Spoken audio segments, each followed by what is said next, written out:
I've not No, read. it's on. Yeah, it's a real thing. It's Right, right.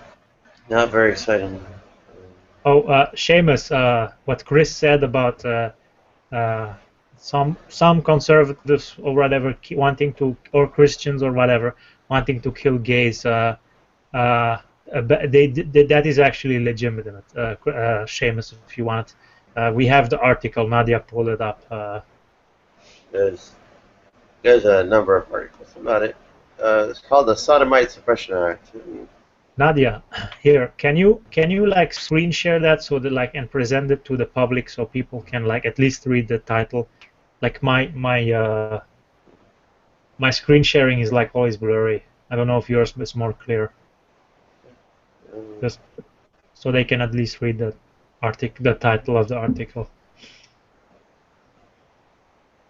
Yeah, just put it up there for a while. See, there it is, Seamus. Yeah.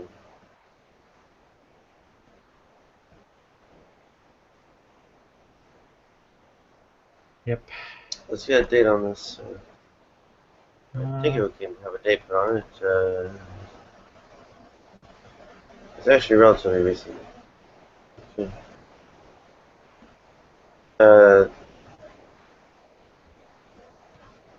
23rd of June, 2015. Pretty horrendous, actually. Yeah, so it's relatively recent. Damn. Yeah, next time just get the article, Christopher, when you have like things like this so that they cannot shut you down. So you were right, Christopher. Someday do that. Yeah. Right. Did Christopher find an article? No, I No, was I saying thought. just not yet, but I was saying just get Okay. the article next time so that I they can. can. I don't know the full thing that Chris said that sparked all this off, so I can only half agree with Chris. I have heard political people standing up saying shit. Whether or not they went anywhere beyond that, I don't know. They're the right, probably. I mean, Yeah. However, I can also kind of agree with Seamus that something as far as killing them will not ever pass as a law. Yeah, I know, but As far as some rights go, yeah. like for instance, gay marriage, they'll always try and block that and stop it.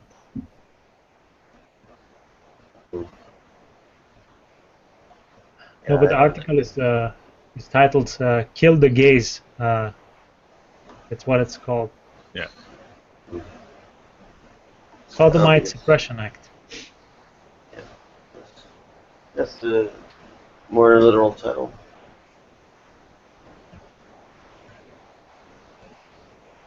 The I should probably switch to Bluetooth anyway.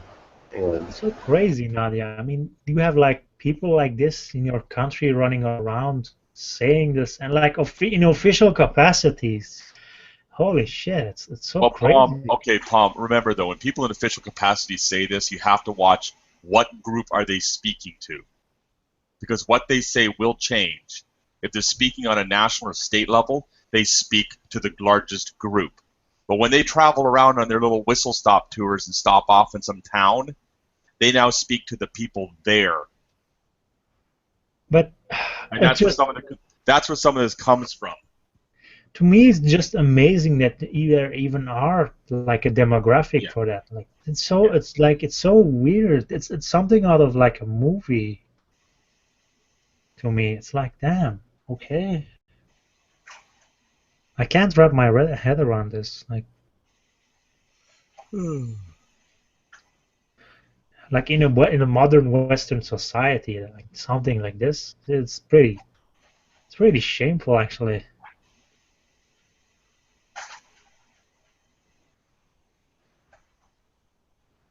It's like we don't live in the freaking Middle East.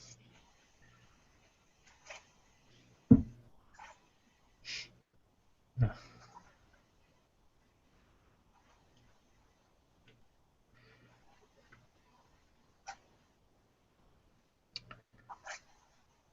Nadia, do you know anything about motherboards?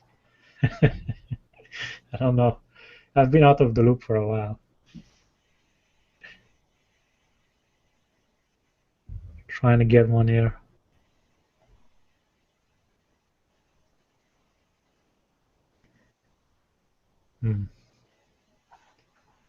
Oh, hey, didn't see you come in. Hey, Palm. Hey, Christopher, and hello, Pseudo and Nadia.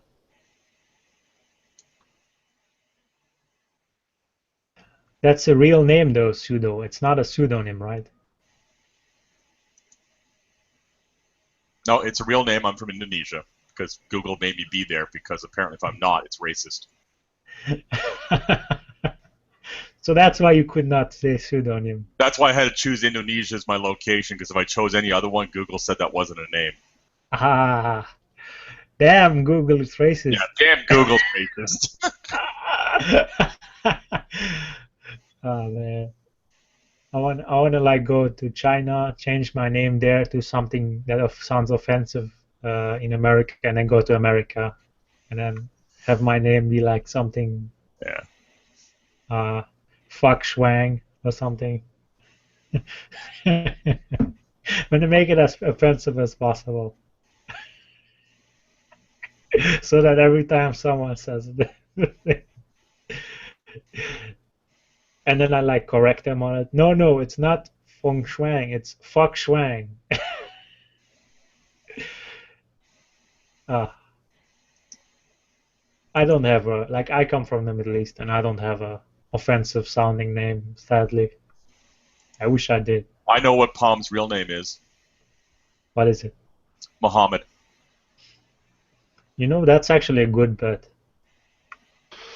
The name Muhammad can be offensive to some people. I know, but see, he said he's from the Middle East, so it's guaranteed I'm correct. His name is Muhammad. Well, it is true that a lot of Muslims name their son Muhammad. Yeah. Because there's a hadith. Also, what happens is as the men get old, as they get older, at a certain point in their life, they change their name to Muhammad. Well, why don't? Well, I have a question. Do they have to have their sons covered in like garb because like they have the name Muhammad? So wouldn't they have to biologically like cover their face so that no one knows and sees who they are? Just, no. Like, off like they should be stupid. like just. They have to have a beard though, because if you're Muslim, at least a fist length of beard is sunnah, but 3 fist lengths is like prophethood.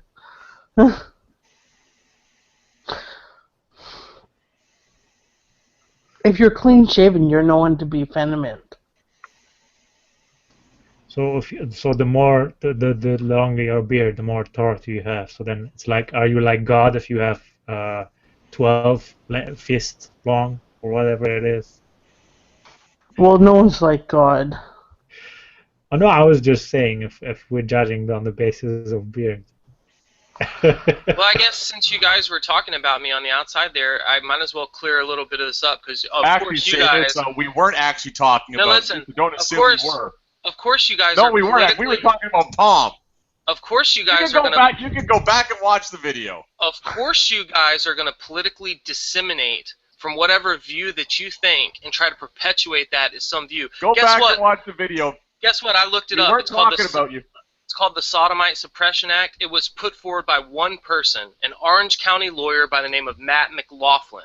Okay, the lawyer said in the bill it was a mocking bill. It said, as soon as they are caught for acts of killing, put a bullet to their head or any other conventional method. If not, they get $666 fine and up to 6 years, 6 months, and 6 days in prison.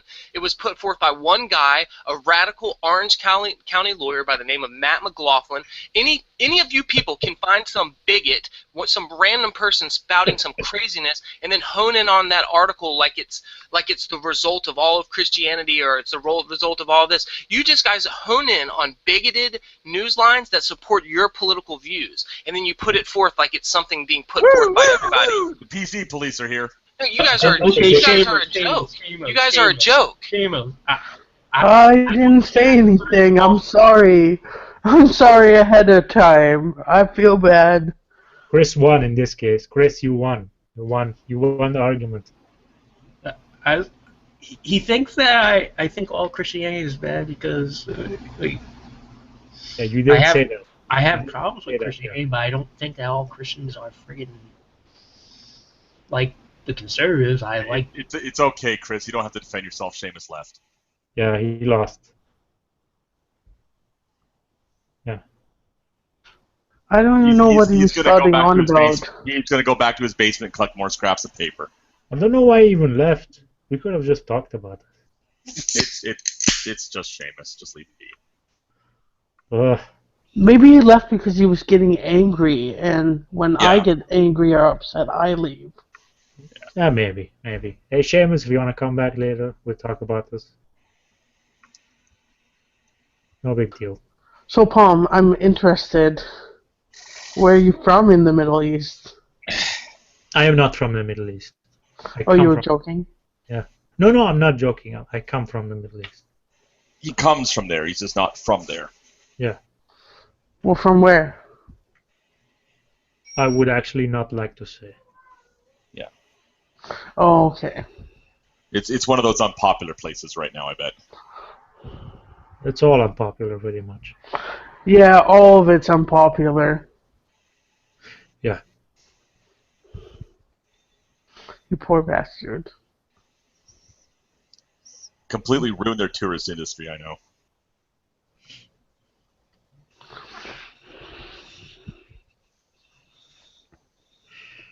Huh. Okay. Damn it. Hey, Palm, did you know the There Middle is. East has some of the largest beaches in the world? Where do you mean? I think we figured that one out. Yeah. The Middle East has some of the largest beaches in the world. Oh, so They stretch for hundreds of miles. okay. So, do they let their women like unclothe themselves on the beach? Chris, I think you missed it here. I don't. I would say that there is some substance to Seamus' objection. It's kind of why it's not very seriously raised. Much more than, titling fodder. I think it was irrelevant to what Christopher said. Yeah. Seamus was making an entirely different point that nobody was making.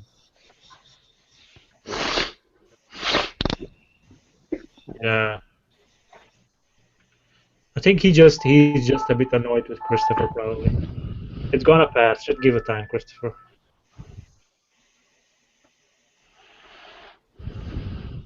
Just need some time. Mm.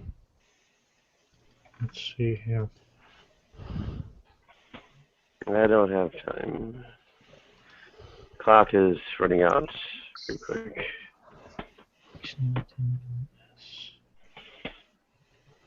Yeah. But Christopher, where are you? I will say this. You may feel a certain way about something, but I'd recommend that before you share the feels, make sure you got something to back them up with. Okay. And try to find multiples of something, not just the first one you come across. Because Seamus is correct. The article he came across was put forward by a bigoted idiot. But I bet if we go do a little further digging, we'll find other things that support you that Seamus hasn't found.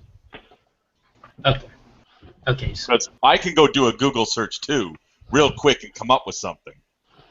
It doesn't mean that what I found really belongs in the argument.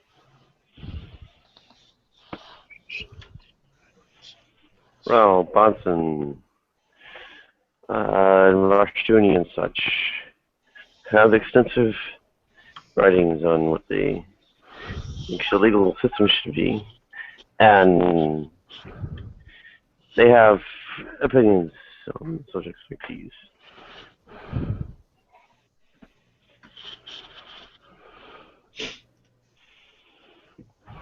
Finally, found the motherboard. Yeah, those are genuinely influential, not philosophers than these theologians.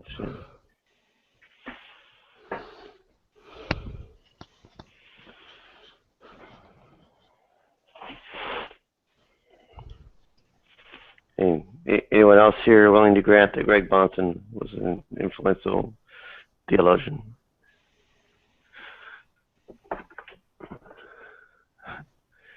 Okay, may not be getting a lot of debate here. Sorry. I don't know much about him, but I've heard that he has contributed to the presuppositional movement. It's been Yes. sort of an inspiration. Yeah. That's another of his contributions, yes. Yeah, Rushduni and Siller were probably more strenuous in arguing along these lines, but maybe not as influential in some ways.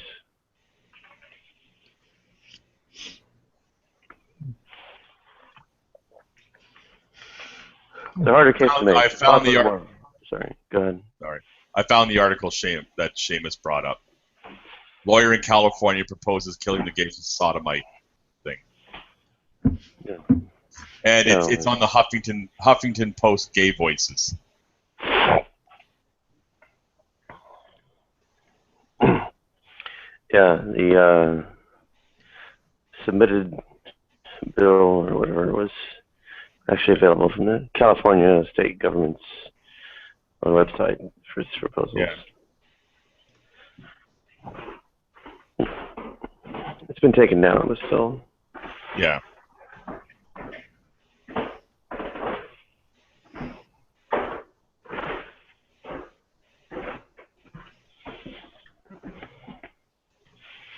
I just don't have it. There's no date on this anywhere. Yeah, June 23rd was the Guardian article. Oh, okay. I didn't bother with the Huffington Post. All right. So this is rather recent then. Yeah. Yeah, back in February then. Yeah, it spanned a few months of ongoing controversy and such. What Seamus doesn't understand is you take the same writings here, you take out the word gay and add Jew. Look what you got. Gay Jew. No, I said take out the word gay. Oh, right, sorry.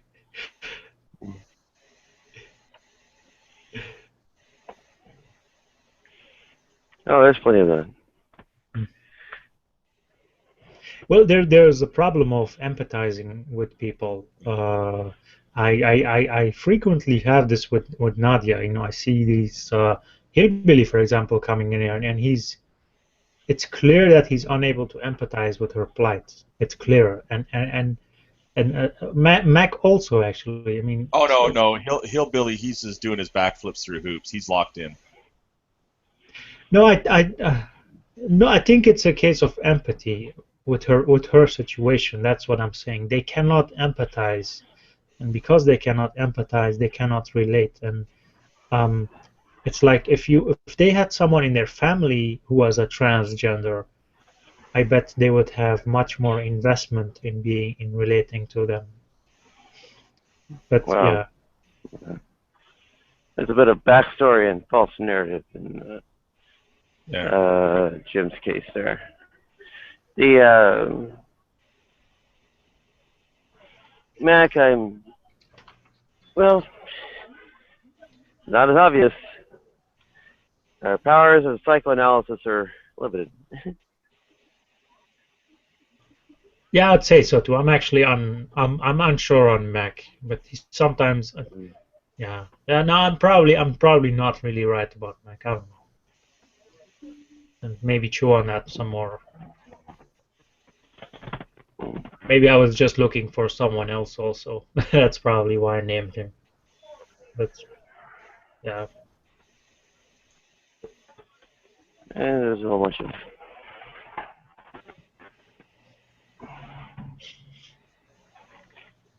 sometimes I think it would be smoked out, but still. Oh, my voice is not doing well today yet. You're fine, Nadia. You're fine. Oh, fine if I want to sound like a guy.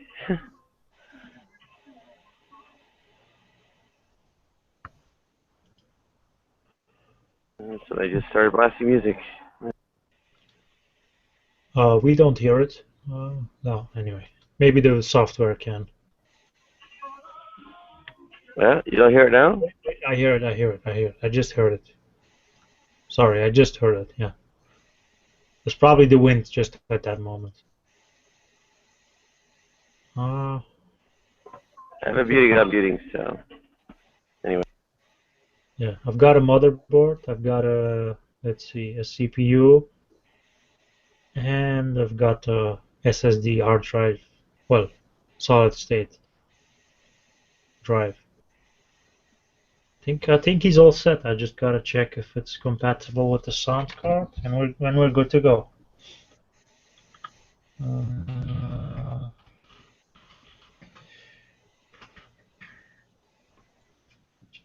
Yeah.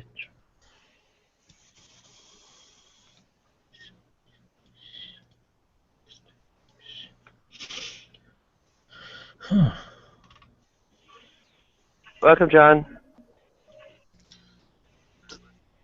Thanks, Nadia. Hey, John. Yeah. Oh.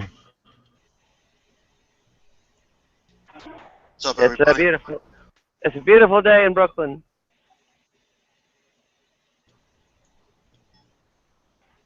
66 degrees at noon. Now that's my speed. A little bit of cloud cover too, thankfully. So what are you saying, Nadia? All the cats will be out deploying solar panels? I don't know. Mostly just not too hot, not too sunny.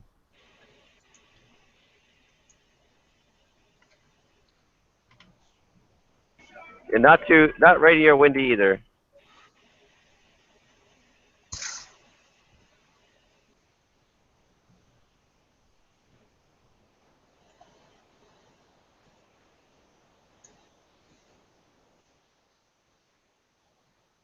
Yeah. Well, fingers crossed I find a way to actually stay here.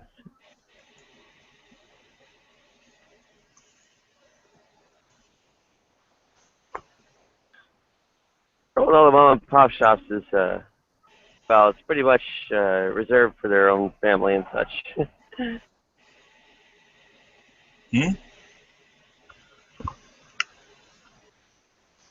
What's reserved for What's the what? What are you saying it's reserved for their family and friends or whatever? Oh, like jobs at mom and pop shops. Oh yeah. Well, that's.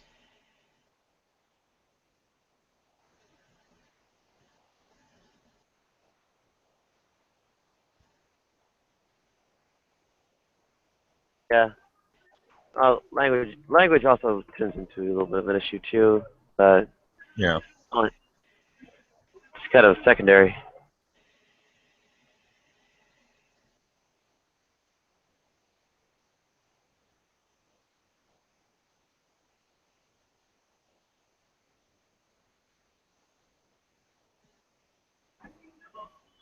As far like everything's just like dead silent. Nothing's really calling back.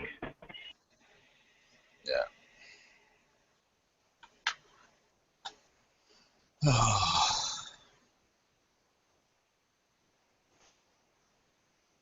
Yeah, I'm having some connection issues. I don't know what the hell's wrong.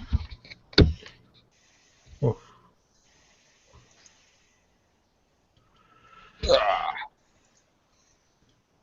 I think it's like a quarterly kind of issue there. Like things have like a per quarter when they do anything at all in different places. It's like only annual instead of quarterly and all that.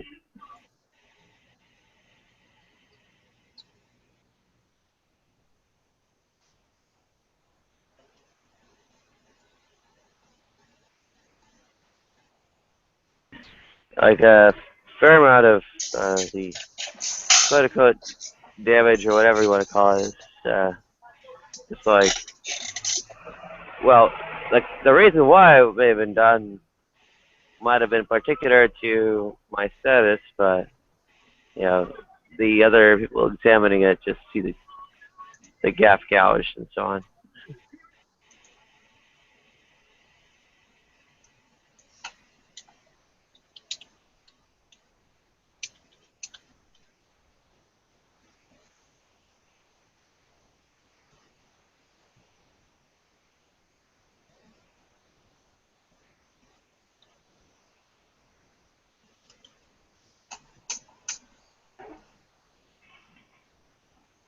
Yeah. Glad the dog days seem like they're put to an end.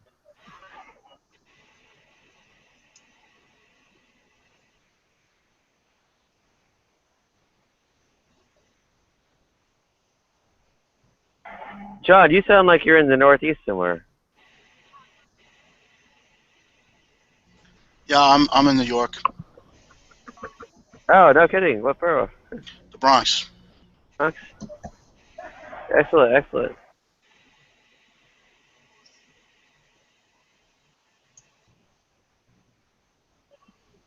You ever go to the CFI New York meetings? A long time ago, when the head of it, Paul Kurtz, he came to the city once, and I had already gone up to see the place he has in upstate New York, Buffalo.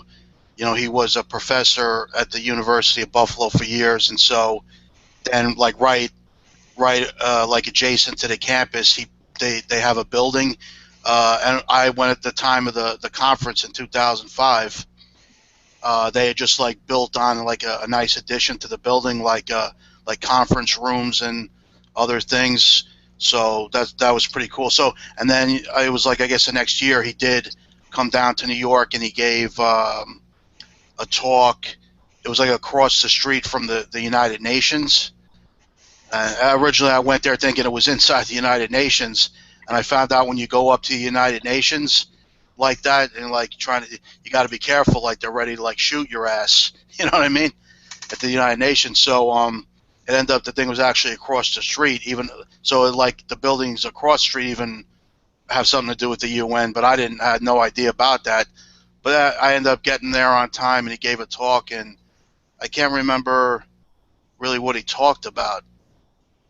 But other than that, like, no, I haven't really. No, I never went to anything else. See it. Oh, well, yeah. Actually, another thing I went to is there's actually a group up in Harlem, the CFI, a Harlem group. So I went to that once, and I think that's about it. I remember seeing the group in Harlem when I was here up in 2011 and 2012. I did go to these like bi-weekly, I guess, brunches or whatever around the Washington Square Park, NYU campus or whatever. Like every 2 weeks. Yeah, Like I was also there. There's a group, New York City Atheists. I was going to their like meetings like for like a year or two. Like they always had a monthly meeting, and then maybe other things sometimes. But I just happened to just like a few weeks ago, I finally looked into them again to see if they're still active, and they are. Like they just had a thing. David Silverman came to do a talk. Like they usually meet up in a restaurant. Like like if a restaurant has a separate party, room, that's where they meet. And so I wanted to go, but then there was some people in that group that I really didn't really like, so that's why I don't have anything to do with them anymore. But I was involved with that, and it's cool to see they actually had David Silverman in it, and they're doing stuff like that. And what else was I going to say about that? I think that's it. I can't remember what else. Yeah, I haven't run into any kind of personality conflicts. Then again, my involvement wasn't really very sustained. I kind of had disruptions of employment and all that.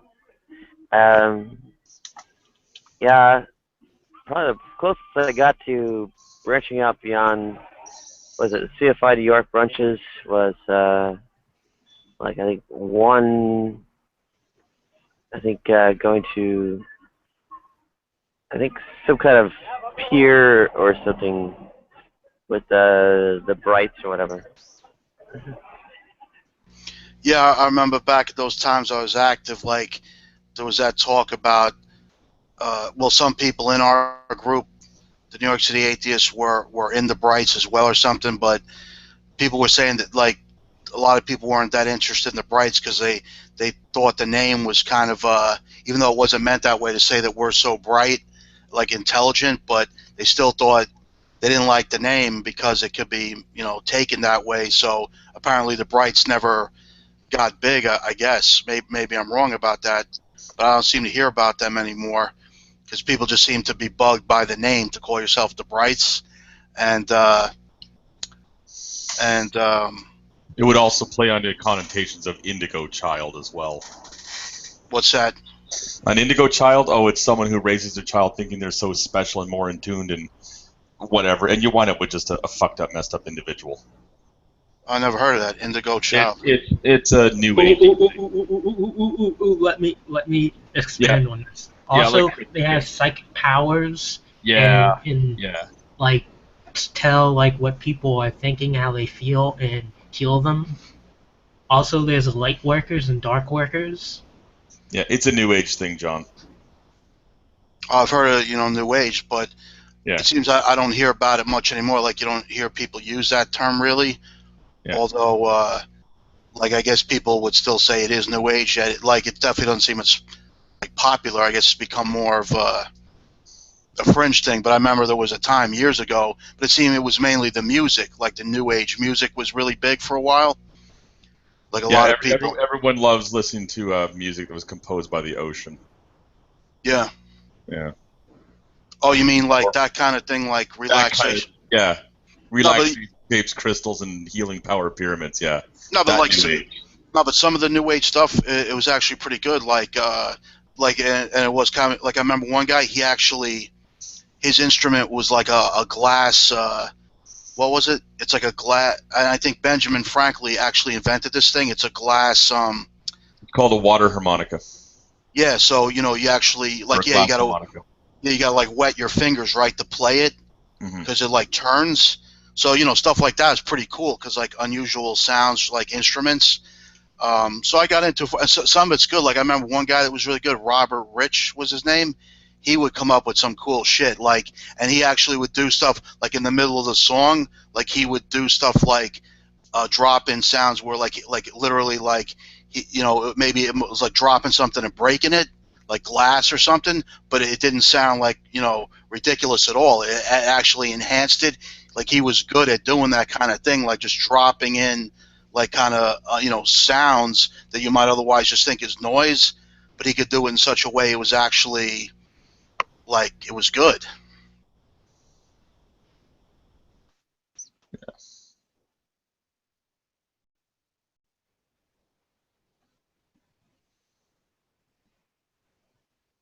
And it was that guy Yanni, right? He was the real big guy. I remember Yanni. He's a Greek guy, but I forget what instrument did he play.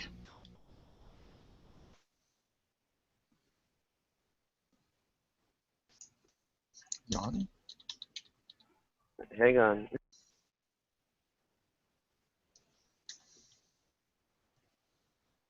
I don't remember.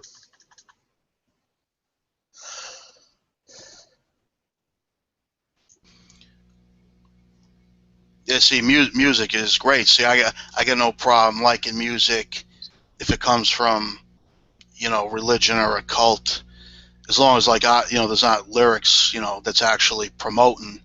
But if it's just like the style of the music is kind of interesting, that's cool,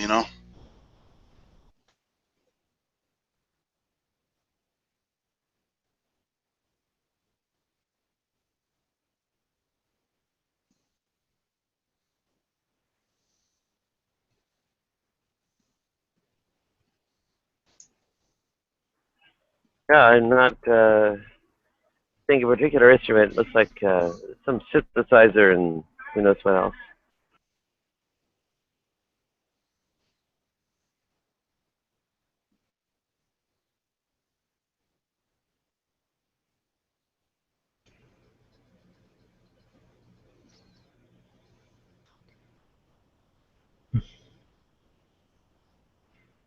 Yeah. It's like Nadia. I've actually been wondering to ask you, what do you think about this rebuttal to when they ask when when believers ask, it's like why they always ask is why, what reason does an atheist have, objective reason to consider others and to consider their well-being, and and not be selfish and take everything for yourself. And it's like what my rebuttal, I don't know what you think about this, but my rebuttal would be, it's like, because we are not individuals, we evolve together in a pack. We are essentially a single unit. Depending on what group you belong to, of course, humans make in-group, out-group, but if you're in-group, then you're a single unit. You're a single moving animal. One animal does this, the other one does that, the other one does, everyone has their own job, and if one falls, then everyone suffers. I would say. Yeah, she's talking to someone. I don't know. What do you think about that, Sudo? I'm sorry, I had my headset off. Oh, hold on. Maybe if Nadia comes back. Just say it again. Is this about the argument of what do atheists have to be good people? Yeah. So my rebuttal, it's actually more about my rebuttal to that. Mine is that humans are not individuals. We are packs. We are actually a single actually a single entity. We are single. We're social animals. I know. Yeah, because if one falls, then the others suffer. So that's why it's in our best interest to, we are a single body. We are not separate individuals. That's basically what my argument is. That's why even to ask why should you, it's a wrong question.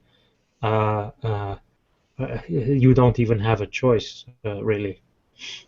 Well, I think it actually, if you're mentally healthy, what I call normal, you really don't have to think about it.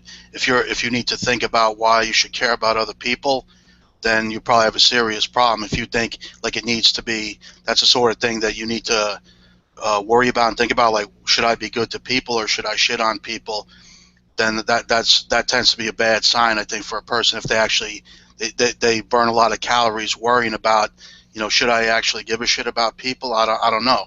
Wouldn't it be better to fuck people over? And I know some people they do that, but I don't know in their case if they do it as a result of thinking about it. That's more their natural inclination to do it, But if somebody is thinking about it, then that's probably bad. Then they're probably going to be inclined to be not such a good person if they think it's something you got to, mull over and decide, well, should I be good or should I be bad?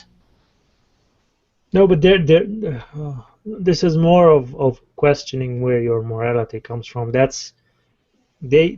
think that they get it from their book, and they're coming off of the premise that, okay, if my morality actually comes from God and it comes from this book, then what do atheists have? That's where they're going from. That's how I understand the question perfectly, and I answered it, which is, I think people's moral sensibility, it's innate in a person if they have it. It's not every single human being has it, but the people who do, it's innate.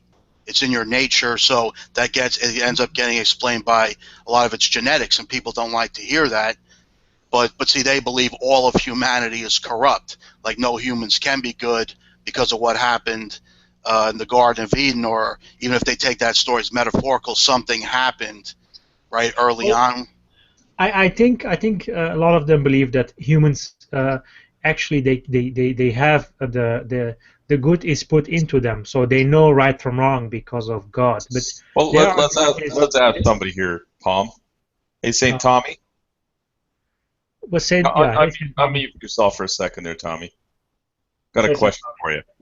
Go ahead, yeah. Hey, everybody. Tommy. Hey, Nadia. Hey. Tommy, where do your morals come from? I tried to get rid of them and scrub them out.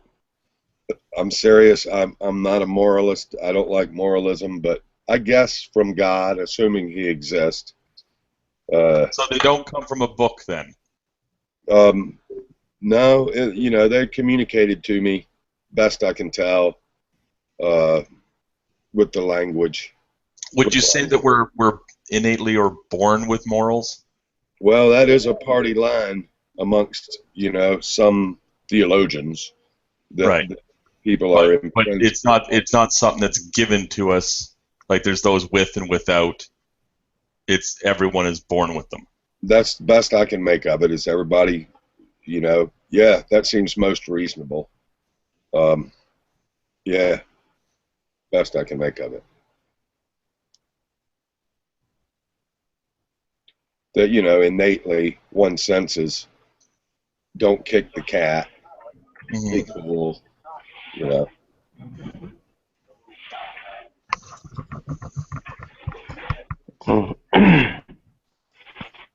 I think there are ways where I guess people end up being shaped by their environment or their experiences and such.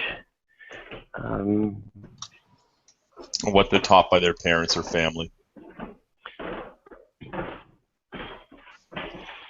Well, I'm not sure it's quite that level of instruction. I think it's more of whether they're in sort of like hostile or friendly environments.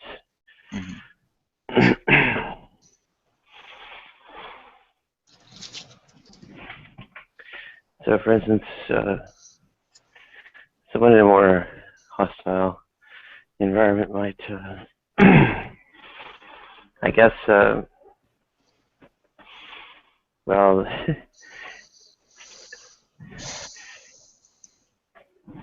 act along principles that are more retaliatory or defensive in nature.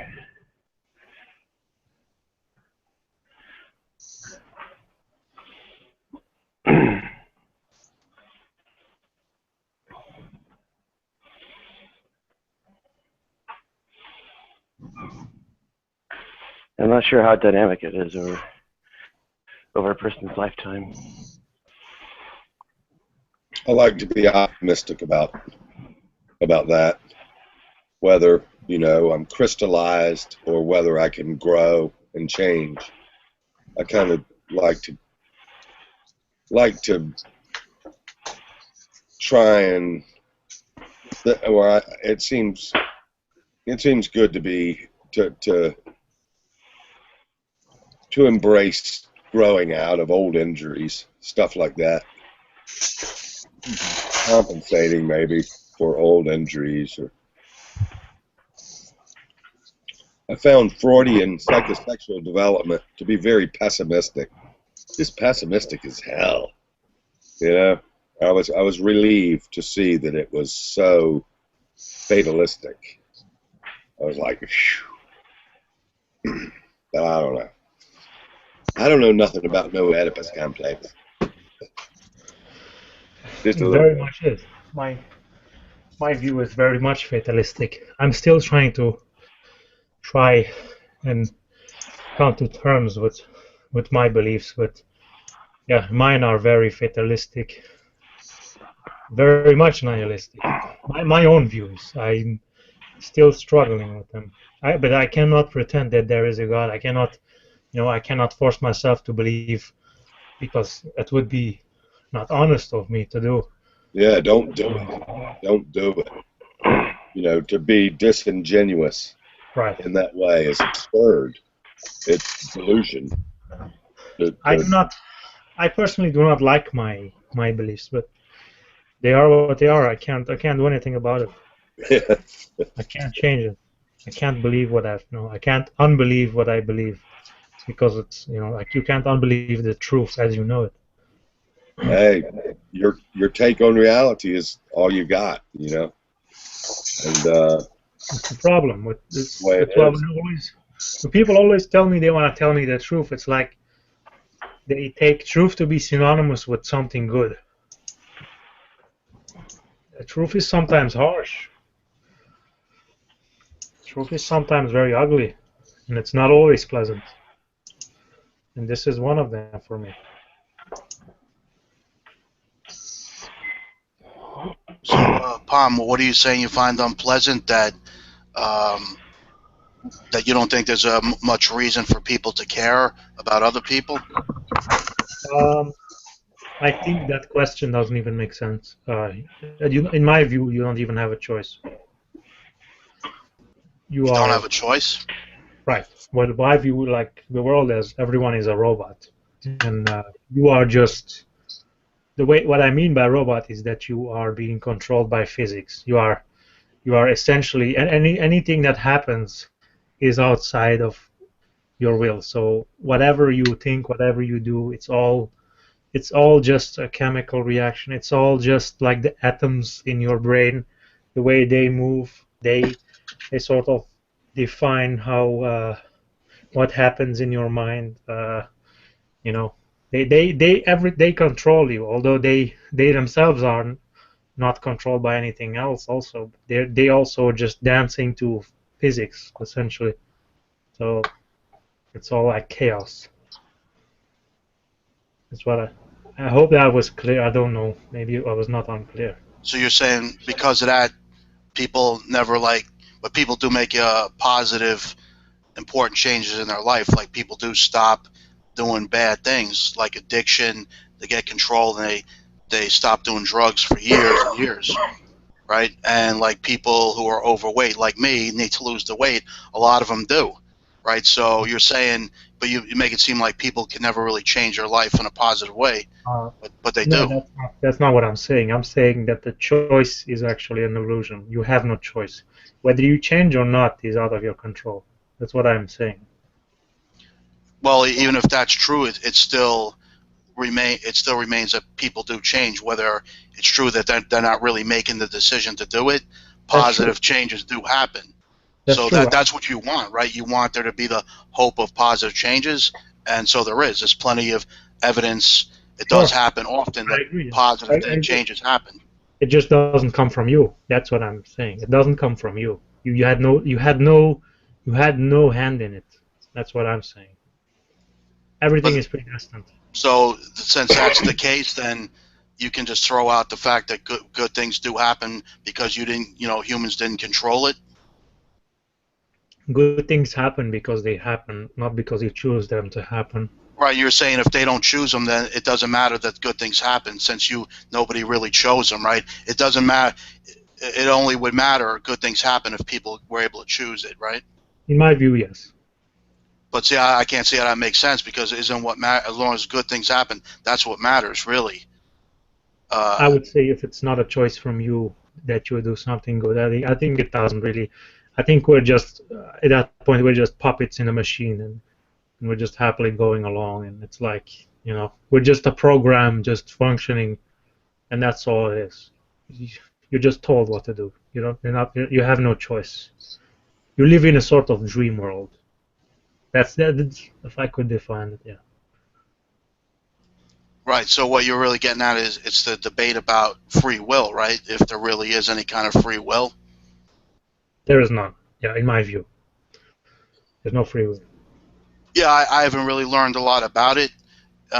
Sam Harris put out the book about it, and I never got around to reading it yet. But he does say, the bit that I heard him talk about it. It is interesting. You're saying the way the brain works because he's actually, he is a neuroscientist, so he studies it, the physical nature of the brain, the way he's understanding it, the way the brain works, which also means how the mind works, and that's what he says, that you don't know the next thought that's going to come into your head, even though it seems like it. It seems like you're following a path that you're in control of, but in actuality, there is no control over the next thing that's going to come into your head. So it's pretty interesting, but I see it's still debatable. Does that mean you really don't have utterly no involvement in it, that you're completely out of it, and it's all just somehow it's like your brain controls you, but then aren't you are your brain. So I guess it gets pretty complicated. I don't know if it's straightforward, clear, really what the conclusion should be. I would say there's not even a self to begin with. The self is an illusion. I think it's all a single process. All of it is just matter in motion. just even thinking about you as an individual is I think, in my opinion, wrong. It's like you're a single stream, but but actually, what you are hydrogen. You're part of the larger mass. But yeah, it's all. I view it as a single thing. Everything is a single process. It's all physics. But I guess where we would disagree, even if I agree with you completely that that's correct, but I definitely don't agree with the conclusion that, like, you sound very maybe unhappy about it, like it's depressing, but I don't think it is, because still, if a lot of good things happen and there's a lot of goodness in the world, then that's something to be happy about. I'm happy when it happens, but when I realize it's not anyone's choice, it sort of depresses me.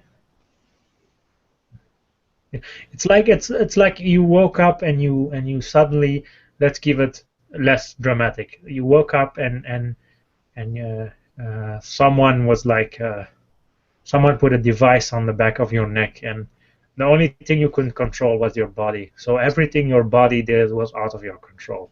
So, but you could still control your mind in your scenario, but your body was being controlled by someone else, and any good thing, any bad thing, it was completely not of your own volition. It's maybe less, yeah. So then you're just like a passenger, like, okay. It's like you're like, okay, this wasn't me. This was actually a good deed, but it wasn't me. It was not out of my will.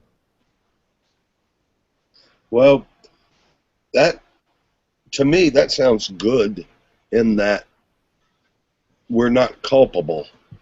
We're not culpable for this wonderful mess, either individually or collectively.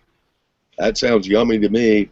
If you cannot collect the praises, then you also cannot collect the blame. Good. It's a double-sided sword, of course. Yeah, and the benefit, but I still like the delusion, the potential delusion that as an individual part of the collective, I do have influence in my own little reality in some way. Burger King or McDonald's, I can speak more kindly or less kindly, and this makes a difference. This makes a difference in the quality of a day or an hour, and the quality of this particular experience of reality. It makes a difference to kind of embrace the more tasty and forsake the less tasty. It makes a difference. And anyway, from my perspective, you help Palm. You help me in my little reality, and maybe perhaps in some choices that you involuntarily make ultimately, but still, I'm glad you're a part of my reality. Oh yeah, hey, don't get me wrong. I like it when I do good to others. Well, although that's an oxymoron. You don't take credit. I do like when good things happen. I'm not saying that I don't like it, but it's just when I realize it's not me doing it, and the concept of me is not even really a coherent concept. It's understood. It's I don't know. Like even being depressed about it is actually weird. Like I'm still trying to figure it out. It's like I think even being depressed about it I think even that is not really some sham about it, or yeah. I could just as well be happy, and it wouldn't make a difference because I don't know. Palm, you need to get laid, man. That's all. And pet more puppies. Yeah, I was petting my hamsters, but one of my hamsters has like a lump on his back. I have to get him to the doctor, see if I can make an appointment tomorrow. Yeah, I think it's probably either an abscess or a tumor. I hope it's the former. Yeah, incision and drainage is pretty easy.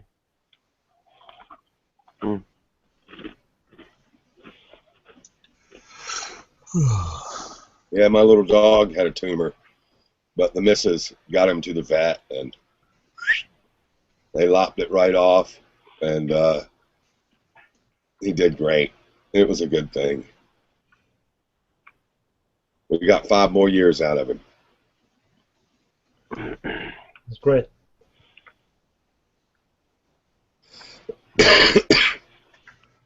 Damn it, why is Ludic not here? I have a question for What's him. that? I don't know why Ludic is not here. I have like an important question regarding computers. But go ahead, yeah, go ahead. So I didn't mean to interrupt.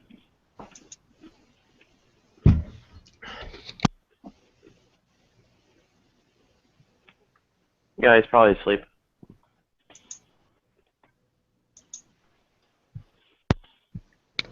Yeah, it's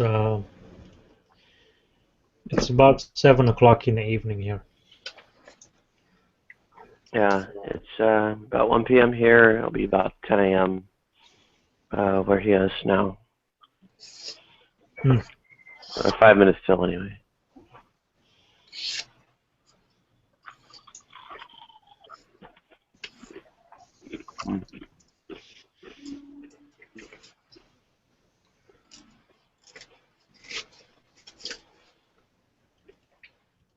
Hey, Mr. John, I got a question for you, sir. Have you been on G Plus Hangouts for a while? Have you been on for long, or? Nah, it's I just found this like a couple of weeks. Excuse me, a couple of weeks ago. Wow. I wandered into Nadia's room back in November of last year, and it's been really a really powerful experience. G Plus for me, very rich. Yeah, I'm like pretty much addicted to this stuff. To me, it's just really fun to have like a virtual community. I mean, I love this shit. Just to I could sit here and talk about the weather. It'd be kind of fun. You know what I mean? Better than any coffee shop I've ever stumbled into. Just a lot of really, really wondrous and cool people. 24/7. Yeah, just like the fact that you get what you wouldn't get in person would be just the people from your neighborhood, right? Even though, like for me in New York, I could still meet people from all over the world, but this is what you tend to get though with virtual online communities. You get such a diverse thing. You can have people from all over the world, and they're coming from their countries. I mean, that part of it to me makes it so cool. Like that never gets old for me. Yeah, we're pretty much from all over the world most of the time. I was surprised. There's still a lot of Americans. I was surprised at the community, what might be conceived of as the community here, that it was as small that you would get to know people, and it's almost like, to me, like a small seaport town where you see some of the same people regularly, and yet you have a constant flow of new people. But I was very surprised at the community that, there's very surprised.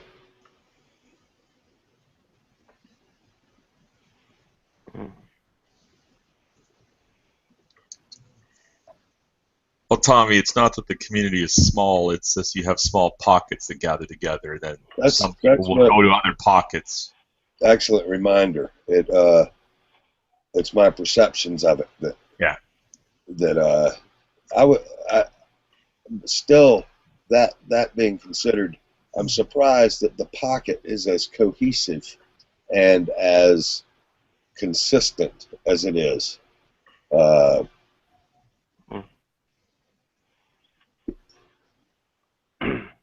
Nadia seems to. A lot of people have entered in G Plus through Nadia's room. It's just the way it is. It just happened. Who could have made it happen? Who'd have thunk it? Hey. It just happened.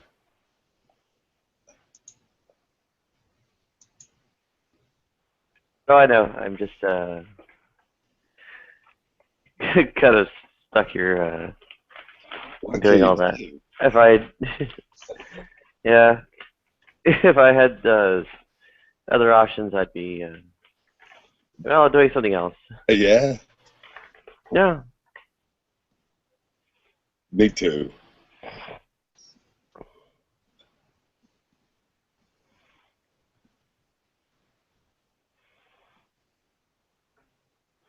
And for one, you're putting in a lot of hours at the gym.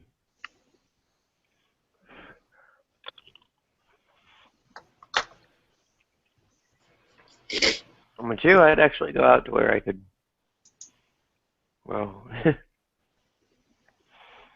I guess once I'm like not disgusting enough, or cleaned up enough, or whatever, and be able to actually hug and kiss people. Hello.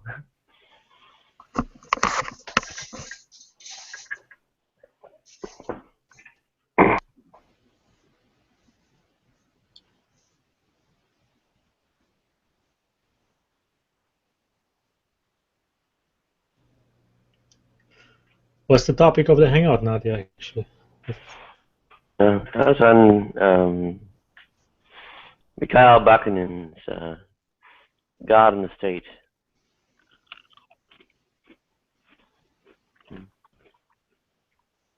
And there he has these sort of a parallel between the anarchist critiques of, well, the nation state as a principle of organization, and of course, well, religion altogether there.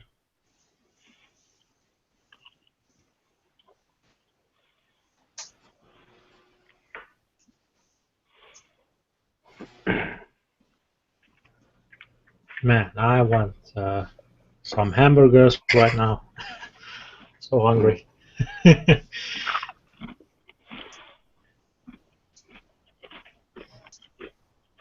we don't have patties. That's the problem. We don't have. Didn't go to buy fresh ones. I don't like the frozen. Just make them myself. But we don't have the meat. Put on the barbecue and I just make it fresh. I'm not really hungry. I'm more stress eating. Yeah, you gotta eat though, because you gotta get a headache. You know, when I don't eat, sometimes I just don't even want to eat. But if I don't, I just get a headache the whole day. Like my brain telling me you have to eat and won't leave me alone. Yeah. Just a mere mortal, you gotta eat. I don't wanna. I just take an Advil or something equivalent and Keep getting it. yeah. When I was younger, like I could go like for a day without eating or something, like for long, even sometimes a day and a half, and I had no problems. Like now, when I'm nearing my 30s, I'm like, okay,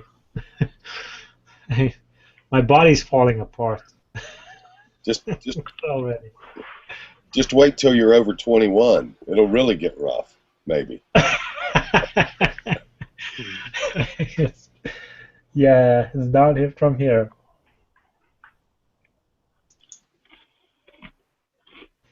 Yeah. Maybe I should just go to get some burgers from the shop. I really want a burger. Mm. Do they have something called Worcestershire sauce in your district? They probably have under another name. I've never heard of that brand. Most of the time we do have a lot of the same things, but yeah, another brand.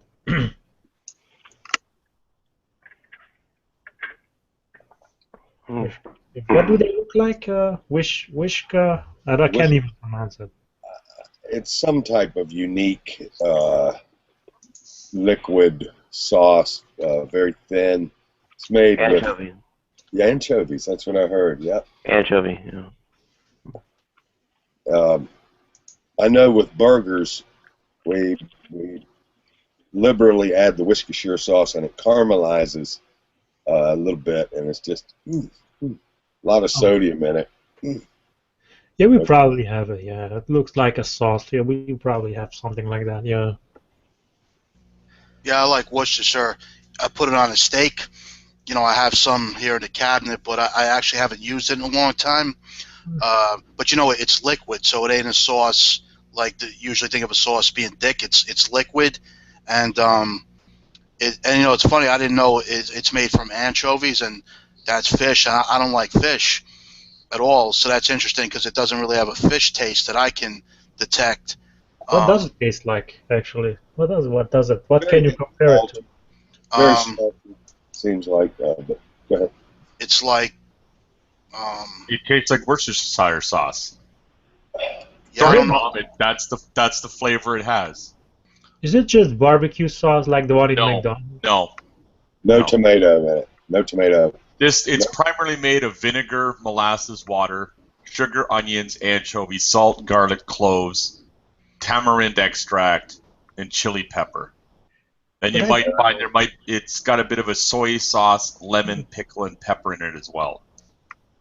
Yeah, that would be the best thing to compare it to, the soy sauce, the Asian sauce. I am looking it up here on Google, and what I got here is the Heinz barbecue, and we have that one.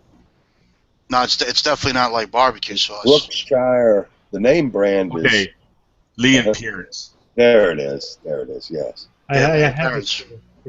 So what is indirect? It's not, there's no, okay, maybe I'll get one. I'll get one maybe next time I'm in the store. And it's good on meat, you say, okay. On steak, yeah. I've always used it for steak. It seems like A1 steak sauce has tomato in it, kind of like a cross between tomato barbecue sauce and Worcestershire sauce. Is A1 steak sauce. It's a funny name. But, anyway. Well, I think it's named after where it originated in England. Yeah. Worcestershire. Well, so they would actually pronounce it Worcestershire, I guess, because shires is what they call regions in England, shires. Yeah. So the original, I guess you'd say the correct pronunciation is shire, Worcestershire. Yeah, sounded Polish when you said it. It's like, is that a Polish name? Yeah. But anyway, Palm, if you've ever had A1 steak sauce, I think that's in it, or a similar flavor. That's my take too. The Worcestershire sauce is a little thin. It's thinner and watery. And there's no tomato in Worcestershire. Yeah. What I have on my steak is something else. Let me look the English equivalent of it. I don't know the English word for it.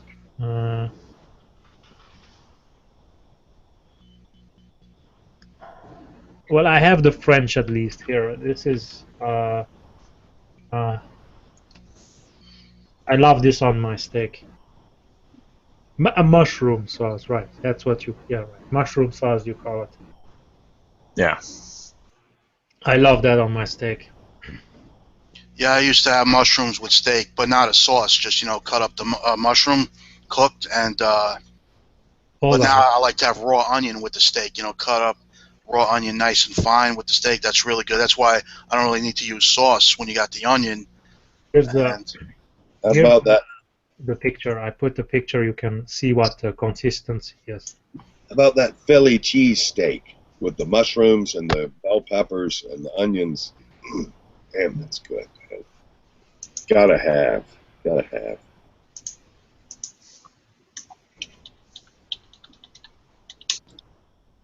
I spent some time in Philadelphia where a cheesesteak, thinly sliced, bell peppers and onions. I guess they're bell peppers. Hell, I don't know. It's good, though.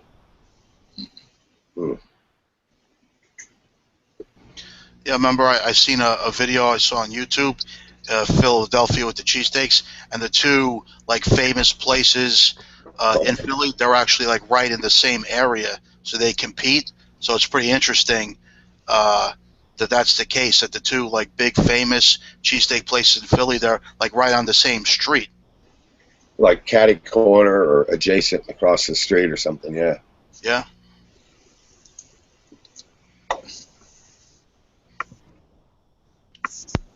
I wanted to go to New York just for the food. I've heard amazing things about it, so that's the only reason why I would go to there. Well, the thing is, you could find anything, you name it, it's in New York somewhere. You know what I mean? It could be like fucking, Antarctica cuisine. We got it. Oh yeah. Hey, don't you want to visit me, Paul? Oh right. I'll visit you too. While you're there, why not? Swing by and see. If I could afford it, I would come there, and then we could go to food together. But I can't.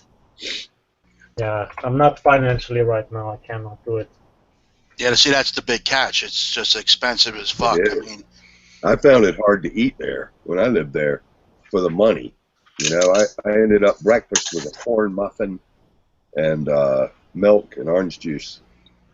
But yeah, sometimes I would find it hard to eat because many things are very rich and expensive. Grocery stores were very small in New York City usually. Yeah, it's been a while since I've been there though.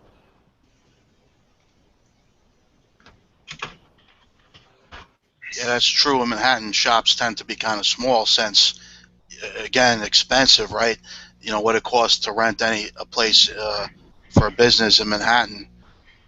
So that's Yeah. why you only see like the really big stores or, those chain stores that they're rich as hell, like Toys R Us in Times Square is a pretty big store. Is Grand Union still in Midtown Manhattan around 42nd Street? Grand Union? No, I Yeah. don't think I've seen one of them in a long time. It's been 20 years or so, 25 years. That was a conventional, that was a pretty big grocery store. That was surprising to me that it was so big. That's the only one in Manhattan that I've ever been to of any size. A grocery store of any size was a Grand Union. It was up around 42nd Street or somewhere, maybe a little bit south of there, maybe near Houston, more toward Houston. Been a long time. Yeah, probably not even that, probably even into the 70s, the Manhattan rent wasn't always necessarily steep, but now it's steep, like anywhere, you know what I mean? Yeah. I heard it's really gone up. I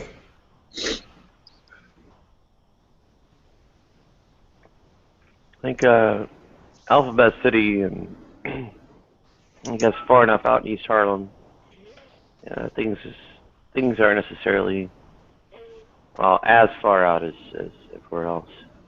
Huh.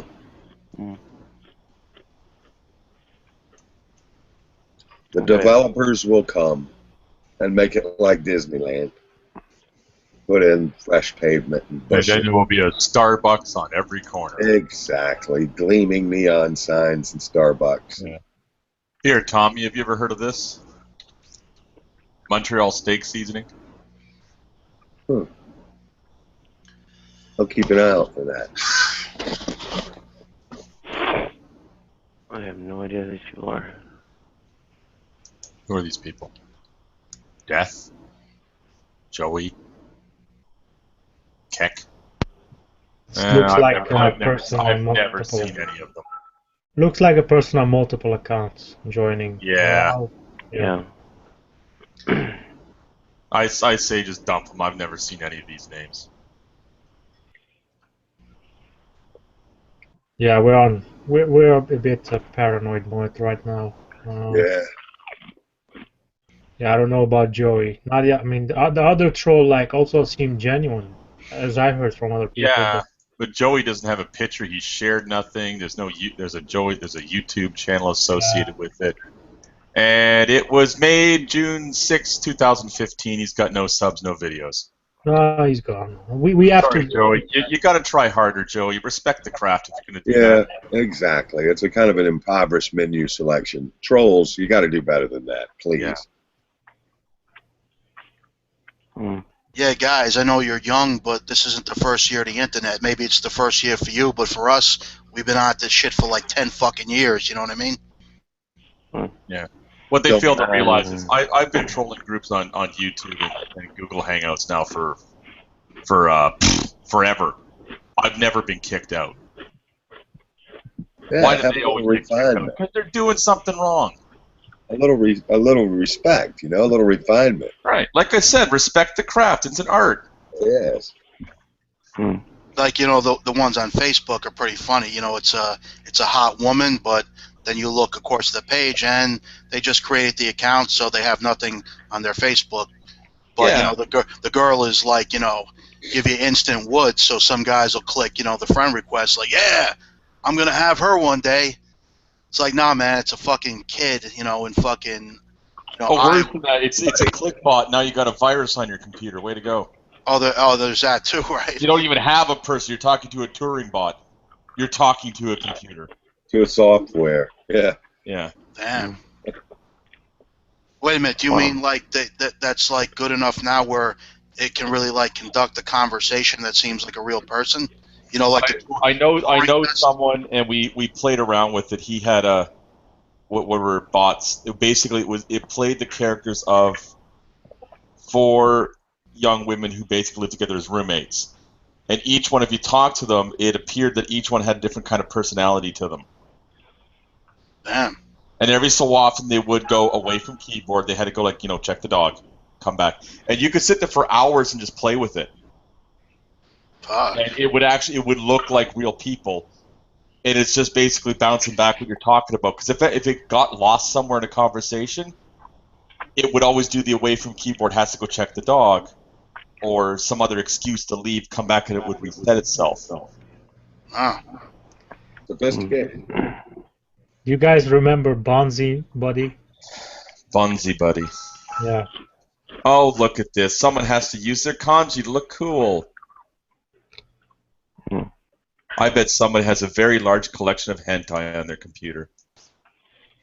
Of course. And this one was even created today. Look at that. Wow. Yeah, Merly, you created the account today. Yeah. I mean, Just leave them there. They'll just hang. No one will let them in. Hey guys, I posted the Heinz 57 sauce. I don't know if you're familiar with that, but it's a nice like alternative because it's like, you know, it's like it's a brown sauce, but like a light brown sauce. So it's something different. That's my favorite sauce when if I ever still use sauce with steak. That's a really good one.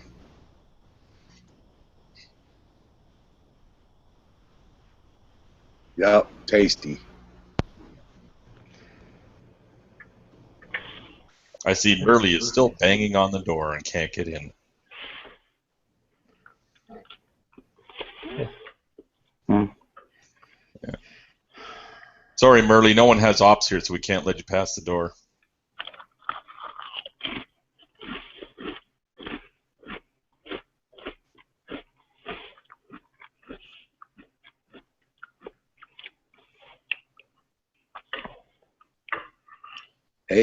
Hey, Art. Don't go clicking that. Sriracha chili sauce. Yeah.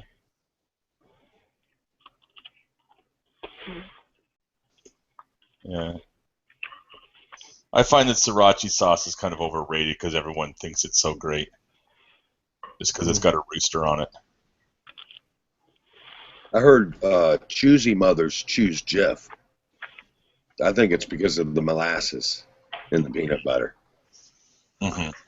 Oh, is that what it is? Is that what they do to it? I think that is an ingredient in Jeff is molasses and other corn sweeteners, whatever that is. Yeah, it's corn sweeteners, corn syrup. Mm.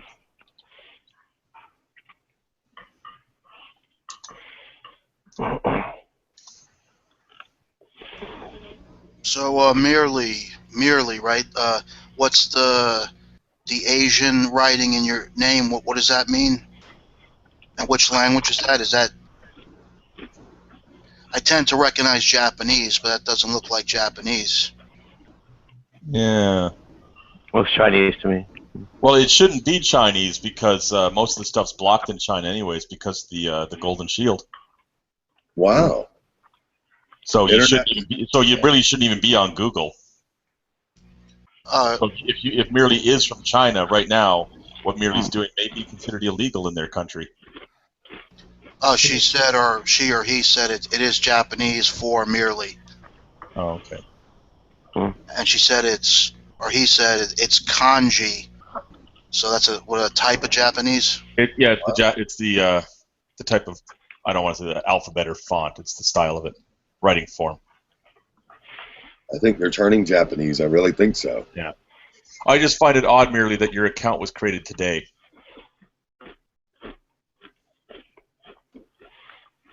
I think it means Chinese writing, which yeah.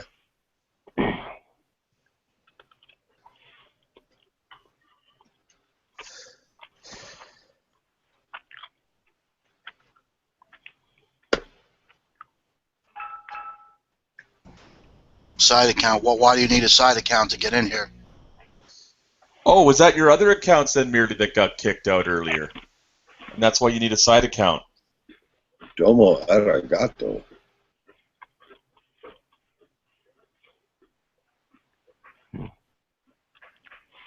who knows?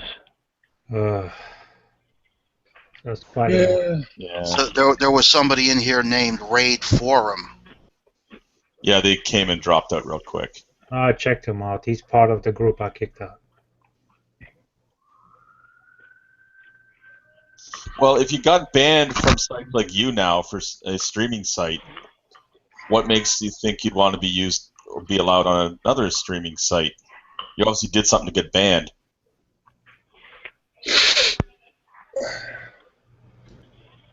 Well, I guess the key question merely is, why are you interested in this hangout? Do you Yeah, even know what we're about here?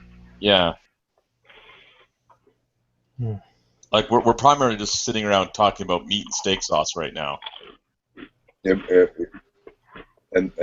don't forget anchovies. Mm. Yes, anchovies.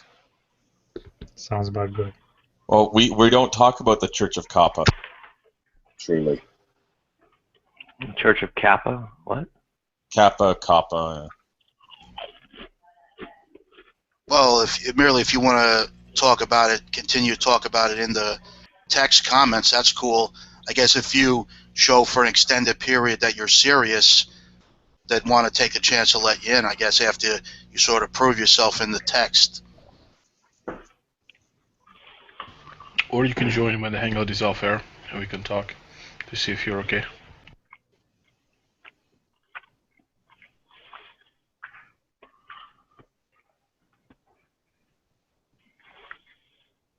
Sexually identifies as an attack helicopter. Okay.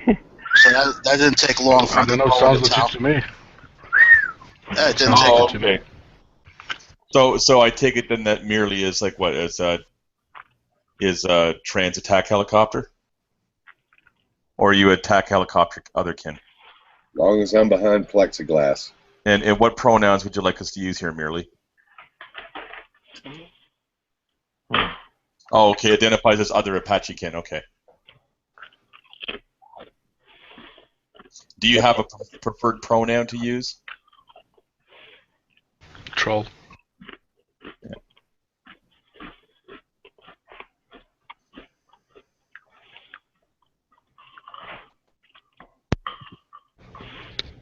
Oh. I guess not.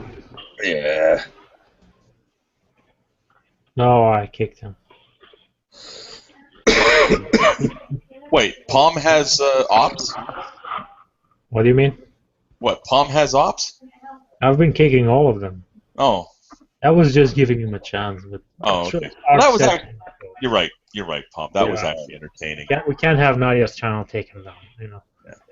It's not a good thing. Well, that answer. It's not often that you do meet someone who's identifies it as an attack helicopter, who's other Apache-kin. Yeah. Well, I think that answer was conceding that it was over, and they were going to be leaving voluntarily probably soon anyway. No, they would just keep going like that. No, but I mean, obviously, when I said that you want to talk about the Kappa, and the next comment was about a sexually identifies an attack helicopter. Oh yeah.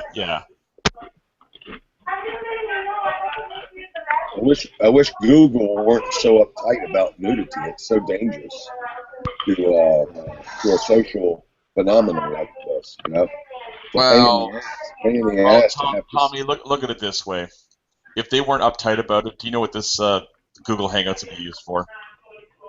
Well, yeah, it is a popular activity. Right. It would become full of cam girls overnight. It would become the next chat roulette. Well, I can't Closer to afford. the reality. if it weren't so dangerous to individual accounts, if it could be toned back. Yeah. Yeah. Well, that happened to someone I know. They got hit with a porn bomb. Some guy got in and they started broadcasting meat spin, and because it was the little tiny icon, the troll then flags the account for porn, Right. and then the broadcaster gets dinged. And Google's, well, you're responsible for what gets broadcast. Well, come on, dude. You allow everyone to turn their little cameras on down there and broadcast crap. Yeah, they don't cut themselves off. What Google should be doing is going, okay, that's where it came from. You go back to that account and ban it. Yeah, that makes sense. Instead Because of it's not the broadcast. Now, the broadcaster might get a soft strike for not dealing with it, but the person who broadcasts it by putting it up is the one who pays. Yeah, it's all at the Google discretion, really. They can do whatever they want, actually. Which is nothing, actually. This is a private corporation. This is not like some open place. I know, but what happens after a while, Palm, is eventually people just get tired of this crap, and someone makes a new version of this, and everyone drifts over there. Yeah. Then they'll change it, but so long as that doesn't exist, this is gonna stay like this. Yeah. Or at least fix the tools so people have the tools in order to be able to do things and prevent people from doing that.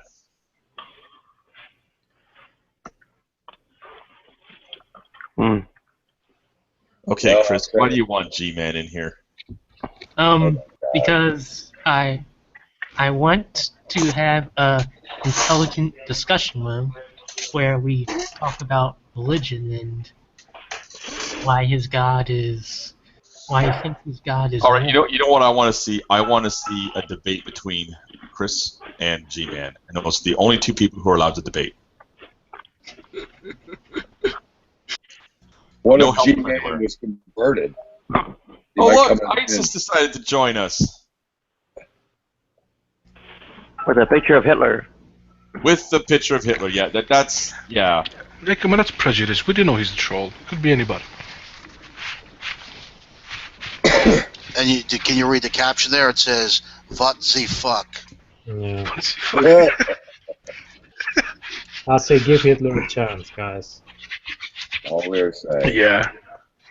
Maybe Hitler changed his mind. I mean, who knows? Nazi lives matter.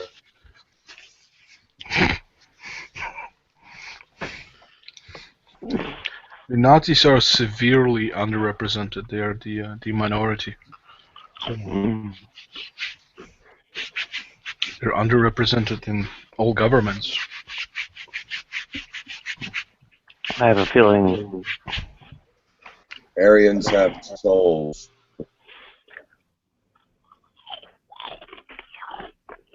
Careful, Tommy. We are live. Broadcast recorded. And you become a soundbite overnight for saying crap. Well, the thing is, I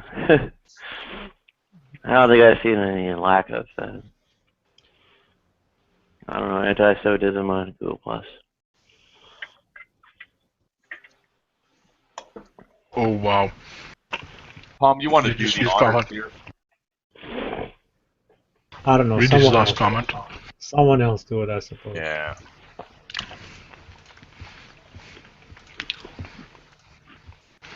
I got him. Oh wow, this guy actually has stuff on his channel. It's been around for a week. Good job. Yeah. He's really good. Trolls are improving. Yes. They're learning. Deep cover. They're evolving. Ooh, I wonder if this is a troll. Yeah, now you're Radiation 120 Goober. Yeah, I know Goober, but he's a troll. He's got another really weird account. It's like he's like torturing mannequins or whatever. He's like sawing off mannequins. I don't know if it's him specifically, but I do remember him being around when that person was there. But yeah, he's a troll. Oh my God, they're really restless. Yeah, I think someone's dropped a link somewhere. Yeah. 4chan has a hold of this, and they are just having a field day, sending their agents in, just Do one they? after another. Yeah, that's why I believe it is 4chan. Yeah, Do they bad have stuff like that happens. Do they have a Nadia whatever in 4chan? Yeah, just like yesterday, that dude was from 4chan, like Yasoba Team or something like that. Can you post a link, Christopher? I don't know. I don't know anything about 4chan. I'm afraid to because I don't want to get hacked by them. Does anyone Like the docs people? Does anyone know David Roland or Roland? Just use a Tor. You can pretty much assume if we don't know them, they're a troll. Well, I like isn't the obvious one here that has the Steamboat Willie Mickey Mouse with the troll face. At least that one's being an obvious troll. No, you can't. I don't know, David. We don't know what's wrong, David. It's a Google Hangout bug right now. Sorry, you can't unmute your mic. We don't know what's wrong. Do we know him, or somebody does know him? Well, he's just saying he can't unmute his mic for some reason. We're not sure what's wrong with it. Oh, Commando. That's another troll. I'm gonna eject him. Hey, Commando. Rambo Commando. Apparently, they're Dave. It's only affecting people who use Super Mario icons. Ah,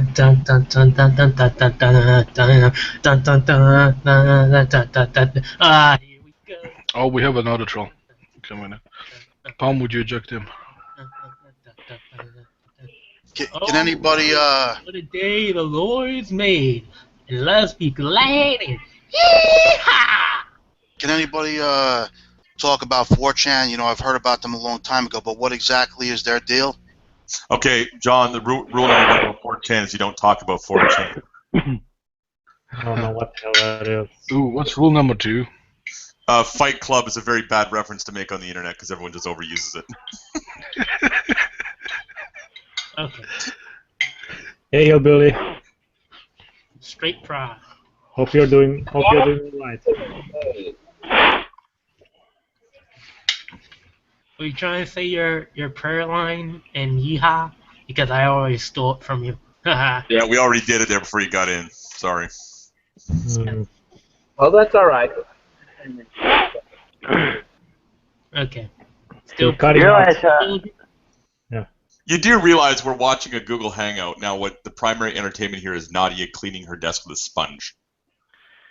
It's actually the laptop screen. Oh, okay. Well, I thought you were wiping the table down too, maybe. No. You've been shown to be incorrect, Pseudo.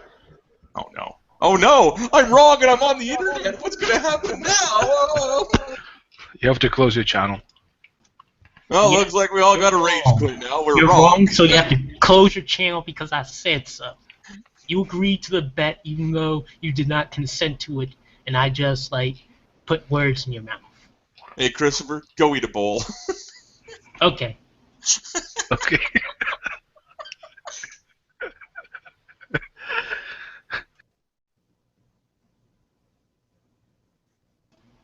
Rambo Commando, Rambo Commando. What, Rambo Commando? What's up with the rainbow? He's just Oh, Rambo. Oh, okay. It's like, why is he calling him Rainbow Commando?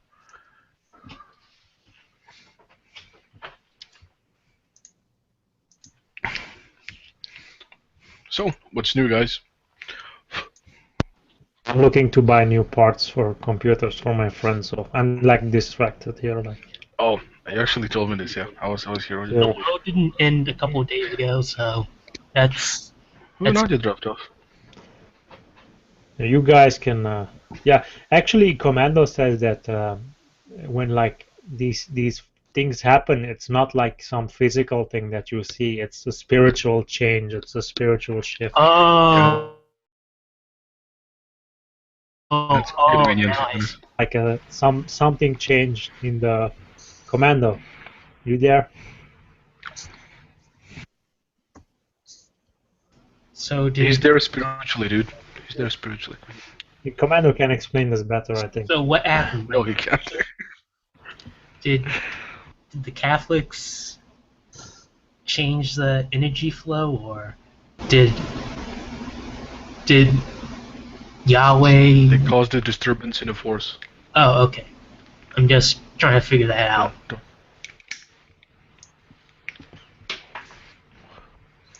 But you have to have the true spirit of Christopher Hitchens to sense it. Okay, I'm just checking.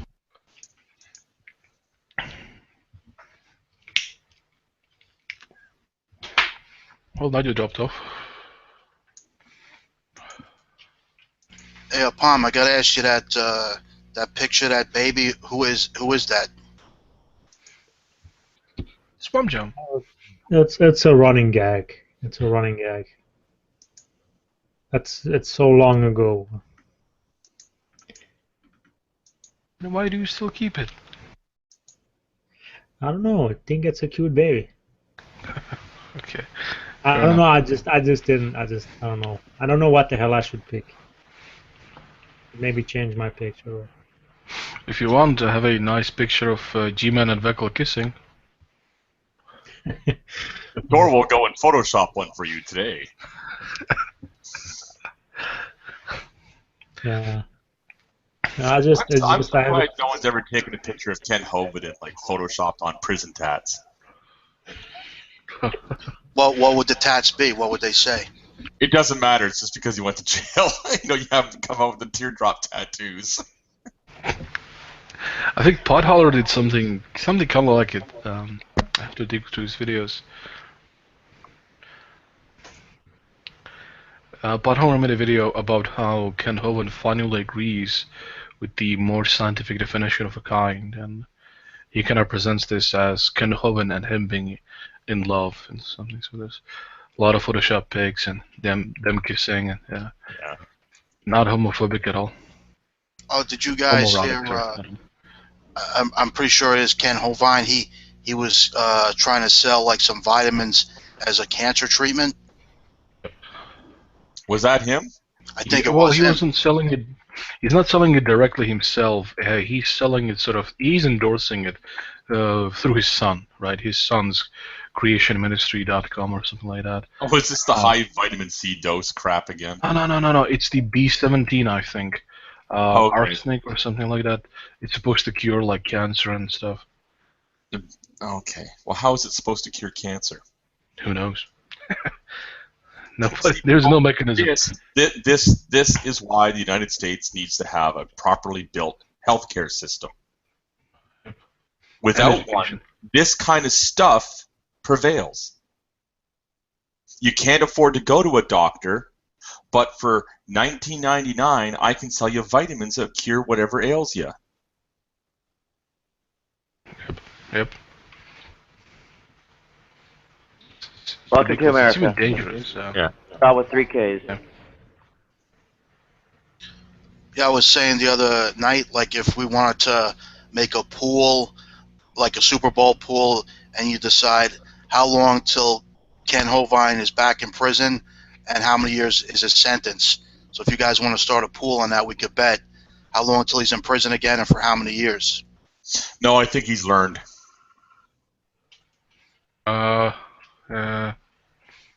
Don't know about that, dude. He basically got trying to embezzle money, made the "it's God's money" excuse. They weren't buying this shit. Then he had to go to jail. So he's not going to try that again, or at least he'll come up with a better way to embezzle it. Right. Well, I actually don't want him to go to jail because he's a creator of really good material to debunk. Mm-hmm. Have to respect that.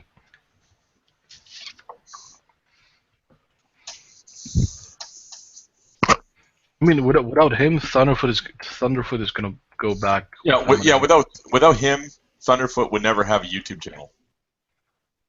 Okay. And BCS. Yeah. Do you know Ken Hovind? Did he go to like a real prison or one of those like country club prisons? Well, he just embezzled money. It was probably just a country club prison.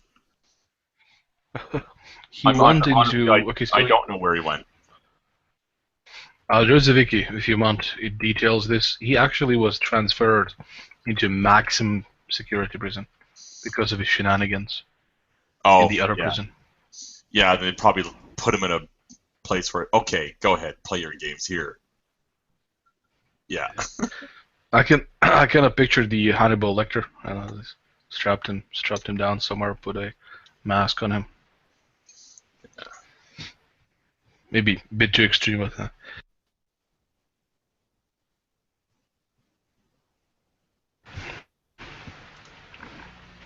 Like challenging. Oh no, wait! He was trying to do a mail fraud thing, I believe, when he was in jail. Yeah. And they transferred him.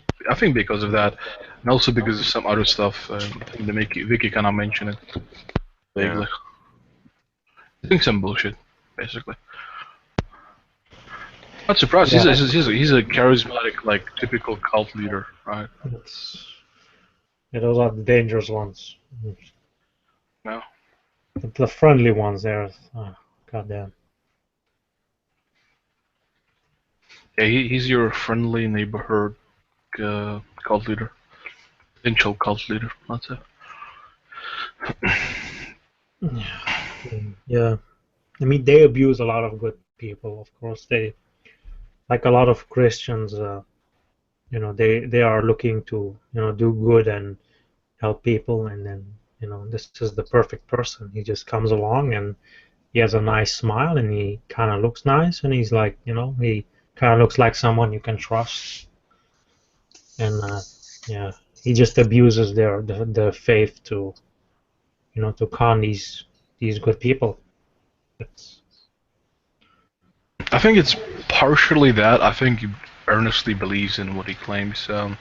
Because he doesn't go all the way, right? He doesn't go like for flat Earth. He in fact spoke against it. No. See, when you're doing what he does, you don't go all the way. If you go all the way, you look crazy. So he stops at a certain point to look legitimate. Oh, I guess. Huh? It's kind of funny, right? After he started his YouTube channel, he's been surprised that so many of his followers believe in a flat Earth. They've been sending him like requests and letters, look into flat Earth. That seems legit to me. He had to make like 10 responses. It's bullshit. Stop it. Don't send me more questions about a flat Earth. This is an atheist conspiracy to make us look bad. That's literally what he said. And one of his reasons to reject a flat Earth is because he says that the science you can observe that, right? Which is not actually true. You cannot observe a round Earth. You only observe like glimpses and indications of it being, more likely round, but he doesn't realize it.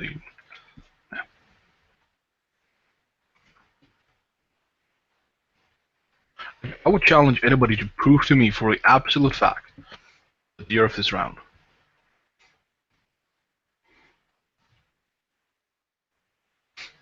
The one? Okay. Yeah.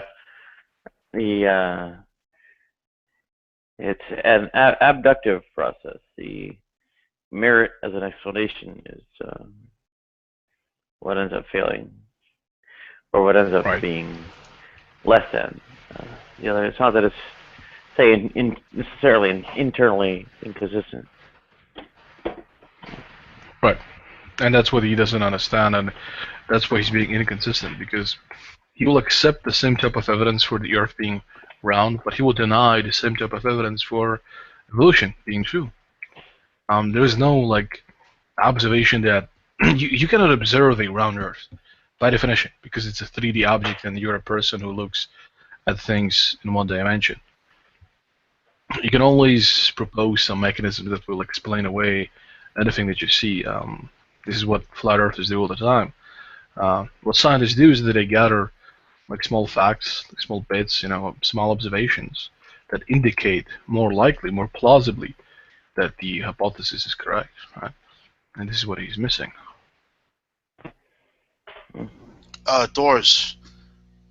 Isn't one way, I don't know if it really would be a way, but if you well, I guess it still wouldn't work because it wouldn't be like really clear evidence. But if you take off in a plane and you go and keep going in the same direction, and then you can come back to where you started, then the Earth would have to be spherical. So in order for you to keep going in the same direction and return to where you started, it would have to be a circular object to do that, right?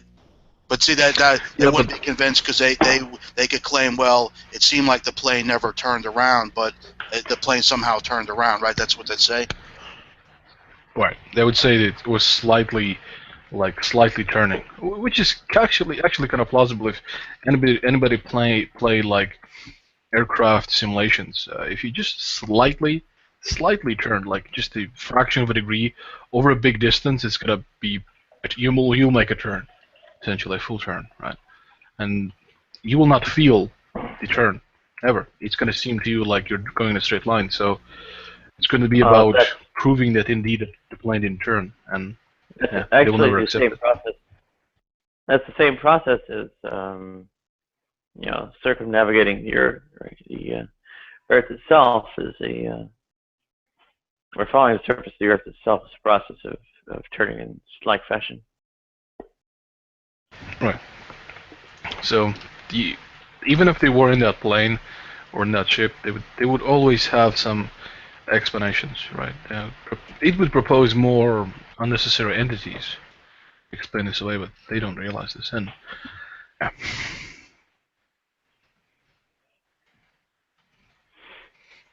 And I, in fact, I'm not even sure how to make a complete solid abductive argument. How to put these evidences sort of in a stack and how to establish that this is more likely than that. I'm pretty sure there are philosophers of science who can do it, but I just appeal to authority. I mean, Seamus was saying he wanted to dig up how to do that for himself, and yeah, I think it'd be worthwhile. Oh, sorry, Seamus was saying what? Yeah, he was interested in knowing how to debunk the flat Earth. Oh, yeah, I've heard a lot of skeptics ask that question to us.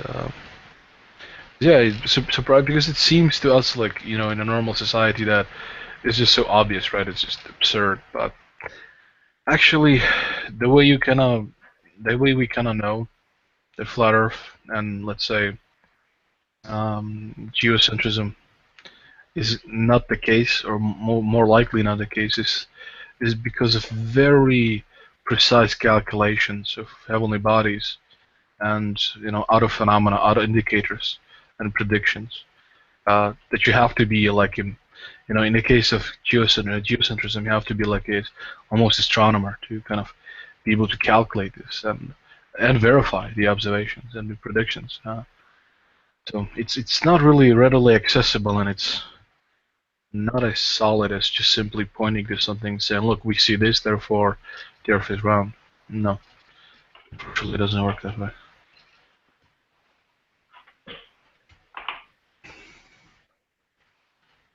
You even know that, because we see this, that this falsifies flat Earth, you have to have like an in-depth understanding of higher mathematics and vectors and just tons of physics stuff, astronomy. But how do they? How do they explain that? Like where are the edges of the Earth located? If it's flat, that means it has edges, right? So where do they claim the edges are? Antarctica. Basically, I'm sort of parroting what Commander has told me before. So he believes that the whole sort of the ends of the world are surrounded by ice, right? And the reason why we cannot test this is because there are blockades by nations' fleets, right? Even though we know from our sort of perspective that they are nowhere fucking near those locations, to him, whenever he sees a blockade, he has a sort of justified, reasonable doubt for his view to say, well, yeah, look, there's a blockade, and it's exactly because there's the edge of the Earth, and people are, don't want us to know. But then they say, like, so they're saying governments are doing that. So what's their reason for why they think governments would want us to not know the Earth is flat? Yeah, on that I'm not sure, but he has like some explanations that it's basically conspiracies. So they Global actually say there's conspiracy. like an ice wall, so you can't, to block the view. Not the well, I'm not sure about that. Maybe so, but at least what Commander was telling me that it's the nation's fleets that are blockading this the access to that for you to see, right?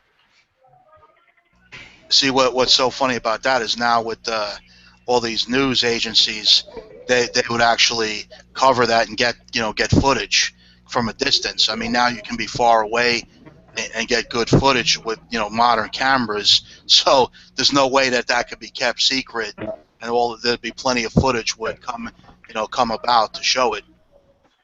I would say the images and the videos are created, they are modified. Yeah, you're right. I mean, yeah, the guys who are really like, you could say good at this stuff. Yeah, they've always got these type of answers, right?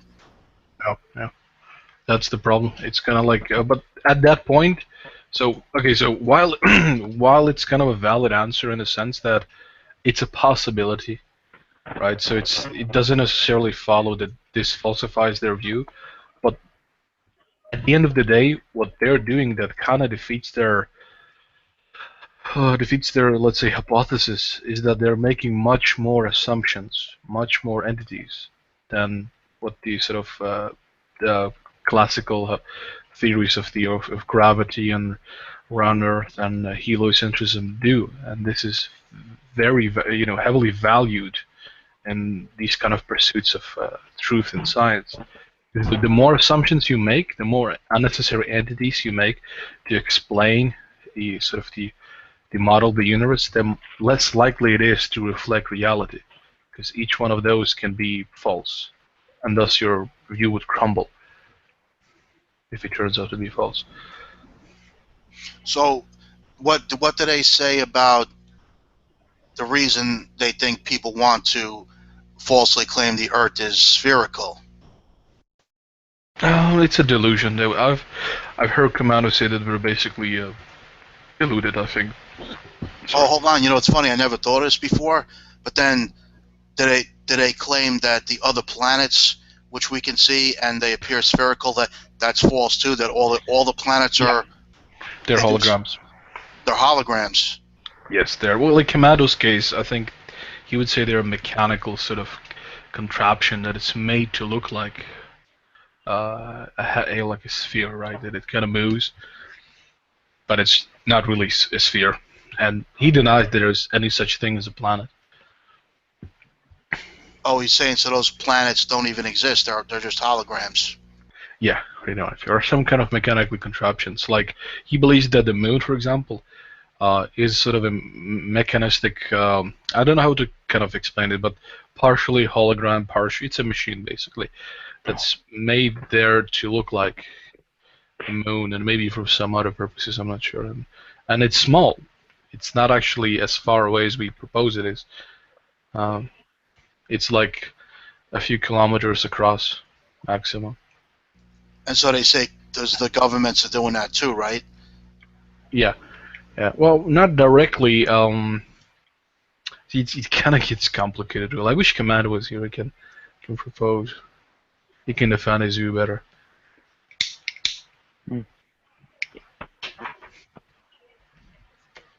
He seems to be AFK though. Well, yeah, Commando doesn't believe that the moonlighting happened the way we are told. He's willing to accept that they might have gone there, but it's the records are not as it appears to be, right? It's just a small kind of mechanical device, and they just fabricated some stuff partially in a studio, and just it's kind of complicated. I mean, So, like, what impression do you get of them? Like, you think they really believe it, or they are like trolling? hard to say, right? They might believe it, they might be trolling. Given the consistency and the passion with which they defend it for such a long period of time without any hiccup, I would say, yeah, they kind of most likely believe it really. Either that, or they are the world's greatest troll. They deserve an Oscar.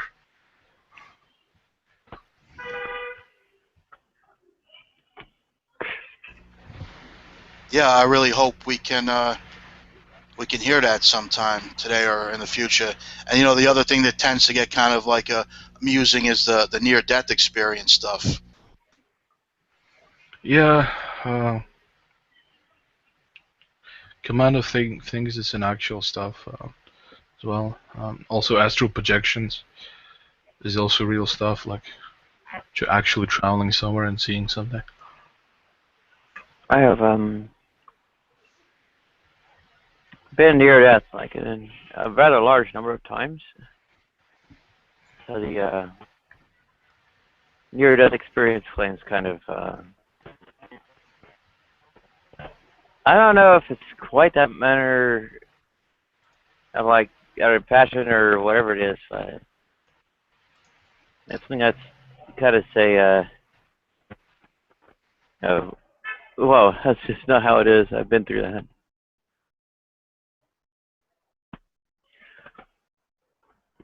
Well, they would say you're the well, I don't think they claim that every NDE or like, well, every time somebody dies or is near death that he experienced this. It's, you know, special conditions, something. Well, I'm thinking about it in the sense because there's a guy in a debate group on Facebook. So he's a theist.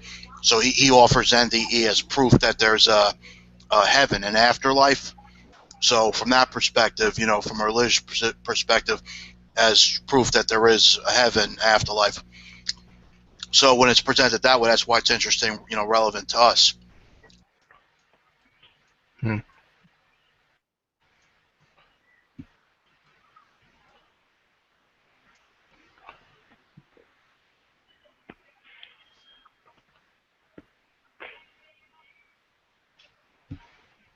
Yeah, my condition, or at least one of my conditions is, you know, this cause of like or what are the causes? Like this massive number of like hospitalizations across the U.S. Basically, because you know one hiccup in our medicine stream, and you pretty much need to get us in the ICU. And then, of course, once we actually get rescued, we can be rescued reliably. So mostly a matter of, you know, did they actually show up and start working on me? As to whether I'll quote unquote make it. But you know, being, you know, put out of the job, put out on the street, and all that. Yeah, pretty much makes the medicine stream pretty inconsistent. Not just for me, but for a bunch of us. So we're like costing the country like billions of dollars a year in hospital stays. Anyway, someone who's like a frequent flyer, so to speak, like I am, you know, will go through this kind of stuff like repetitively.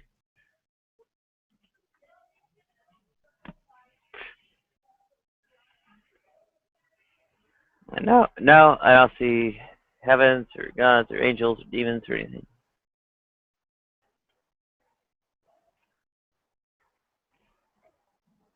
Yeah, they would probably say it's just because you're a non-believer, right, or something like that. So, yeah, they will shrug it off. No, they don't.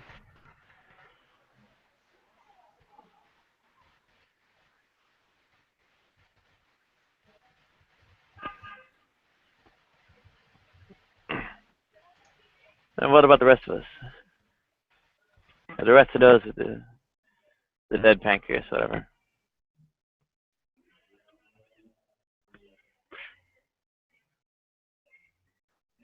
I mean, we should be a massive source of NDEs that way.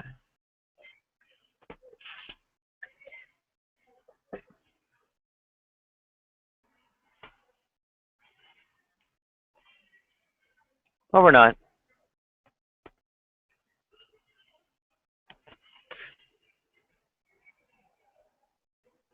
Generally, have people as like flaky or who knows what it is.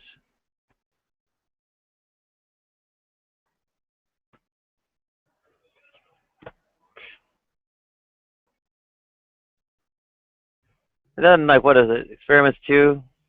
Because they're supposed to see things from overhead. They have like what do they put? Things like with numbers on them. Oh Like yeah. laying on. Also, Yeah.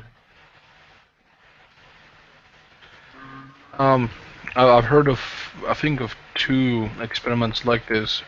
One of them didn't turn out anything in the sense that nobody had a near-death experience at all, and the other one had some near-death experiences occur, but nobody could actually read the numbers. But yeah, don't quote me on that. Don't exactly recall it.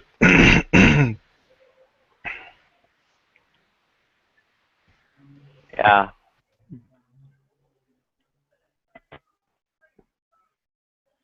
They're not actually seeing things from overhead.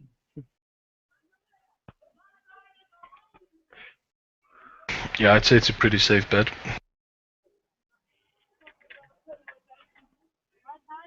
Speaking of which, I've been thinking like of ways to make money from my skepticism. Is there a way to actually have bets with somebody officially on some website about some event? Mm. I'd like to chat up a few doomsday people and make a bet about a doomsday happening or not happening, rather. To make money off of it. I'm gonna say it's probably extremely unlikely to find one of them that's willing to, put up anything as like stakes in it. You know what I mean? I bet you wouldn't find that, which would indicate they know it's bullshit. Well, Yeah. even assuming they don't think it's bullshit, I mean, if they think it's doomsday, they don't think they're ever going to be able to collect. Yeah, I was going to say, Thor. Yeah, that's true. If I'm going to claim that the world's going to end, and you say it's not, and we set a date and we put a wager on it, if the world ends on that date, I lose the bet and I have to pay you. If the world does end, I can't collect the debt from you. Right. So it's a sucker bet. I would be foolish to place that bet. So therefore, I would never place the bet to begin with. No, I would have an necessarily. alternative. Not necessarily No? because they think everybody will be in the afterlife and they'll be satisfied just with "see, I told you so." So they won't need money because there's no. I'm not being satisfied with told you so's. But you think they would be? I think they would. Oh be yeah, very... they'll run around like that. Then why don't they just give you the money instead of wasting the time with the bet? Why? Well, yeah, but I was I was like kind of modified it right now, right? It depends on what kind of doomsday person I'm talking to, right? Depends on what he believes. If he like believes that his civilization is gonna fall, right, and money's gonna lose value, and the only thing valuable is gonna be gold, for example, then I could just bet on gold, just gonna solid gold in some depository or something. I don't know, or just survival supplies, something like that. No, something that I can actually use if the world ends indeed. I don't know. I'm gonna be thinking about this. Mm. It has to be a damn way to make money off of that, besides writing books.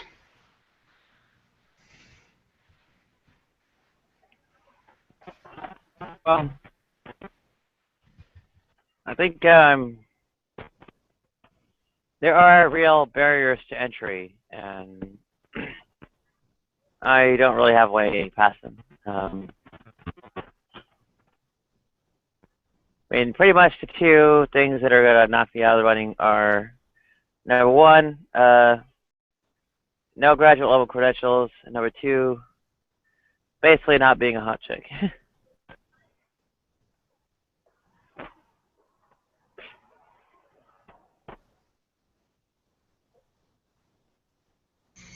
You know, I've Jack, when, seen go ahead.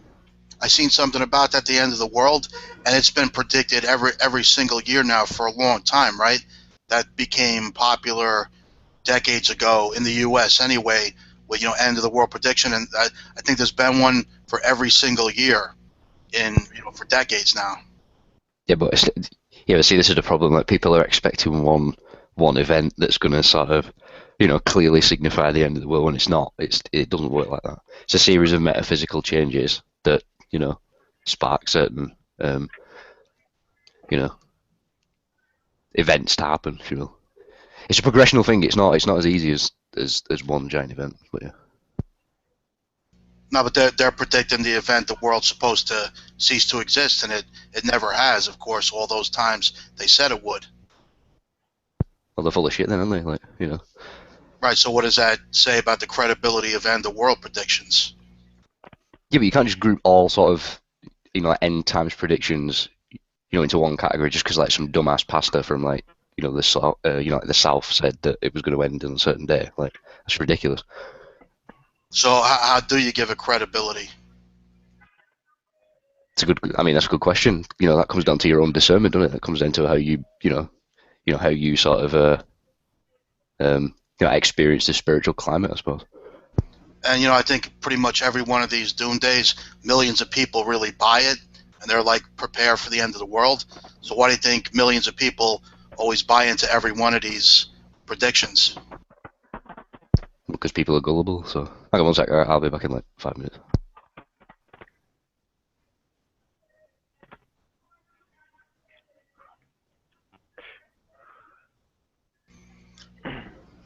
So Christian Billy's in here. Christian Hillbilly's here, but he's not talking. So is that what he usually does? Nope. It's usually pretty outspoken. Yeah, pretty heavy into you might call straight pride. A lot of the other Christians actually get on him about it because they say pride is a sin and all that. Yeah, but the real funny thing about it is, a pride thing is usually, of course, meant for a small group of oppressed people. Like, if straight people been oppressed, that's why it doesn't really make any sense, straight pride. But he thinks it does, because it's just oh, you have pride, I have pride too. But really, when it's a movement thing, it's a minority that was oppressed. Yep.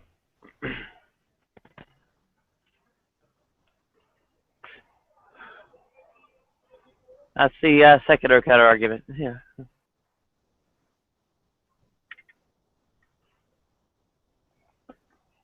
Oh. I think he's from somewhere. Is it Kentucky or southern Indiana, the border area of that? So it's pretty heavy Bible Belt kind of thing. Yeah, one of those intellectual hotbed places. You'd be surprised. What is it? It's Bloomington, Indiana. It's supposedly some kind of bizarre Midwestern mecca for LGBT affairs. So I was shocked it was on the Advocates list of has some kind of list of places you wouldn't expect or something like that. And now I got to ask, you get such good reception from a wireless camera and the headset and everything. So what was it expensive, or using a real expensive thing? Well, this one is not very expensive. It's maybe $30 HEP Tech Bluetooth headset. It's only getting about an 8 kilobit sample rate on the microphone, but it's still pretty good for that. Is the camera big or small? It's a built-in laptop camera. Oh, so that's your laptop. Yeah. Because I was saying it makes me want to do the same thing, be part of this but outside, because it's just really cool that you can do that.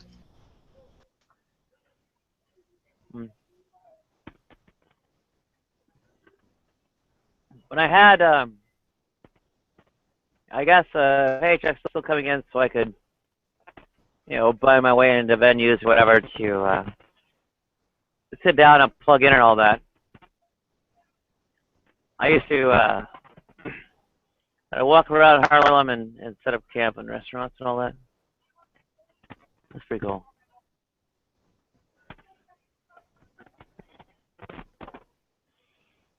I was up by 124th and Madison.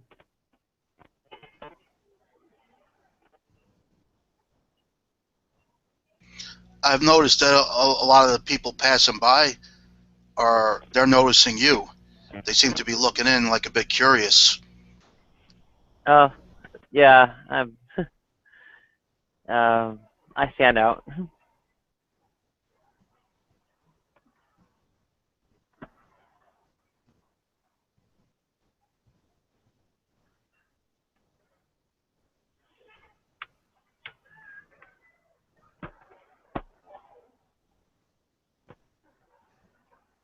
Yeah, there is a friend of mine. We used to, I don't know, go out to just random stuff together, clubs and all that, and she used to tell me that everybody stared at me when I walked past.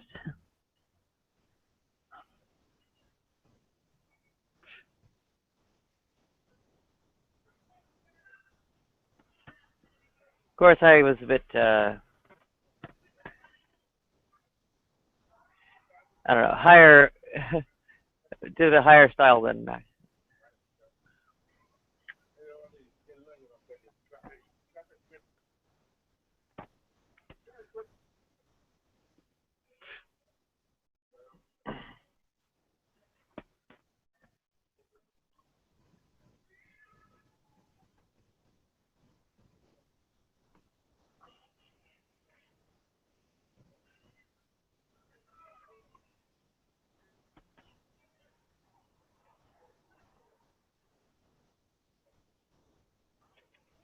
I think it might take me about I don't know,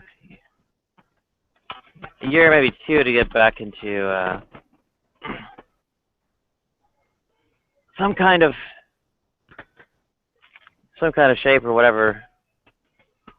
If I kind of had stability or something. That doesn't seem to be coming. The best thing is bicycling. That's how I was in good shape for years, and I got to get a bicycle again. It's the most, I think, effective exercise. It's really good. Yeah, well, my knees and all that are not really up for that. I probably have to rely on like elliptical trainers at the gym or something.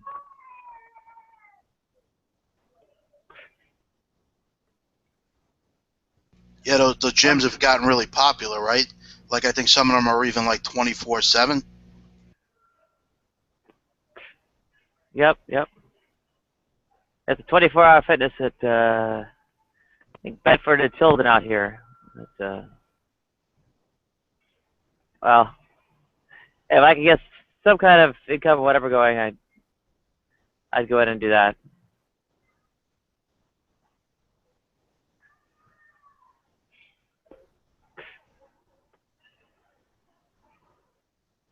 Yeah, there's a lot that ends up writing on what you look like. I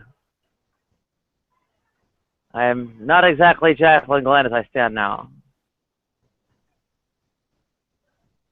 I got to ask you, you always go outside to smoke. Is it because you have a roommate, or like even your neighbors would smell the smoke? Yeah, the roommates, landlord, etc. I've kind of ruined my moonlight tan or whatever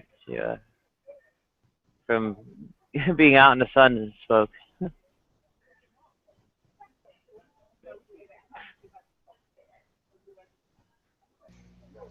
It'll take a few years to get that back. Assuming it'll last that long. So it feels comfortable outside? Because I know when I was out last night, it's definitely gotten cold. Yeah, it's fantastic right now. It's about 68. But the nights are definitely cold, right? Yeah, yesterday it cooled down to around, I think, 61 overnight. May have dropped just below 60. Like, you know, As far as October, like October, it's always cold. Like, it's very rare for like the weather to stay mild into October. So like, you know, definitely like in another week, it'll be like consistently cold. I think usually is. maybe. It wasn't too bad back in 2011 or 2012, but we'll see. Yeah, 2012, I think it didn't freeze over till almost like January.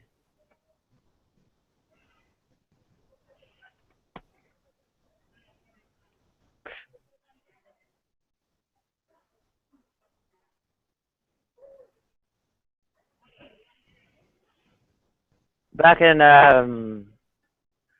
like fall 2013 or so, I had 3 job interviews lined up in the Bay Area. I said, well, the heck with it, might as well not fly back because I can't really keep the apartment out here going anyway. The lease ends and all that, and a few other things too. Struck out on all 3. So what kind of work is it you want to do?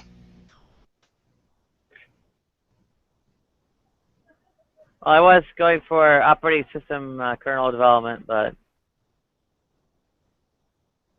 I think at this point I'm looking at scrubbing toilets or bagging trash or something. And why out there in the Bay Area, San Francisco? Is that where you're from? No. Born in Miami, Florida. My first language was in Spanish. Oh, you grew up there in Miami? Yeah. Oh, are you Cuban? Yeah. Or at least half. What's the other half? Yeah, some kind of American mix or whatever. So you're really in a situation where you're gonna have to like take any job you can get? Pretty much, yeah. I could definitely use some connections.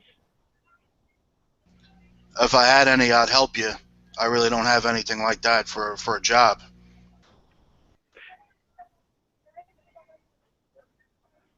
Yeah, I was kind of banking on the city jobs because they had, who knows what kind of competitive exams or something. I was like, hey, I can just sign up for one of these exams, and I can always ace one of those.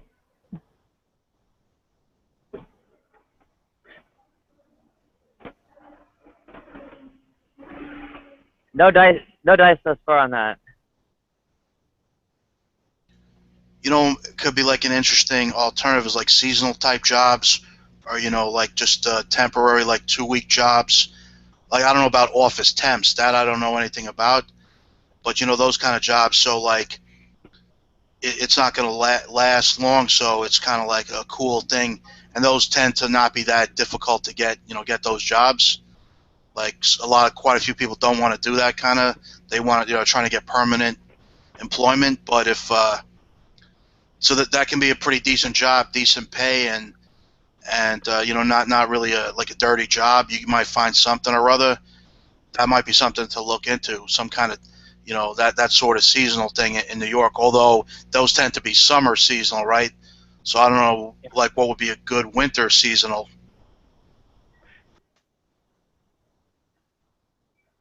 Yeah, I'm striking out pretty hard here.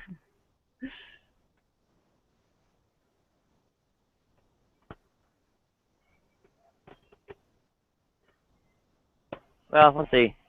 Some random guy who just like walks by and stuff said he might have things for modeling, I guess, properties and whatever in the area come October 1st. think he might have just been blowing smoke, but we'll see. You know, maybe an interesting one if you don't have any issues like with alcohol, like, you know, serving as a bartender. That's what a lot of people turn to in New York. You know, you go to the bartending school, and usually you have a pretty good chance of getting something.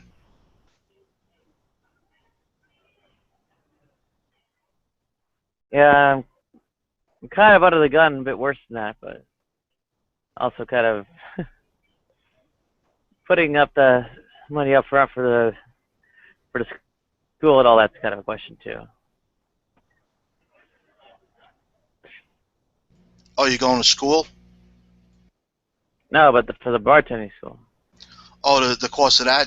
Well, yeah, it might be kind of expensive now. Like, I did it years and years ago, and I didn't stay doing bartending long, but, you know, I gave it a shot because it's just like one of those jobs in New York that people do it for that reason. Like everybody that was with me in the bartending school, they all had jobs and like good jobs, but they were doing the bartending just for, you know, extra money. And but it's always, I guess, bartending in New York's always been that kind of job. Like it's kind of tends to be one of those easier, you know, the ultimate easy job, but it sucks. You know, the job itself sucks, the pay sucks. It's security. That's like almost anybody could get hired for security. I've heard guys walk in and get hired that day and get put to work that day without even like a background check or anything, doing security work. Yeah, John, also with bartending, you can go to this bar, that bar. You can move around and take the job skill anywhere. Right. But then, like for Nadia, like if there's any issues or like discrimination against her, I'm sure there's got to be plenty of cool places in New York, you know, that suit her fine, you know. So it could be a really good thing, you know, end up being like a fun thing. Yeah, You gotta learn like how to pour drinks at a bartending school. Hey, I can teach you that for free now. Yeah, I can get my webcam. Yeah, my impression was that well, it's a pretty long line of people waiting for jobs at bars.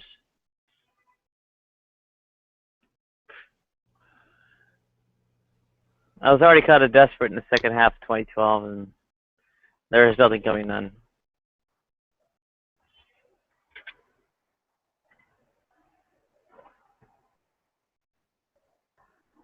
Yeah, we'll see. Hey, Commando is back. Hey, Commando, we were talking about your flat Earth theory a while ago.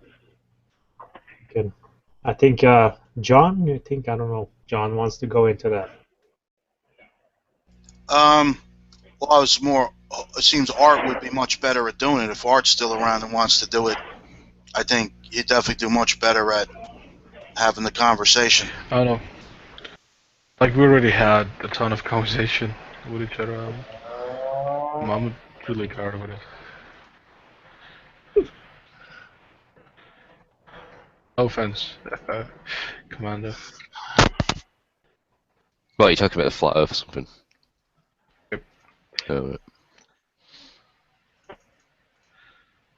There's no point talking about it if the two like sort of hardwired into the NASA programming. Like, if they believe that shit, then there's no point going there really. You got to start from like the basic No, stuff. John was asking questions earlier about it. Like, all right, yeah.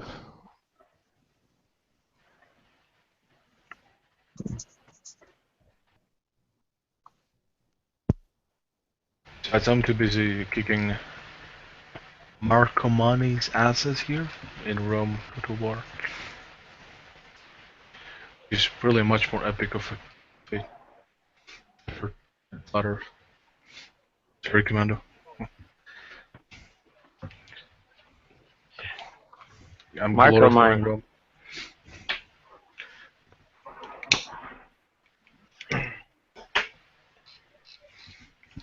Yeah. Oh, history also comes up too. We've had Afrocentrists show up. They're a little bit interesting. Yeah, but science sort of backs up the Afrocentrist position, doesn't it? Because you all believe in like the out of Africa shit, don't you? So I don't think science backs up the idea that the Vikings, Celts, and the Queen of England and Abraham Lincoln were black.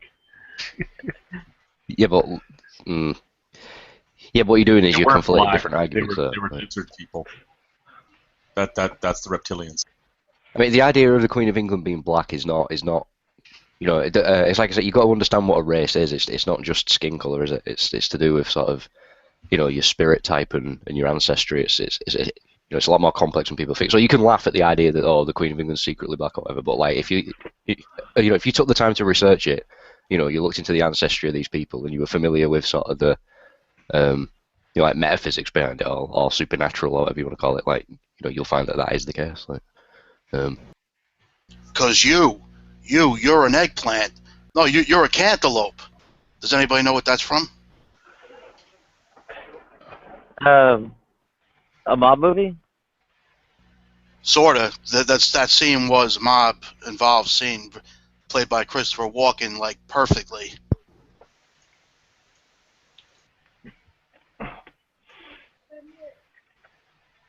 I can't name the movie offhand. It's from the movie True Romance. So what the guy did, the mob guy, played by Christopher Walken, he was Sicilian, and the guy he was interrogating to get information told him he loved history and he learned all about world history and explained how originally Sicilians were blonde-haired white people, but the Moors who were black moved in there, and they mixed with the blonde white original Sicilians, and that's how it turned Sicilians into olive skin and dark hair. And he ended up by saying, you're an eggplant. And so he laughed and said, you're a cantaloupe, and then he shot him in the head. So it didn't end well.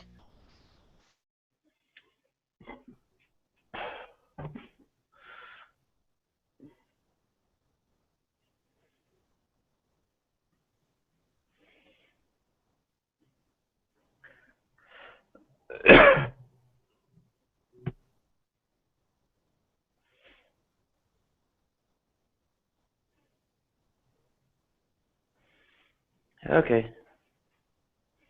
I am in trouble.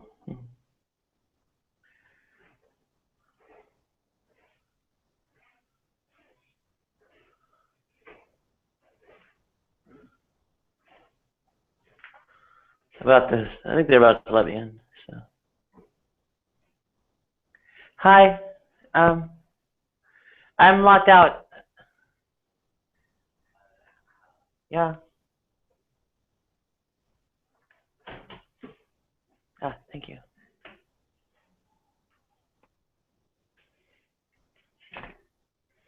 True Romance. Oh, I'm sorry?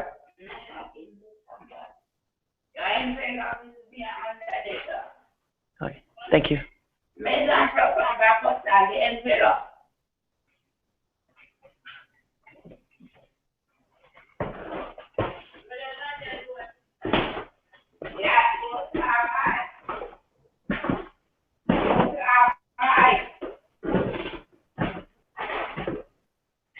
Am I still connected? Are you still what? I was just checking to see if I was still connected. I still couldn't understand you. Are we still picking you up? Yeah. Okay.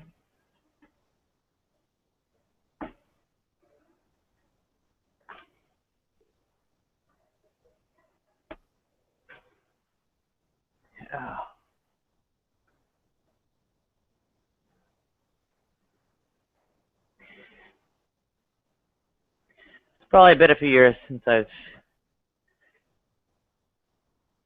if I've seen that, it's been a few years since I've seen it.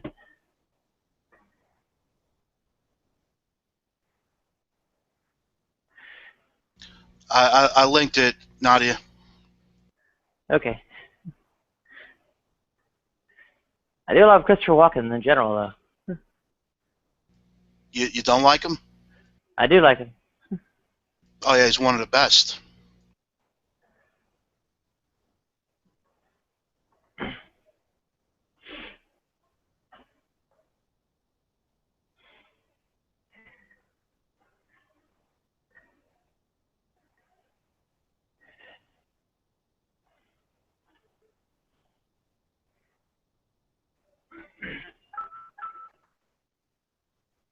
Oh, let's see who's here. G Whistler. Okay, we know you. Hello. Hey. Oh man. Oh. G-Man, every time you enter the room, could you sing a little of Court of the Crimson King for us? It would be my pleasure. That would be a very cool thing for you to do. I should set that up with some kind of MP3. Some kind of trigger that announces it. The chorus comes in. That'd be really cool. In the court of the Crimson King. There you go. Not bad, not bad. Always a pleasure.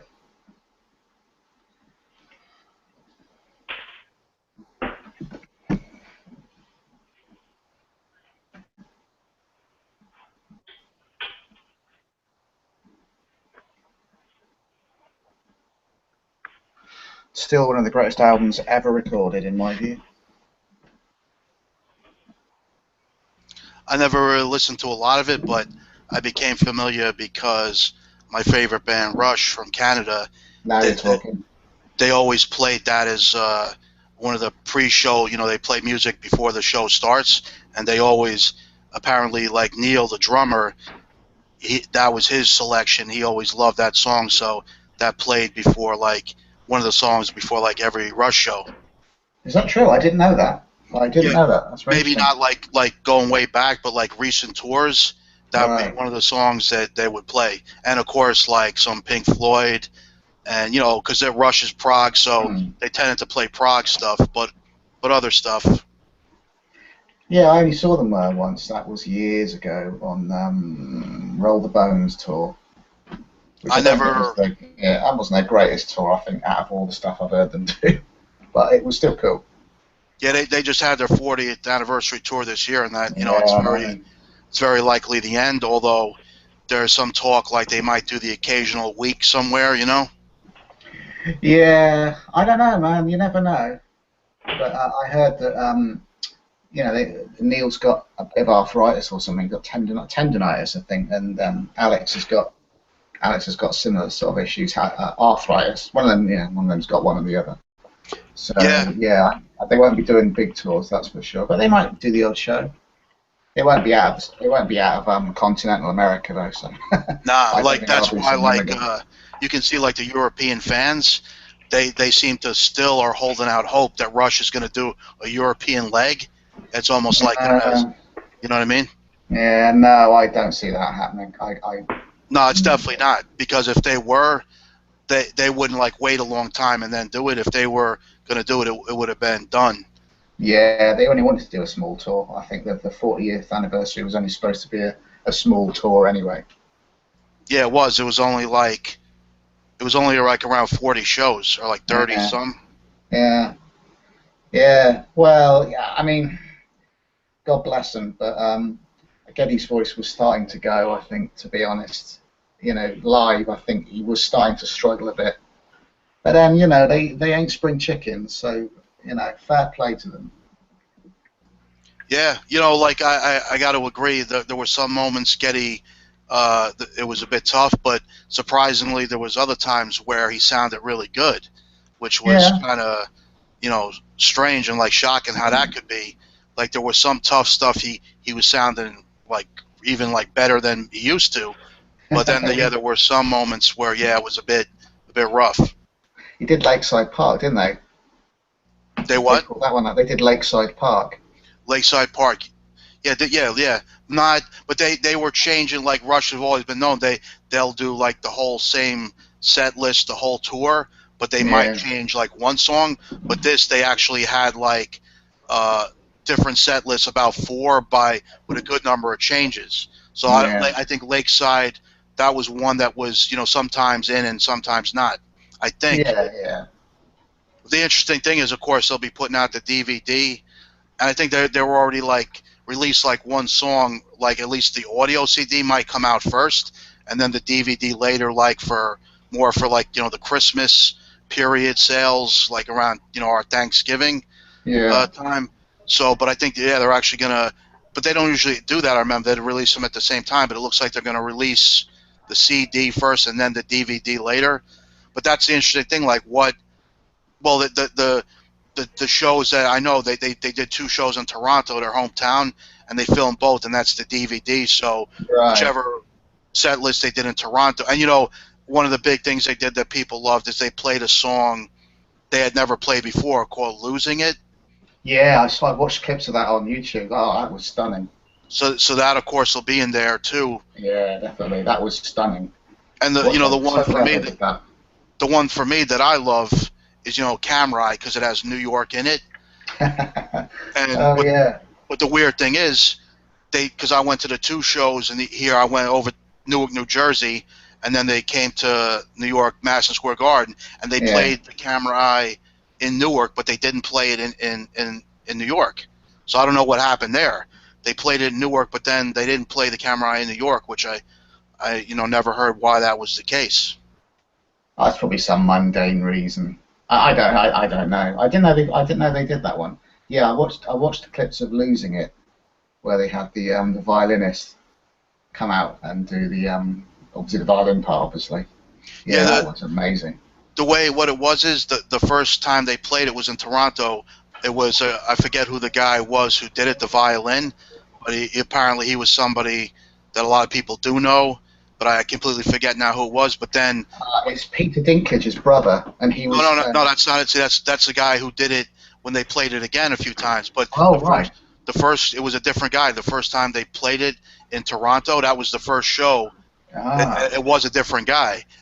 And I can't now remember who that was. But, of course, if I were to go look it up, I could find it. Yeah.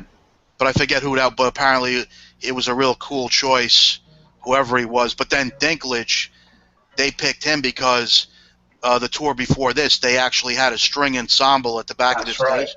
So that's how they had him, that was the reason they picked him to do it for. So, so the guy who did it first, he wasn't available to come around and do it again.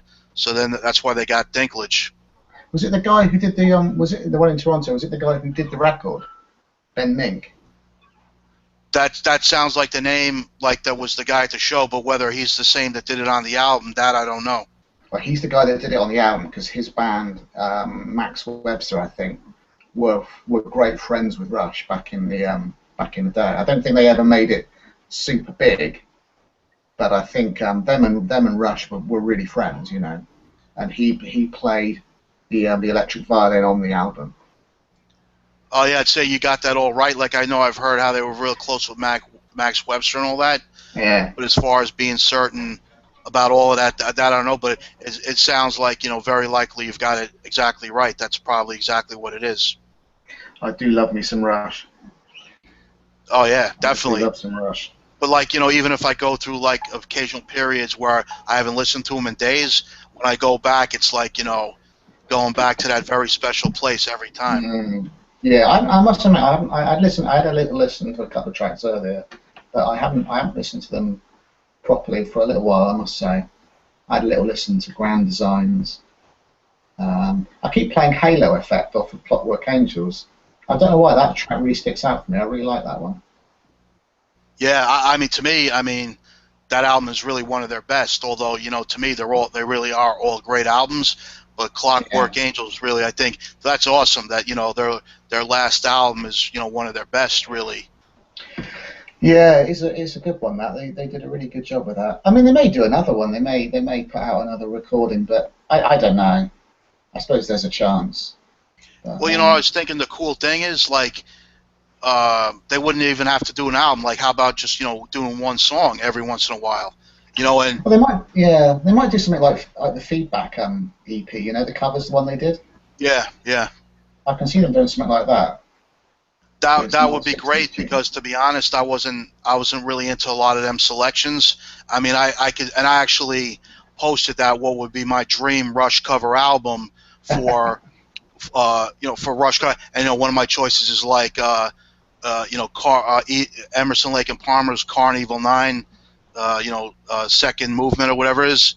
Welcome back, my Welcome back, my friends, to the show that never ends.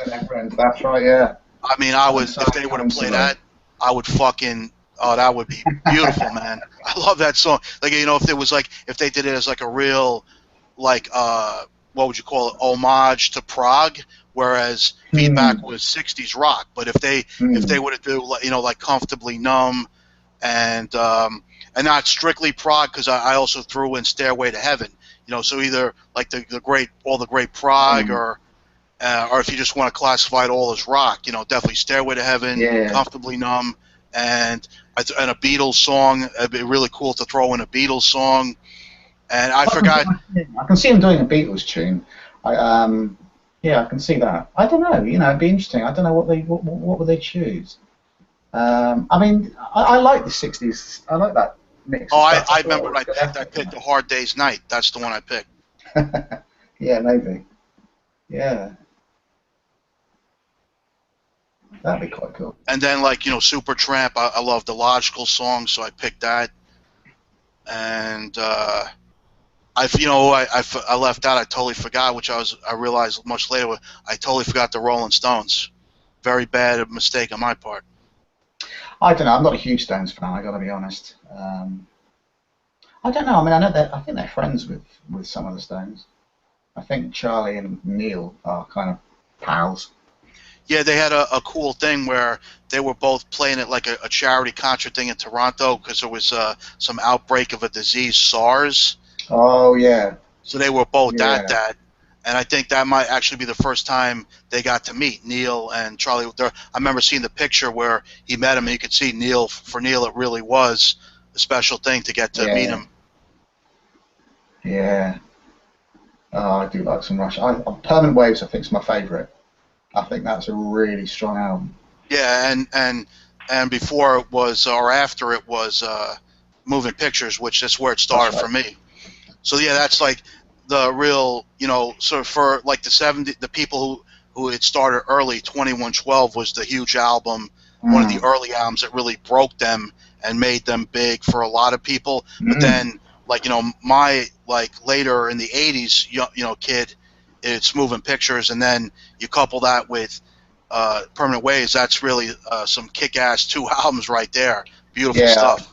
I think Permanent Waves kind of bridges the gap between the sort of 80s stuff, the sort of more traditional songs, and the kind of 70s stuff, and it's got some great stuff. And they did. So you would have seen them do Jacob's Ladder on the recent tour, then, yeah? Yeah. A lot of people love that because that's one they have played before, but it was a very long time. Yeah. Oh, that would have been. Oh, I can imagine the hair standing on the back of your neck when they do that one. That would have been a cracker.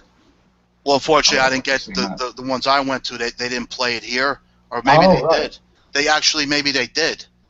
But as much as I really like that song, that one didn't. You know, I thought it was, you know, cool. Of course, I agree that it's great that they played it and hadn't played it so long. But I mean, definitely the songs that I really felt the most was the new stuff. I mean, because that was the most exciting to me, and especially how Neil. He actually, which I loved, is usually he's always played the big drum solo like in the second set. You know, they have two sets. Because they end up playing close to 3 hours, so they do in 2 sets. Yeah. And of course, they haven't had an opening band in many years. And but what Neil did is, it was only like the second or third song. It was one of the new ones, and Headlong Flight, which is like the one that was. I mean, that's just a real fast tempo song, and Neil actually inserts like a mini drum solo. Into that song, and it's just like, oh man, it's fucking off the chain, man. Beautiful. I tell you what, I think, you know, Geddy's bass playing's gotten much even better over the years. Not much better because he was always awesome, but his playing at the moment is just so cool. I don't think he's going to stop. He'll do something. Yeah. Well, you know, he did do the solo. He did do a solo album called My Favorite Headache. Yeah, I've listened to that. I really like Grace to Grace, actually, on that. I think that's a strong song. Yeah. That's about his grandmother that survived the Holocaust. Is it really? I did wonder what it was about. I never could work out. I thought it was about... I had a thought that it was about like building railroads and stuff. The sort of... you know, the I only know because... sorry, go ahead. What was the song? It's Grace to Grace by Geddy Lee.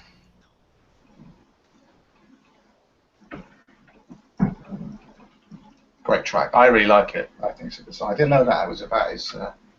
Yeah, because of course his parents came over during the Holocaust. Yeah, you know, it's I might be wrong. Maybe it is his mother who survived. Like his father did end up dying not many years later from the health effects of being in the concentration camp. But yeah, his mother is still his mother is like, you know, of course now, I guess in her 90s even. Well, she's in the film because they interview his mother and Neil's parents, oddly enough, which I never expected to see. Yeah, Beyond the Lighted Stage. Yeah, that's right. Yeah, that was really weird. I never expected that.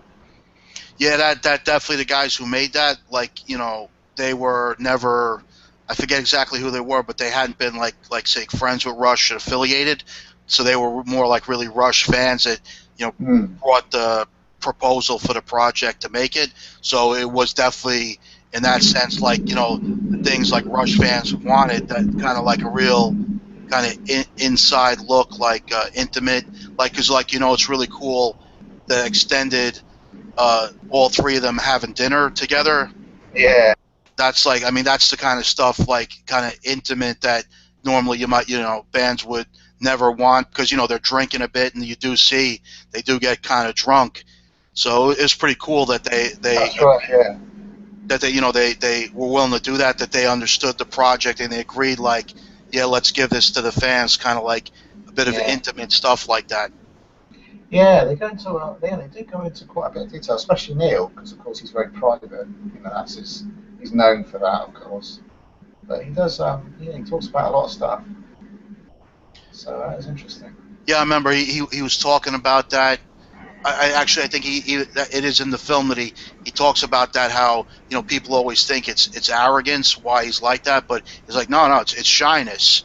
You know, that's what it is. But they think he's had to deal with a lot of fans saying, like, you know, you owe it to this and this, that, and the other. But it's like, well, he's like, you know, I'm shy, so that's just why. It's not like I think I'm like too good for you or any of that. Yeah, that's just his way. You know, that's fair enough. You know, I can imagine, obviously, I can see how it could be difficult to deal with. And obviously for him, he just wants to play the drums and do his thing. So yeah, you know, I can appreciate that. Yeah, like, you know, I don't know if when did he stop doing it, but, like, you know, but I think pretty much, like, he's done it right up to the last tour. He won't do the meet and greets. I know, yeah. But the reason why, when they first came back, because he didn't want to have to deal with people making any mention of his, you know, wife and daughter. Yeah. That's, well, of course, yeah. Because, you know, like, but they made clear, like they said, we understand, like, the motivation would come from a good place. Like, people would want to say, Neil, I'm sorry. But, you know, they forget, like, if Neil had to hear that every day before every concert, it would just be, you know, too much. Yeah, that's right, yeah. Yeah, well, he does his thing, you know. I think the fans respect that. He's mellowed out a lot, I think, in recent years. I think he's just come to think. I don't know, he's sort of come out of his shell a bit more, if you like. Which is kind of nice, you know. He's done a lot more interviews. Yeah, that's true. Yeah, there's quite a bit, that I found on YouTube. Like, it seems like it tends to be a Canadian show, like that he's available. But that's kind of, you know, now it only occurred to me now, but he's been living in L.A. with his wife, because she's from L.A., but it seems like he tends to, like, do the interviews with, you know, the Canadian programs, even though he's been living in the U.S. now for, you know, many years now. Yeah.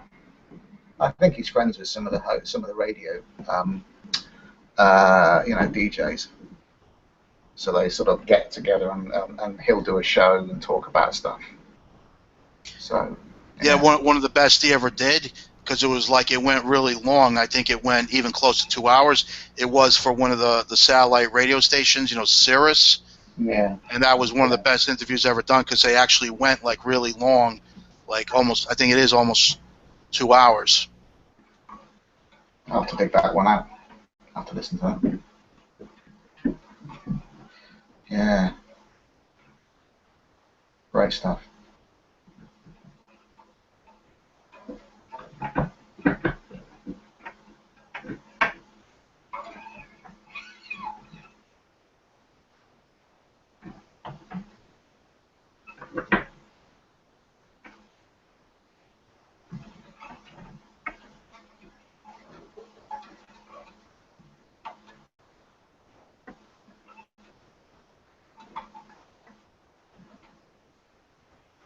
I'm grabbing a few books on flat earthism.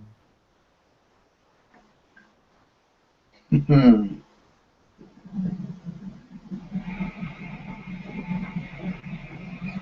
You have to lend them to Seamus. Help him do his research.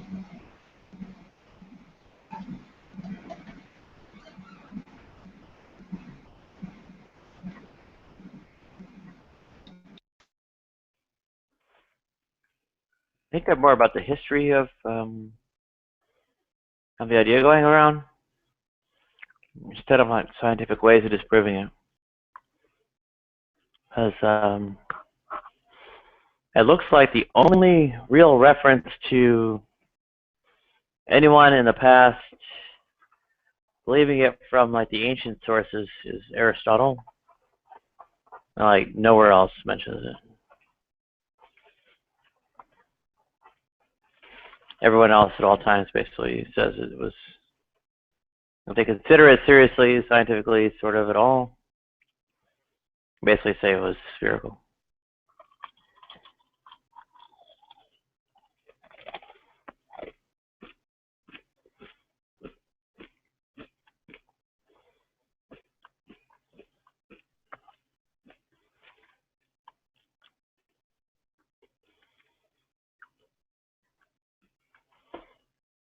My general line of, I don't know if you could really call it argument, is that people knowing the earth was spherical is largely prehistoric.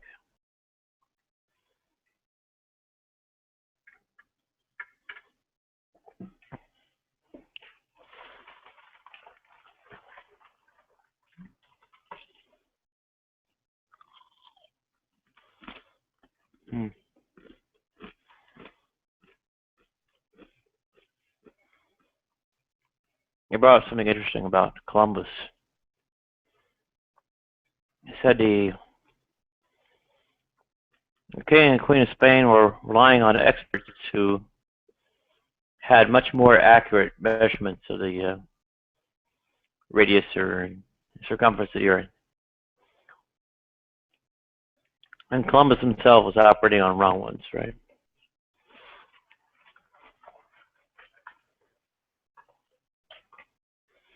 So in effect, the king and queen won the bet.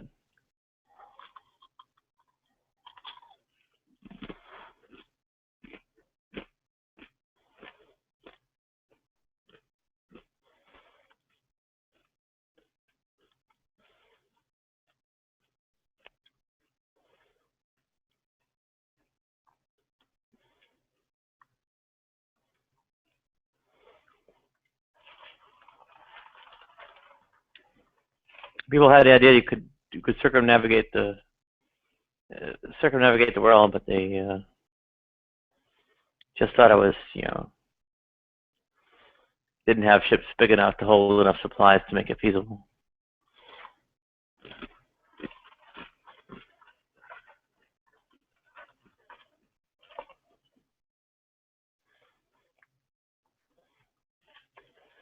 Or so Rational Wiki says.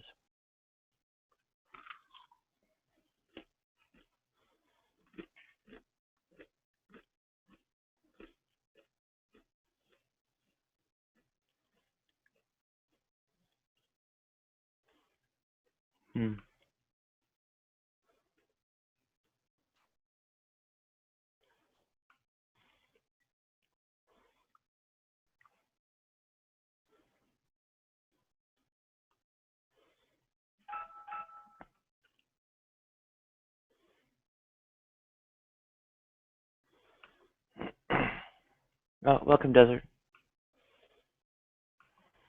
Nadia, what's going on? What's up, peeps? No, let's see. What's up, player? What's up? Yeah. Looks like John here's in the city too. Brooklyn? The Bronx. Oh, wow. Cool. Yeah. Hmm.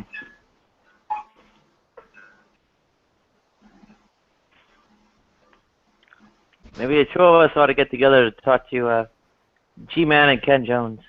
Now that would be really interesting. 2 versus 2. Where is G-Man? He's G-Man in preparing Jersey City. to disprove the atheist claim that God does not exist. That will be better than his answered prayer argument. No, I heard him on. He called into the Atheist Experience, so I seen how, like, when they pressed him about the slavery in the Bible is okay.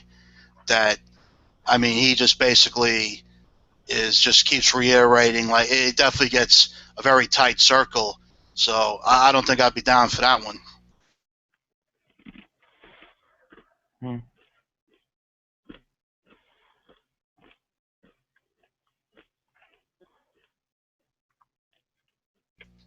that issue in particular, people that want to try and defend the slavery in the Bible, I mean that shit can really enrage me. You know what I mean?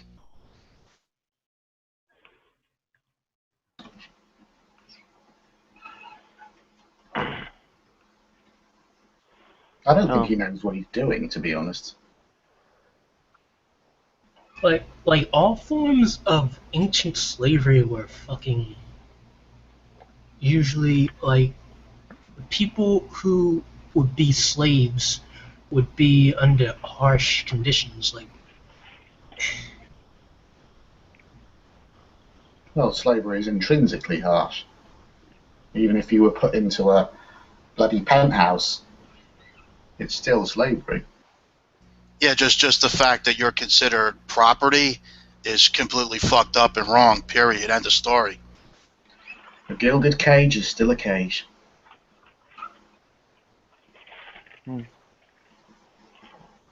and I'm surprised he doesn't understand this. He doesn't. He just doesn't see it. He is so deeply embedded in the belief system. It just doesn't register. He wants to romanticize like the good old days of the Bible heroes and the prophets who were educating mankind and telling God's words. He thinks that's what it was back in the day. That was all fine dandy. It was. Who are we talking? Chris, who are we talking about? What G-Man thinks like biblical slavery was. He's under this impression that was like a summer camp kind of. That even though they were well they had a place to stay, they had food, so they'd be grateful. And also they could leave if they're beaten, like if they have their eye or something wounded or something. Or your teeth. If you knock out an eye or a tooth, you have to let them go. Yeah, otherwise you would pay the penalty.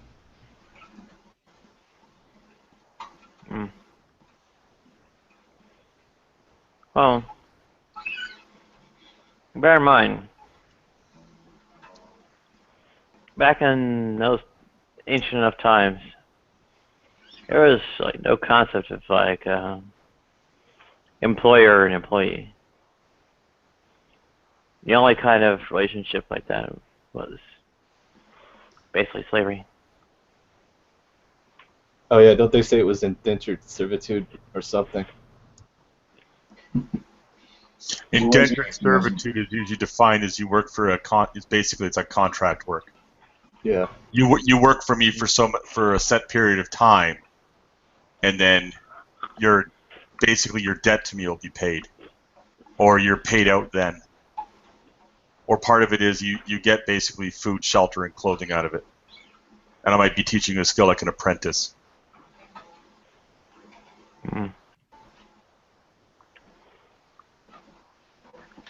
Yeah, it's a much later invention. Yeah.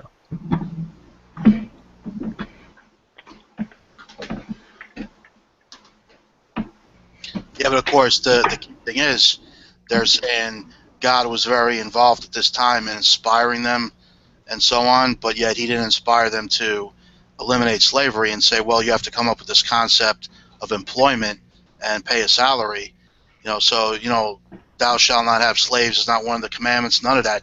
Doesn't even mention slavery is only mentioned as you can have slaves. Never slavery's fucked up. That's never even hinted at. No, the thing with the Bible, which the evangelical Christians who come on here, what I hear from them is, well, God's law is divine and it is objectively right and there's only good and evil.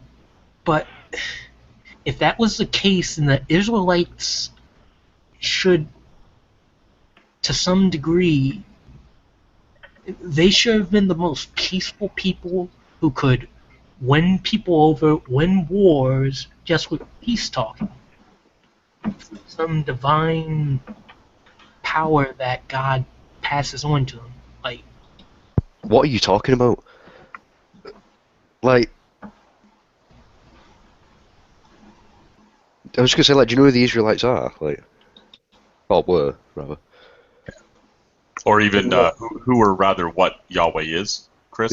Yeah, exactly. It isn't so much that Chris doesn't know, it's the people who are saying what Chris is saying.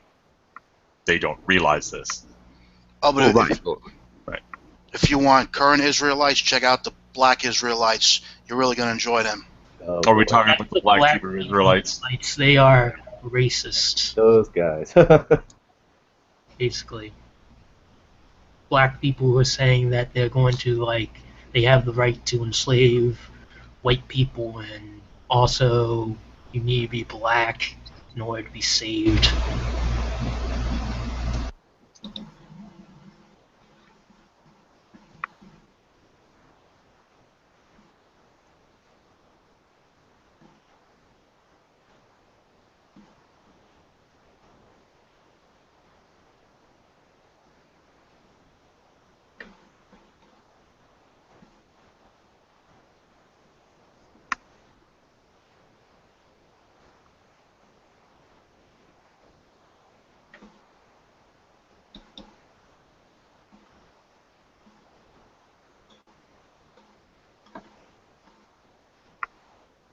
I'm trying to figure out which exact groups was headquartered out by 100. I guess it's between 124th and 125th on Madison.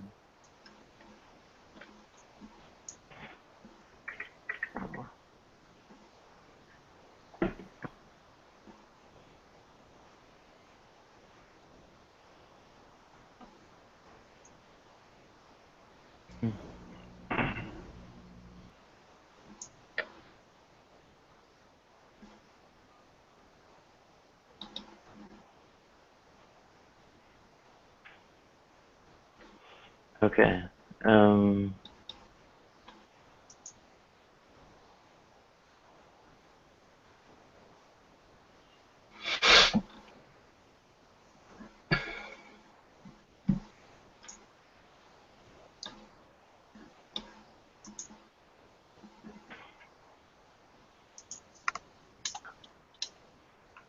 trying to find where these guys are.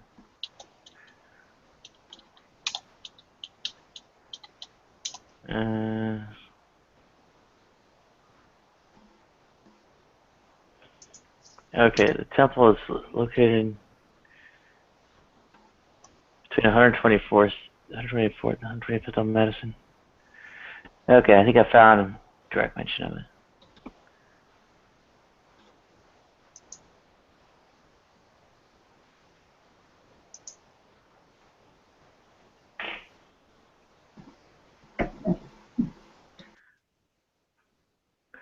Okay, Israelite Church of God and Jesus Christ. That's different from. I'm not sure if they're quite as Judaic as they could be.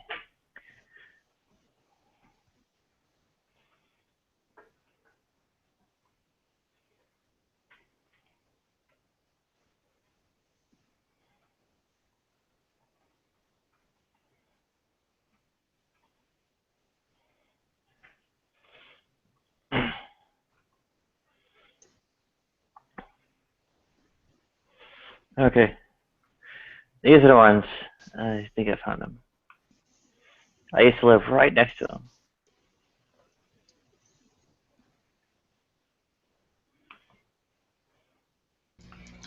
Oh yeah, my last time my experience with the Black Israelites was over in Newark, New Jersey, when I went to see Rush.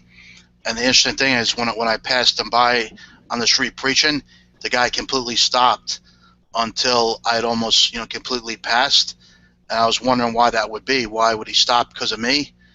But then when I heard him start up again, I could just hear him say that white people started homosexuality. So that's what he was preaching, that white people invented homosexuality, that there'd be no homosexuality if it wasn't for white people. I don't know what to say to that. That's just extraordinary claims people make.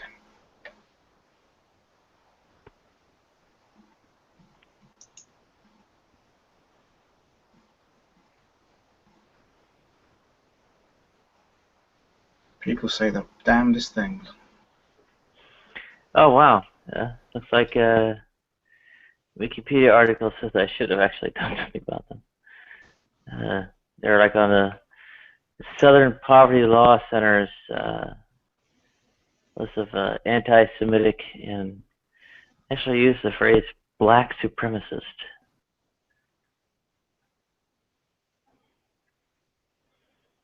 Yeah. So they condemn whites as evil personified, deserving only death or slavery.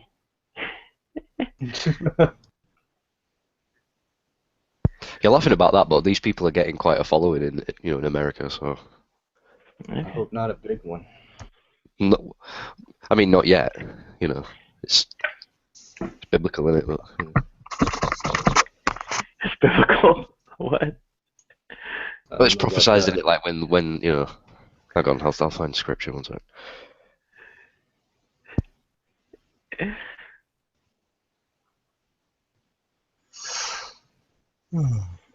I'm not sure that's terribly distinctive, though. I mean, you can make the Bible say almost anything. Well, that's true, but there's layers to it in there. So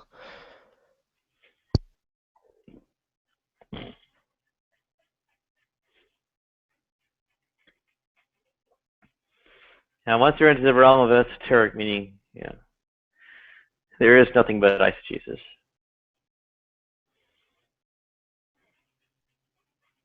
Nadia, don't they refer to Jesus as the Most High? I'm not sure. It's Puff, puff, possible, pass. given what? Puff, puff, pass. Oh, Puff, puff, pass. Jesus the Most High, right? Oh. Yeah, there you go. Yeah, Elyon is the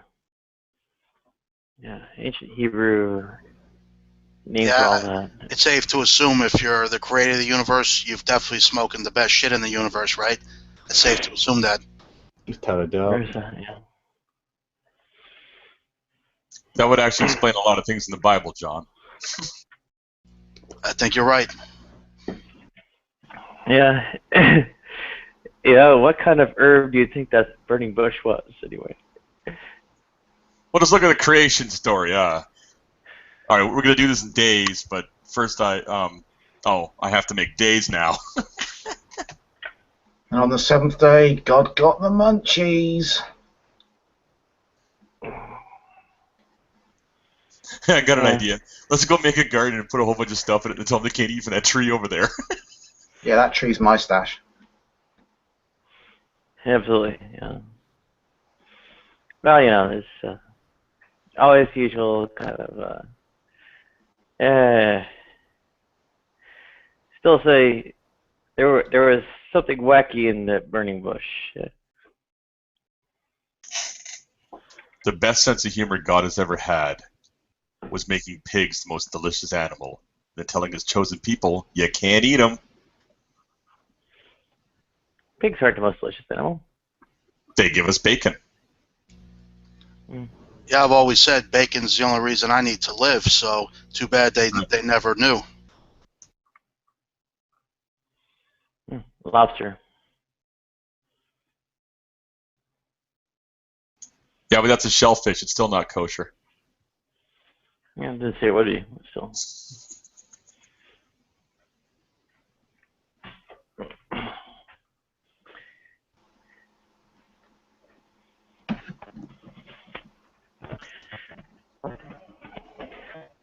Yeah.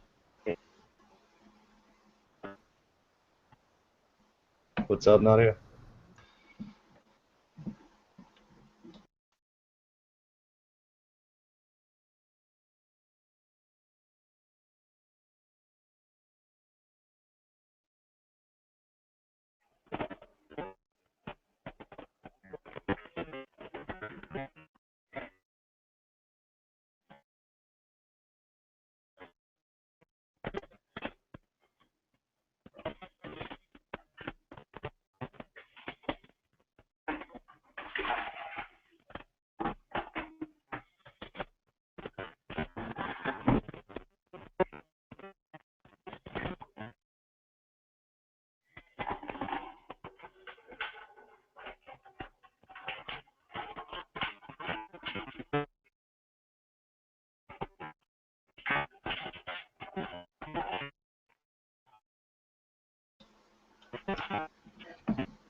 That audio's not coming through.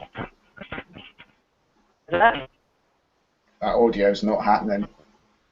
That's really bad. Oh. Sorry. That's all right.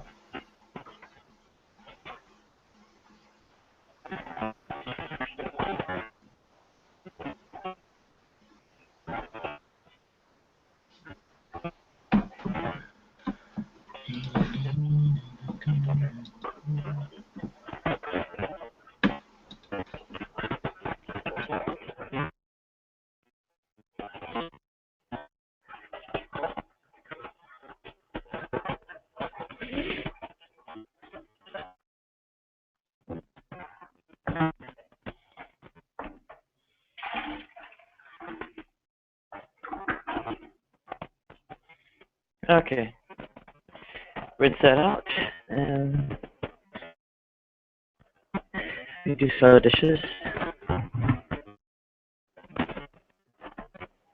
Macaroni.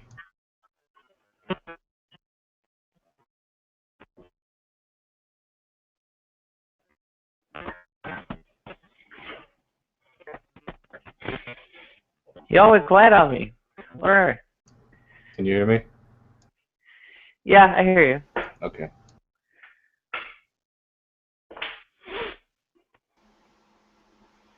Okay. The bags are getting full, but anyway.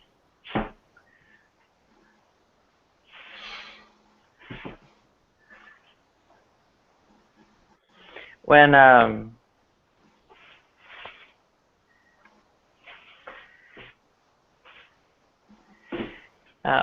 what exact things are in tension when the flat earthers try to come up with their ad hoc explanations? Do we know offhand? Yeah, there should be actually something specific here. Oh, you said flat earthers in general, right? Yeah. Commando? Like what? What do you mean? What? Flat Earth or something? Like, sorry, I'm not fully paying attention. I'm sort of like looking. Like a video game? No, not a video game. Just sort of like reading through shit. I guess we're trying to figure out what of the various ad hoc explanations end up being in tension with flat Earth kinds of affairs.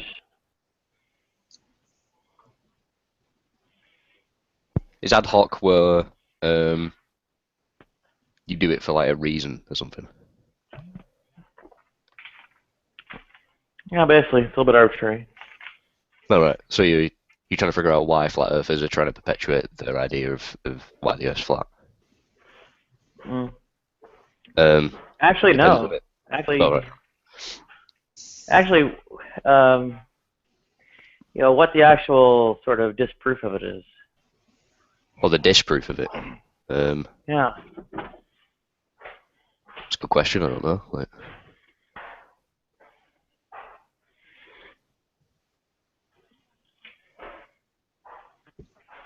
That's what Seamus is wondering too. well, wouldn't your sort of counter to the flat Earth be, sort of your NASA photos and your, your scientific stuff? Wouldn't that be, the counter to that? Because other than that, there's no real, there's no other counter for it, is there really?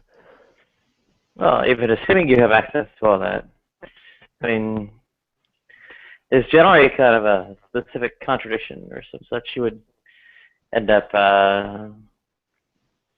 having be part of your counter argument and all that. Yeah. Well, that's what I'm saying. Like, none of these people who sort of push the NASA idea have access to that information, do they? Like, the most they go off is like photos they see on Facebook or, what they've learned in school or whatever. Do you know what I mean? It's like I keep saying, they can't like sort of empirically prove it to themselves or for themselves that we're actually on a ball. Do you know what I mean? So it's a massive appeal to authority.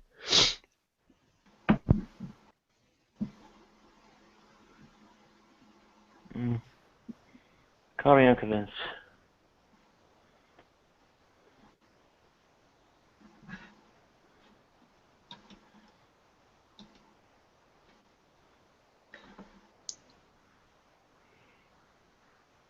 Aristotle actually had arguments.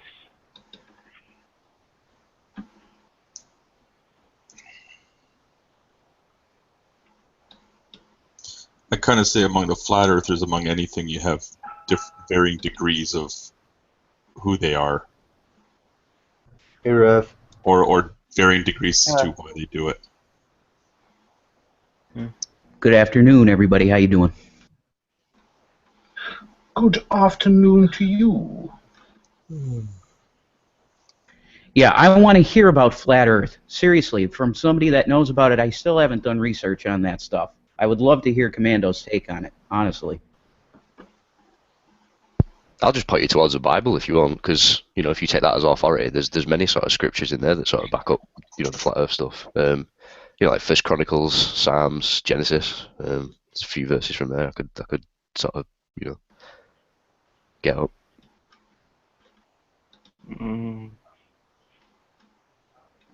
Yeah, well, my whole thing is, right, if you go to a certain place on the earth and you take a sailboat, you put the sailboat on the water, and you put like a buoy in the water, right? And you just go straight, and you keep going straight and straight and straight. Eventually, you're going to come back to the buoy, right? Well, this is it. Like, no one's actually done that to prove it, have they? Like, so. Well, they it's a round Earth. That'd be plausible, wouldn't it? But with a flat Earth, it's We have circumnavigated the Earth, though, haven't we? I was just going to say that, G. Yeah, I thought. We have had aircraft that have done it. I'm not sure if you can sail a boat in a straight line through the oceans. Magellan.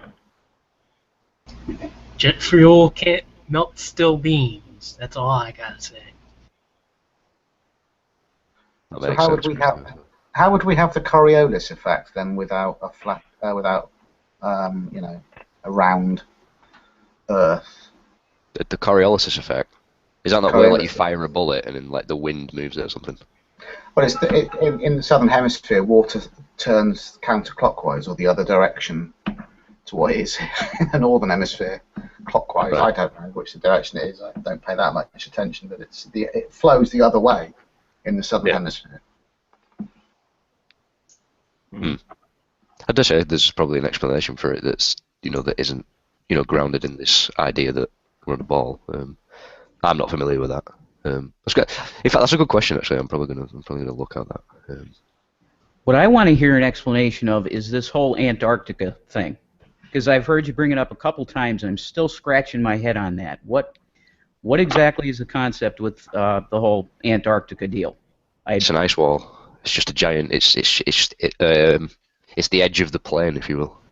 Oh my God! Are you serious? Okay. All right. Thank you, Chris. So, Commando, what is it that some? I'm not going to worry about so much what you're saying about it. But what do other flat earthers say about if you could get past the ice wall? Well, I'm not sure what their opinion is. Like it varies, doesn't it? But according to what I've Okay, come well, to understand. what are the varied opinions you may have heard or come across? There's different ones. Like some flat earthers think that it's like we are in space, but the Earth is just flat or some shit. Okay. There's all right. like they literally think like you can if you can fall off the edge, you can. Okay. Right. All right. Whereas like I'm not coming from that sort of angle. Like okay, what does some others say is beyond the ice wall? Yeah, and just for the record, Commando, I'm not asking these questions to mock you. I actually listen to you. Like, I don't know anybody else's motivations, but I'm listening, so go ahead, man. Well, that's fair dues, man. Like, yeah. No, I mean, like, I'm not gonna lie. So, I'm not really familiar with sort of the other understandings of flat Earth. Like, I've not really sort of studied, the communities. I just don't know how much you know about it or what people have been saying. Yeah, okay. Yeah. That's why I'm asking. Well, no, you bring up a good point. It'll probably help me to sort of revise that, to see what other sort of people's opinions are. Like, but according to what I've come to understand, like it's essentially like beyond the ice wall, it has a certain mass, if you will, and then beyond that is essentially the edge of reality. It's like I explained previously. It's think of it like the border of a hologram. It's like an under-rendered sort of projection, if you will. Okay. It's similar to the mechanic of the Van Allen belt. All right. Yeah, so think of it in terms of that. So you've got, they say it's like radiation that can't be breached without a certain, like material or whatever. I'd say it's the same mechanic that's, on the edge of the Earth plane.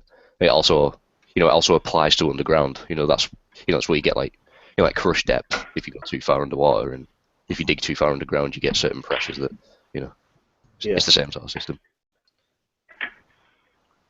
What about the equator? The equator is what they tell you the line that runs through the middle in it or something. There's like more heat on the equator or something in it. Pretty much. Yeah. It's a good question. I've not really. It'd still apply though, wouldn't it? Really, it'd just be not, on a spherical model. You could still have an equator. All right. Here's a question then, Commando.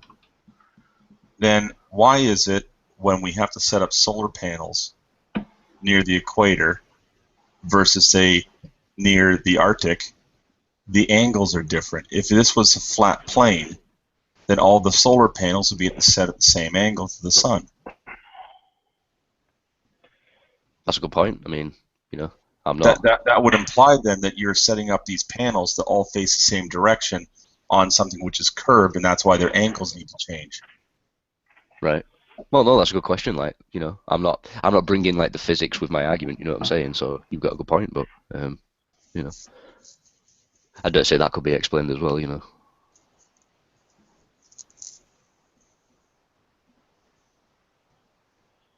I think the predictions are particular angles would be made. So if you're if you have like a point source somewhere hovering above a flat Earth, you'll make one angle. And if you have a point source hovering above a spherical Earth, you'll have a very different one. So what is the angle? Are you asking me for like what? I mean, I don't know. Like, it's like I said, I'm not proper sort of clued up on an argument to sort of present, but Yeah, I would suggest the angles measured are more consistent with the spherical Earth.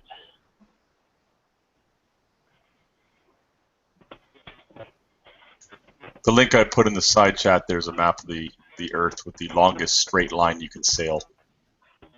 Unfortunately, most of Asia gets in the way, so you can't complete the trip. So that's what I'm saying. Like when people say they've circumnavigated the Earth plane, like no, it's okay. This is the longest straight line, not just sailing around. Okay. Maybe great circle. Yeah, you do. If you're going to sail by boat, you do hit you run into the continent of Asia. Right. You have to start on one tip of Russia, and then I'm not sure where you're coming in. You could still circumnavigate a flat sort of plane, though, couldn't you? I mean, for argument's sake, let's say it's sort of circular. You could still you could still map that out without actually contradicting what. Well, I think what they meant by circumnavigate here is with the sphere is you're starting at a point and then drawing a straight line around it, coming back to its original point. Right. Rather than drawing a circle, just sailing a circle around the plane. Right. But it'd still apply, wouldn't it? It would still be the same thing, really. You could still do that on a flat plane. Like, you're just using a different model.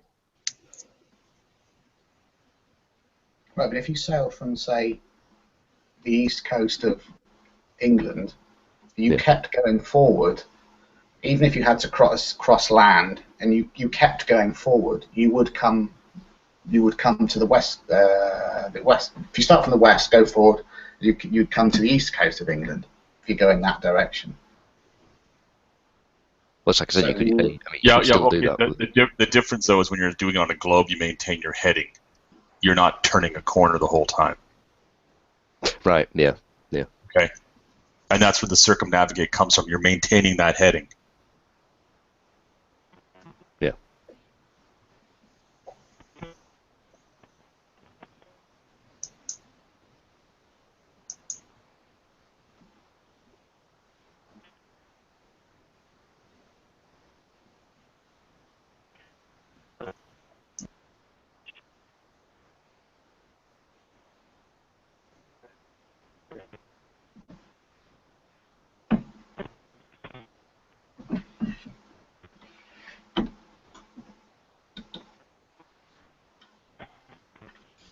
All right, so I just posted a picture there in the side chat. Now I understand that this is the Earth rising, right, from the moon that they took this picture. You do have to admit, okay, it does sort of look like a concave dome there. That's all I'm gonna say. But yeah, I find this stuff interesting to talk about. I like it. It's cool. I mean, without photos, I mean, there's that many sort of, things you can bring up. You know what I'm saying? You've got the dodgy outline of the moon for a start, and then you've got, there's no stars. What do you mean dodgy outline of the moon? What do you mean by that? I don't know. Like, it doesn't look like fully sort of. I don't know. I don't want to use the word rendered, but you get what I mean. Like, you know what I'm saying? It doesn't look as though it's a natural shot of a photograph. You know what I mean? Right. How would you know how it's supposed to be naturally be? No, I'm talking about like the actual image itself. I'm not talking about like the like the edge of said object that they've taken a picture of. I'm talking about like how that merges with sort of the blackness on the photo. It just doesn't look natural. It doesn't look like How would you know how it's supposed to look naturally? Well, it's like I said, like you weren't there. Yeah, but like when you take a photo with something, I mean, number one, right? I mean, the moon itself there in the photo, it's like, I mean, you can see a curvature. Like, they've obviously biased the photo to make it look curved. Like, if you were on, if you were on that thing and it had a certain, a diameter or whatever, you're not going to be able to notice that curve, are you? You know what I'm saying? It's just going to go on. It's going to be like the Earth, innit? Like, I do sort of agree that it looks like a composite. Looks like a composite picture. Yeah, exactly. That's what I was saying. Yeah, I was going to say thanks for the word, Rev. Like, that's what I meant. Yeah, looks can be deceiving. Something can be like a friggin' looks indeed can be surface, but when you go closer and navigate around it, you see that it is not so. Yeah, but even when you're looking at this picture of the moon here now, like, I mean, in all honesty, to me, that just looks like artwork. That honestly looks like someone has drawn that. Okay, how would you? You have nothing to compare it to. I mean, this is a photograph exactly, that's why under that's why it's a clever conspiracy unique art. Like, conditions. And it's quite old as well. It would have been taken decades ago. Yeah, it was taken on Apollo 8. Yep. Yeah. When I look at some pictures, I also kind of sometimes I'm surprised that, okay, this is not how it looked to me, the way it's on a photograph, because the photograph is not my perspective. It's not a human eye. It's a different type of, image recording device. Yes, so like when you're not surprising. in different lenses of different cameras or such, like it can appear different. Like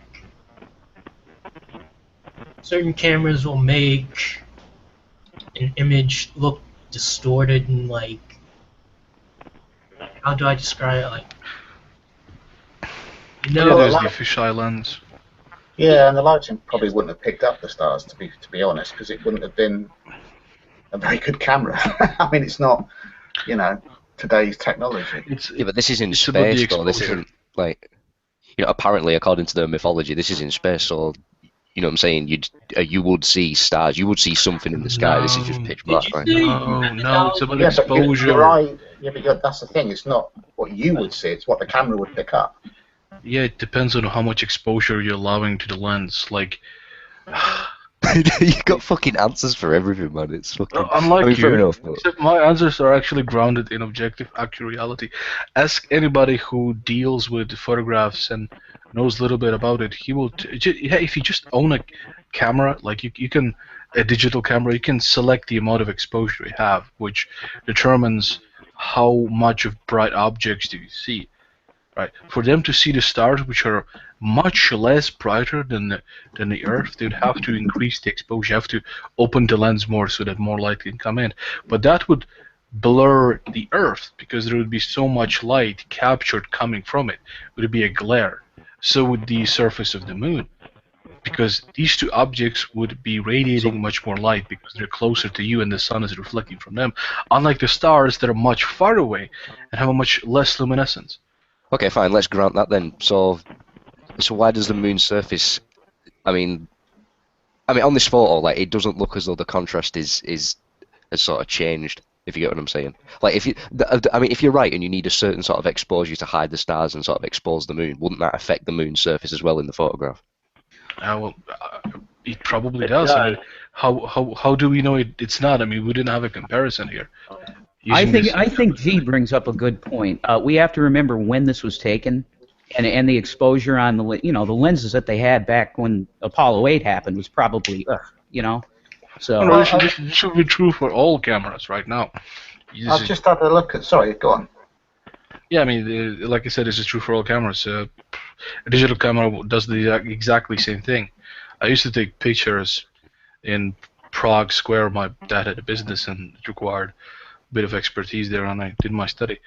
So even digital cameras today have the exact same thing. Just select the exposure rate and how much light you capture. With regards to the well, yeah, I guess that's it. Go ahead, G.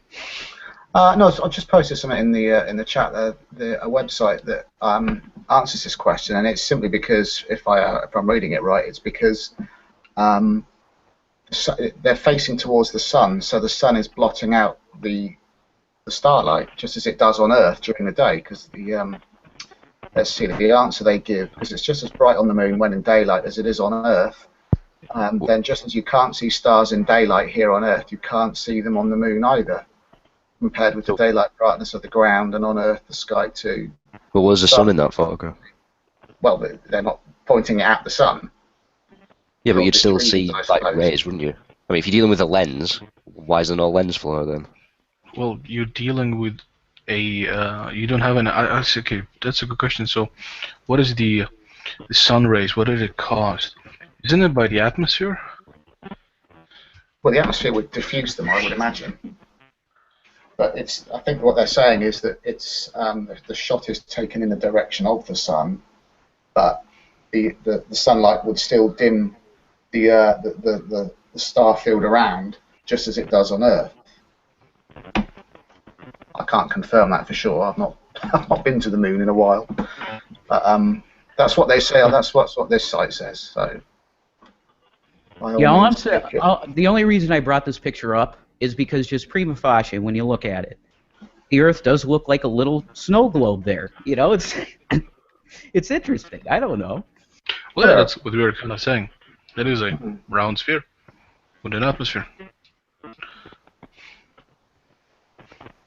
I'm just sort of like, I mean, I just find the picture of the moon on that hilarious. Like, to me, that's clearly just like an artist sort of drawing that's been superimposed over a black. Like, I tend to agree with you on that one, actually. Looks like a composite. How? Okay, what are you comparing it to? Where's your real photo? All right, the moon. Okay, right. So the moon is apparently like this sort of barren, rocky sort of plane, isn't it? Right. We've got. I mean, you can compare that to a lot of things. Like if you go out into the desert, for example, right? Yes. If you go on like a rocky, barren surface, we can try and compare it to that. No, because there's certain textures about this image that just don't appear realistic. It just it appears too smooth. There is so much different about a desert and the moon. The moon doesn't have an atmosphere. First of all, there's no clouds. There's no particles in the atmosphere. Say what? Well, the atmosphere ain't going to change the texture of rocks, Art. Like you're dealing with sort of visual only at this point, aren't you? It's going to change the light. It's going to change the color of the light. Right, but that's still not going to affect the texture of the rock, is it? Like what I'm saying is the texture of the rock on that image is too smooth. It just looks like someone's drawn it, to be honest. Yeah, like I do Photoshop stuff, right? This looks like a really bad Photoshop job. It does. I'm just being honest with you. Exactly. Yeah. But I ask the guys who think it's fake, why do you think, since the Earth is supposed to be a sphere, why did they only show what appears to be half of the Earth? Why do you think they did that? And by the way, I don't think it's fake. I'm just putting this stuff out there. The guy who does think it's fake, why do you think they're only showing like one half of what the Earth is supposed to be? You just answered your own question because it's not a fucking sphere, is it? Like it's just it's a superimposed image that they've edited. Like no, but it's supposed to be a sphere.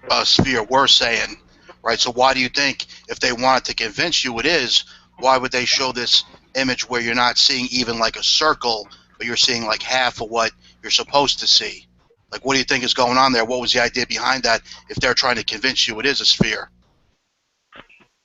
wouldn't the better question to be asked, like, what would their intent be if they didn't want to convince me that it was a sphere, though? Like, because I'm confused as to what you're asking. Like, you're saying that they're trying to lie to you and say it's a sphere. So right. If I'm trying to convince you something's a sphere, why wouldn't I show you a completely round object? Why do you think you're not seeing a round object there? It's like I said, exactly, because they can't, because they don't have a perfectly spherical image of the Earth, because they couldn't do that. No, you're saying it's a drawing. You're saying they could draw whatever they want. It's a drawing, right? I mean, like, you've got to be careful when you're dealing with this stuff, because like it's truth and lies, isn't it? So I dare say the picture of the Earth is from an actual picture of the Earth, but it's how they, it's how they impose that image over another one, isn't it? You've got to be careful. So like, are you talking about the image as a whole, or are you talking about the specifics of the image? Like, I think talking about the specifics of the image. I'm not sure I really understand the question, or if that's like the question that needs to be asked. I mean, you're saying it. Didn't you were just originally talking about it's a drawing, right? But now you're saying it's a combination of drawing. Picture is, yeah. Sorry, what was that? Like the textures in regards to the sort of like what's supposed to be the moon on that image, yeah, that's what I'm saying is a drawing. But when it comes to sort of like the picture of the Earth, I'm saying they've taken that from an actual image of the Earth plane and then made it spherical. That would be why they can't show you a complete sphere, because, Is it not more likely to do that? You'd be able to see discrepancies in the image if they were to do that. Hence the, sort of blurred line. Like that's where I was going. Is it not more likely that it's just simply the light coming from the sun? That's the angle of the sun you're seeing in the picture, and that's why you can see the moon's surface. If you were on the other side of the moon, so that the moon was behind you, blocking out the sun, you wouldn't see the moon. It'd be pitch black, and then you'd be able to see the stars. I mean, I suppose, yeah, if you're going with sort of the physics model that you're thinking of, yeah. But again, it doesn't. I mean, if you look at the angle, then why is there no, like I said, why is there no sort of lens flare? Then why is there no? Because lens flare is hollow. It's a camera trick. Like, look at the horizon there, the surface of the moon. Look at that. It looks totally fake. It's all ragged. It looks like a shitty Photoshop job. It does. Okay, I understand that you're judging it by its appearance. Duh, it's a photo. Like that's sort of exactly. Yeah. Like. Okay, but you really,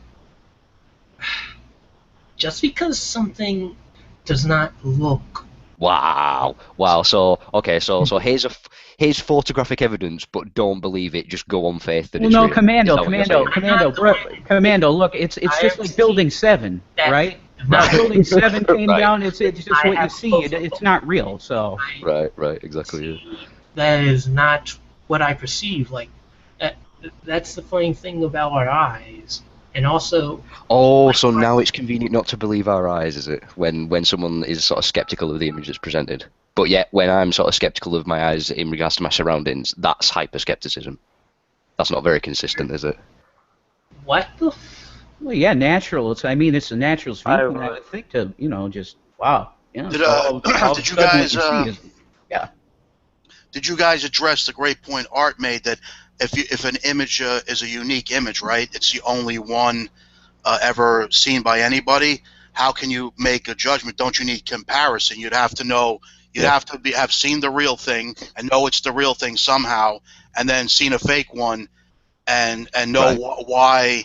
What would be different to determine it's fake? You've got to have that kind of knowledge to make. There has to be a comparison thing. But you're saying no. There's a unique image, and you can determine it's fake, even though you've got absolutely nothing to compare it to. What they're like. Well, you kind of gave an example. I gave an example. Like I gave an example of like sort of barren land in the desert. You could easily compare it to that. It's of a similar sort of texture and substance, isn't it? No, I told you, dude. There's No. atmosphere, You're just talking about the moon. All the elements of the picture, the way the Earth looks and the moon and everything, the whole thing. Not just pick out one aspect and say, well, there's deserts on Earth, so that's a fake picture. So you were talking about the picture as a whole, then? Yeah, talking as a whole. So if you've never seen a real picture of what the Earth looks from the moon, how could you say that's a fake one? You need to know what the real one looks like to judge a fake one. You have to.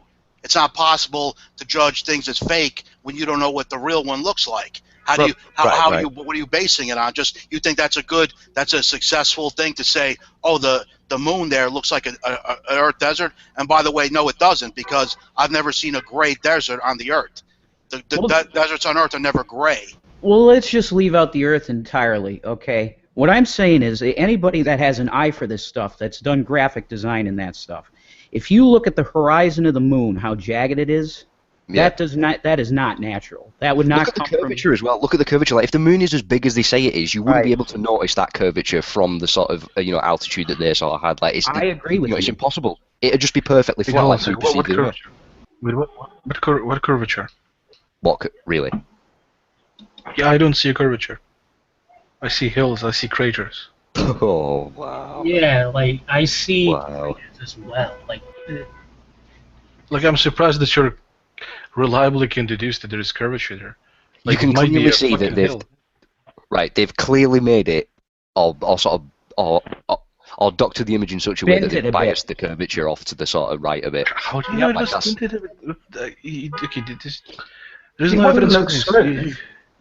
Yeah, there's craters, there are hills. I mean, dude, you can stand on Earth on many places and angle of the horizon. Fucking hill. I live in a hilly Forget the craters, forget the jagged edges. There are fields of fucking weed that are curved. It's a hill, right? If you'd be standing there and made a small picture, you could see a curvature. I'm not talking about that. I'm talking about the angle of the actual horizon of what's supposed to be the moon. Oh, you mean that? Clearly see they've biased the curve off to the right a bit. How do you believe my eyes? I'm a graphic designer, right? I'm going to believe my eyes and what I see. That looks like a shitty Photoshop job. Oh, it does. It does. I mean, you can even look at like sort of where they've sort of superimposed the image over the black background. You can clearly see that that's been doctored. How do you know it's superimposed? It's not a natural horizon line. How do you know it's not natural? Have you seen it? Have you been there? Have you taken out a photo? It's like there's nothing we can compare it to. Except other photographs from NASA, which you think is, a conspiracy factory, just like all the other. Conspiracy. That's a pretty good descriptive, actually. How should it look then if it was real? By the way, if this was just a second. Hey, by the way, you're asking about a lens flare effect. I found a photo from NASA where they do have actually a lens flare effect. It's from the lunar lander. That's the last link that I posted there. So yeah.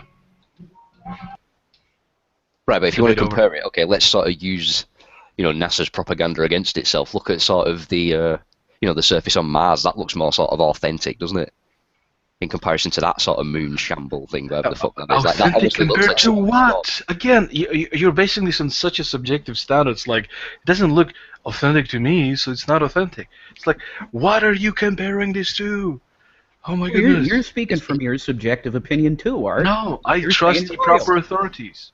Appeal to authority. Fallacy. There you go. That's just game over at that point. Like, No, it's not actually. There is such a thing as a valid appeal to authority.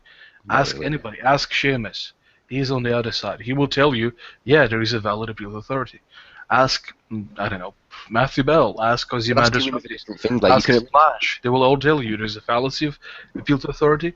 And the right, valid but when it comes to the Bible, they can sort of get away with that because you're not dealing with an apparent rock in space, are you? You can sort of verify what they're appealing to. Like with this, you can't. And Art just appealed to authority again. G+ authority. Art, come on, stop with the fallacies. Valid appeals to authority usually rely on, I think basically who you're talking to agreeing to it. Right. Well, I don't care if they agree. I'm justified by my own standards here, which are objective. I'm not just arbitrarily picking something. I'm consistent. I accept all proper authorities. But that's a different subject. So how should it, if this was real? Well, how should it? The other side agreeing to it's actually necessary. No, I don't think so. Okay. Well, check it out. Check what out?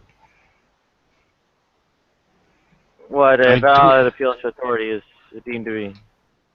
I've actually never heard this definition that the other side has to accept it. Like from practical reasons, I guess so. If you're trying to really, in a debate, like trying to make a case here. But the question was actually asked for me, right? Why am I believing this? And in my view, in my worldview, which is consistent, I would argue, there is such a thing as a valid appeal to authority. We all have to stand on the shoulders of giants. It's an inevitability.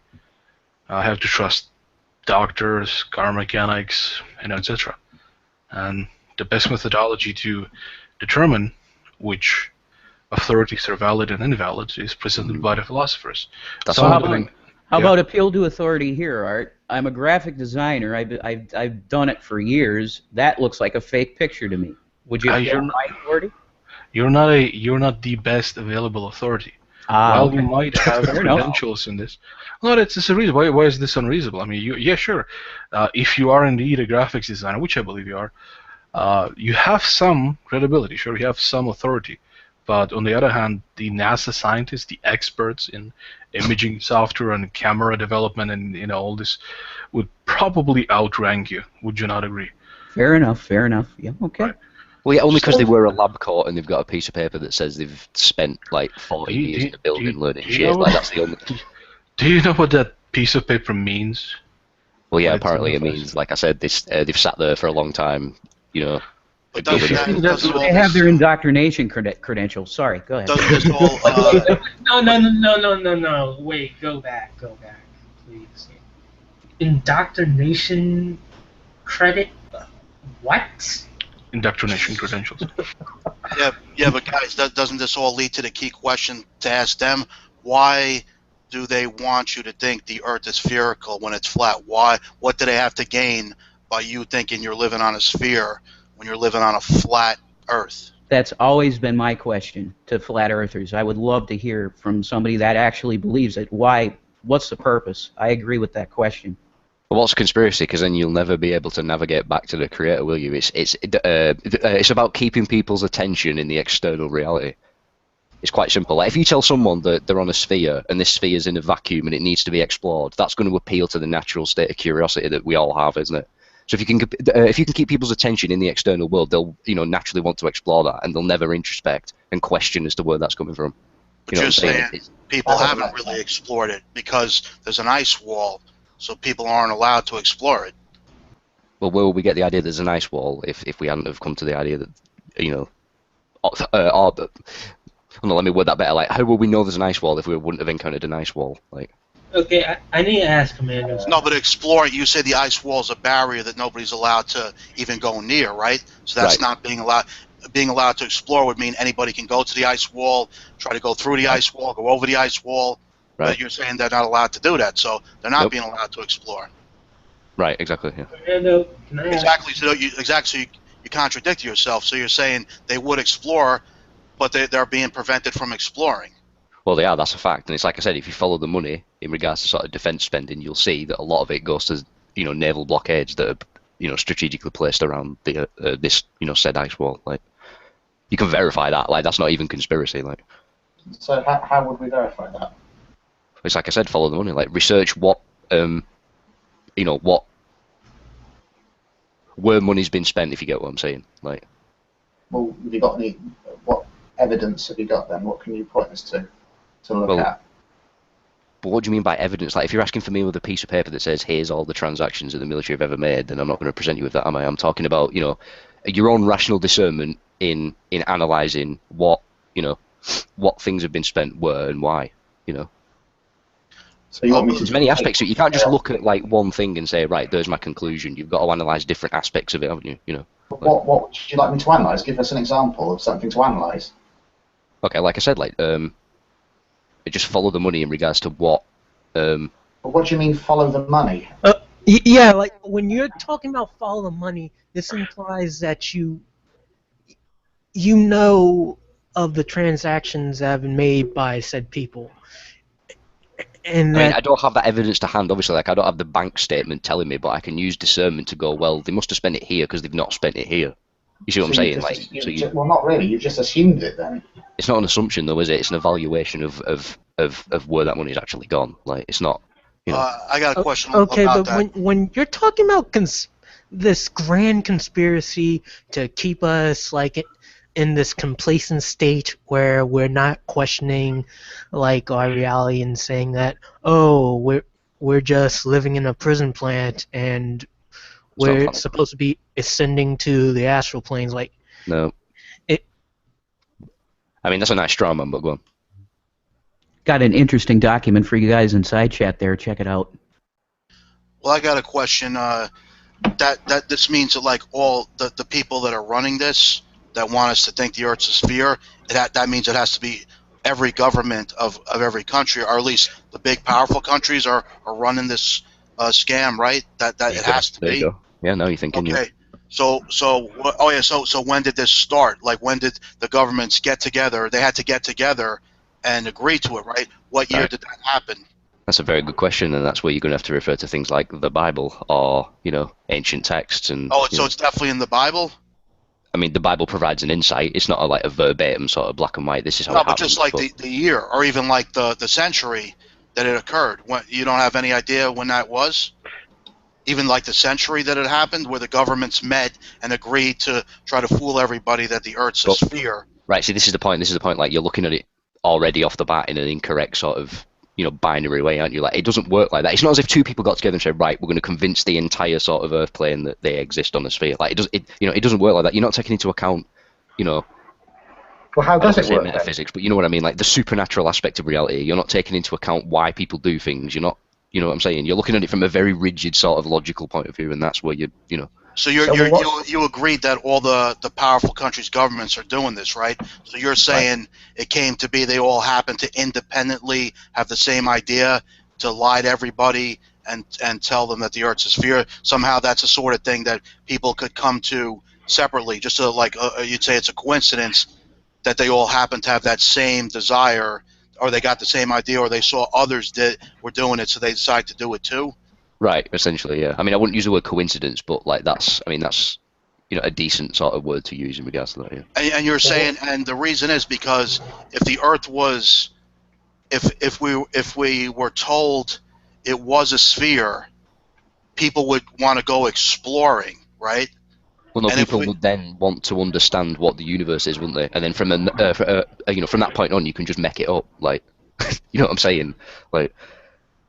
No, because no matter what shape the Earth is, that doesn't prevent you from trying to understand the universe, does it?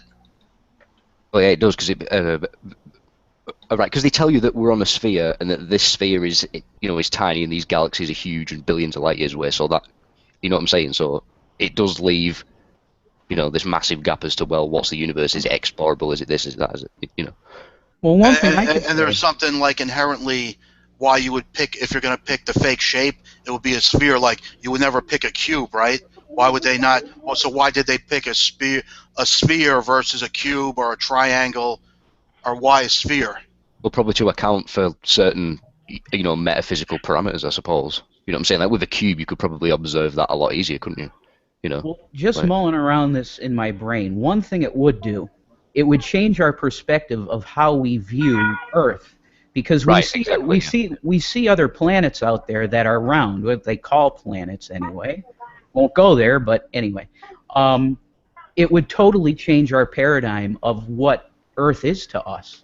Is it really just another planet, or is it something unique? That's just mulling this around in my own head. I came up with that. Go ahead, Commando. I was just saying, you explained that like a million times better than I could have done then. Like, you know what I'm saying? It's that simple, yeah.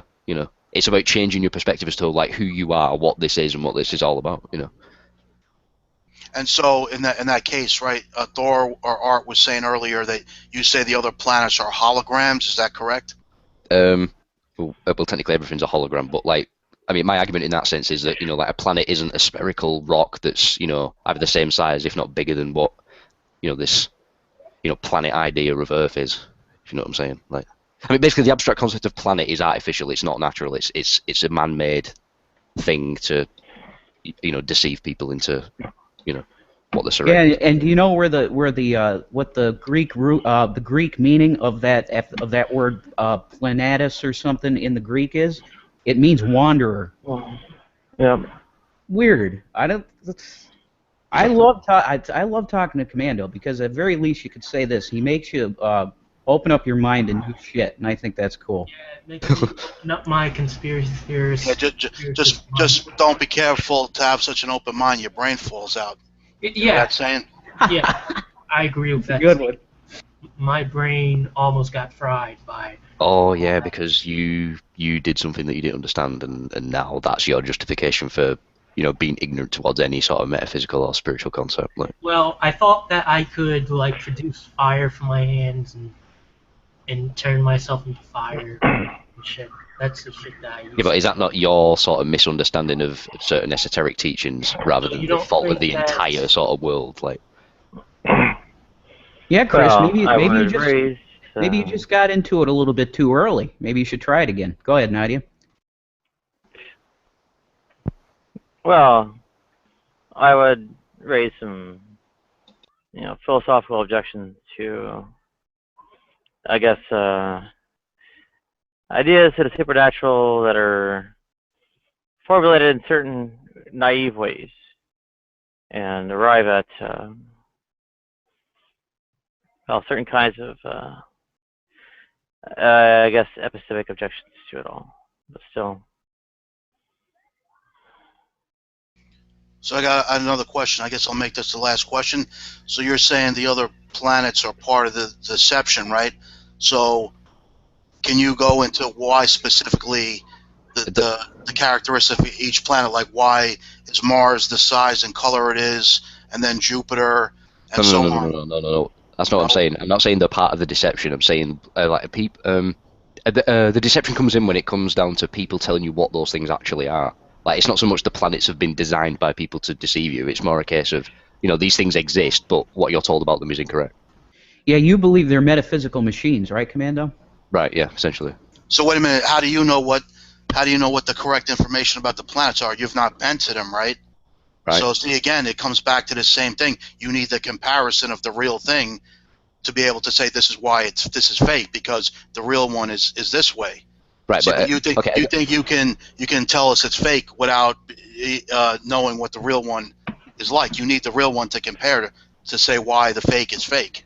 Right. I mean, that would make sense from a sort of binary standpoint, wouldn't it? But I'm not looking at it from that, from that way. Like, Yeah, but I don't think you have a choice. You act like it's always your choice. Rewind back to a second. What do you mean? You have to clarify what you mean by what was it that you said, John? It was he thought it was he thinks that the planets are machines of some sort? I said that. Yeah, Okay. he did. The way Commando views it is that the universe is like a big machine. Okay. And the planets are part of the machine. Okay, Like cogs in it. But I want him to clarify what he means by that. Like, I've never heard this before, that he thinks that the universe is basically like a freaking machine.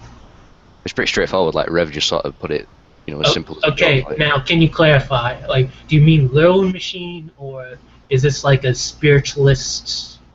Okay, I mean, I use the term machine loosely. I don't necessarily mean like a physical sort of, gears and cogs type of machine. But like when I use the word machine, I'm talking about sort of, like astral mechanics. You know what I'm saying? Like it's a device. It does something. It has a function. It has a purpose. Like it's a non-sentient, well, semi-sentient sort of, mechanic, if you will. I mean, machine's probably not the right word, but you get what I'm saying. It's a device of some sort.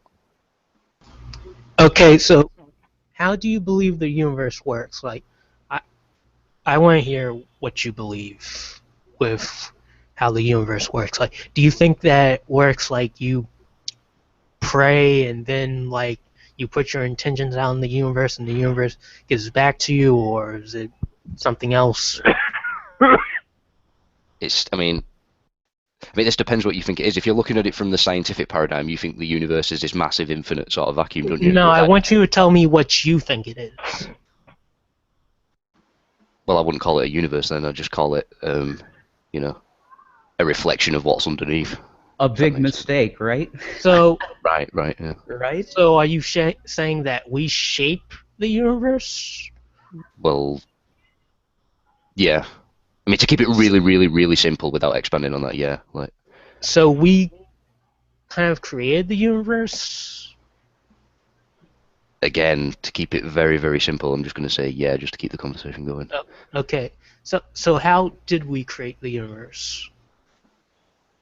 Well, it's like I said, like, I mean, that's hard to answer, like, I can't answer that simply, can I? Like. Okay, fair enough. Just curious. I mean, I see what you're asking. I could answer that, but it'd take like 8 hours probably to answer. Do you know what I'm saying? I don't have a. Well, I don't have a we're start in an 8-hour hangout basically, so. Right, but I don't want to sort of hog that. Like one of these days, I'll get you to tell me that maybe we can do this on one of my hangouts. Maybe depends if you want, if you're willing to open up and share more of your beliefs. I'm generally curious. I'm not trying to mock you at this point. I'm just curious. I'm trying to boggle my head like. Right. Your beliefs are interesting, and I will admit that some of them are familiar to me. Reminds me of what I believe, but some of them are new and just fresh. Right. So yeah. That's the spirit, Chris. I like hearing that. So we had a solar eclipse earlier this year, where in Britain it was about, where I am, it was about 86% coverage. So how is that explained if that wasn't what happened? And I'm assuming that under a flat Earth model that wouldn't have happened quite the same way. I mean, well, it happened, so I mean that's a start in it. But like, were you going to say something then? Sorry. What do you think it? What do you think it was? Do you think it was as per the conventional explanation? Well, obviously not, because like the conventional explanation. Well, no, because the conventional explanation is that it's two sort of balls, that sort of fly in front of one another, and that's what creates the eclipse. Whereas my explanation would be something like, I don't know, two holograms meet at a point in the air, or two holograms have been programmed to, give that image off. If you know what I'm saying? It's hard to describe. Like, I don't do it justice. Like, I could probably link you to things that would help expand my position a lot better than me. But yeah, I was just going to say we have to give Commando the benefit of the doubt here, because you would need somebody like Lord Stephen Christ in here to give a really good explanation of these views, because the guy, you could go to his channel, he gives you charts and all that stuff. So you know what I mean? Yeah. I mean, he's a bit of a bad example, but like someone who's sort of well versed in it, you could go to, yeah. Because isn't that the argument from authority that you were saying art was wrong? You can never make the argument from authority, but now you're saying you can. Bring in this guy. Then somebody was arguing with Art about that, about the argument from authority. I'm giving Commando some leeway here because he's admitted that he's not the best source to go to explain this. That's all I'm saying. Well, you know, if he wants to assert it so much, he should know more than that, I think. But I guess not, right? Some people believe in certain things without really knowing that much. Right, it's alright saying that, but like a lot of people in these hangouts assert that the sort of model NASA presents is accurate, but yet they're not sort of PhD scientists, are they? So that's not really an argument. No, I don't know what you say is true or not. If what they assert to do with that. So, if I hear it from myself, then I'll accept that comment. But you're talking to somebody who's new here, so I don't know if what you're saying is the truth to that what people accept here to do with NASA. Right. The reason I ask about the solar eclipse is you can feel it when the sun is obscured. You can feel the temperature drop. Yep. So there you can feel it. That's the sun. Yeah, that wouldn't. Wait, I do say that could be explained with the model. You know what I'm saying? I don't have that model to hand, but I do say that could be explained. Well, it could be explained. Well, we can come up. Well, I mean, I think if we put together things like the seasons, the constellations, the tides, the eclipses, we don't necessarily have to have a terribly broad range of phenomena to be accounted for. The flat Earth theory would end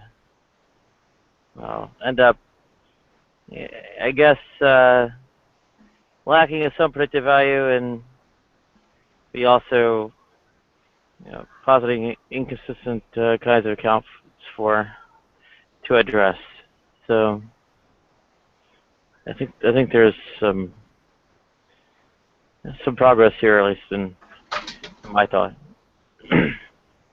So the sun is a hologram that emits heat and light. Well, it's like I said, like everything's a hologram, but the sun is a device that is responsible for certain higher mechanics. Like the heat thing, I mean, I haven't really revised that, to be honest, but like I dare say there could be other explanations as to where heat comes from and how it functions. Well, there could be all sorts of explanations. Anyone could come up with an explanation. It's whether or not it's credible and fits all the facts, isn't it? And the thing with the conventional explanation, so to speak, is that it does the job, whereas the flat Earth theory doesn't really seem to. Right. So I'm not convinced by it. Right, but I mean, again, this comes down to what you deem as credible, doesn't it? Like if you think sort of NASA and authorities are credible, then that's what you'll sort of gravitate to. Whereas if you think your own intuition is credible, then that's why wouldn't I think they are credible though? They've put out theories that are tested. It all fits together. These theories these authorities that you seem quite disdainful of. You seem to have met the burden of proof many, many times. So I don't really see any reason to dispute their model. Okay, but it's not them that's experiencing your life and your sort of reality, is it? There's only you that can do that. How that's relevant. But it's very relevant because they're telling you how your reality is supposed to function. You're trusting their external explanation as opposed to your own internal intuition. Why wouldn't I trust why wouldn't I trust them? All I'm going to say is Nazis and NASA. That's all I'm going to say. Because NASA aren't new, are they? I don't know what you mean by Nazis and NASA. You mean that bringing Nazi scientists over from? Yeah, paperclip, like Werner von Braun and others. Right. I don't know how that would be relevant, though. Do you think it's a good thing that NASA was headed up by mostly members of the Nazi Party from World War II? On the face of it, I wouldn't say it was good or bad. On the face of it. Fair enough. That a lot of the intellectual elites of Germany was actually against Nazism. Now it's all clear. They're telling us we live on a sphere to mess with the Jews. Now I got it. You could connect it there, sure. I mean, even Erwin Rommel, one of the greatest, German generals, was against the whole Nazi extremism business, murdering of the Jews. I mean, if a Nazi scientist had good scientific credentials and wasn't directly involved or involved, shall we say, in the crimes of the Third Reich, then after the war is resolved, they're going to go somewhere. Yeah. I mean, this is real politic. I'm not comforted by these things, but I don't necessarily think that that's indicative of something, a naivety on my part. I don't think that means I'm blind to a greater reality. That trusting in NASA, for instance, I don't think that is anything bad. I don't see any reason why I shouldn't trust them. But it comes down to this, doesn't it? Like, are you going to trust your own intuition, or are you going to trust an external authority? Well, you're asking that as if I'm going to trust NASA on everything ever.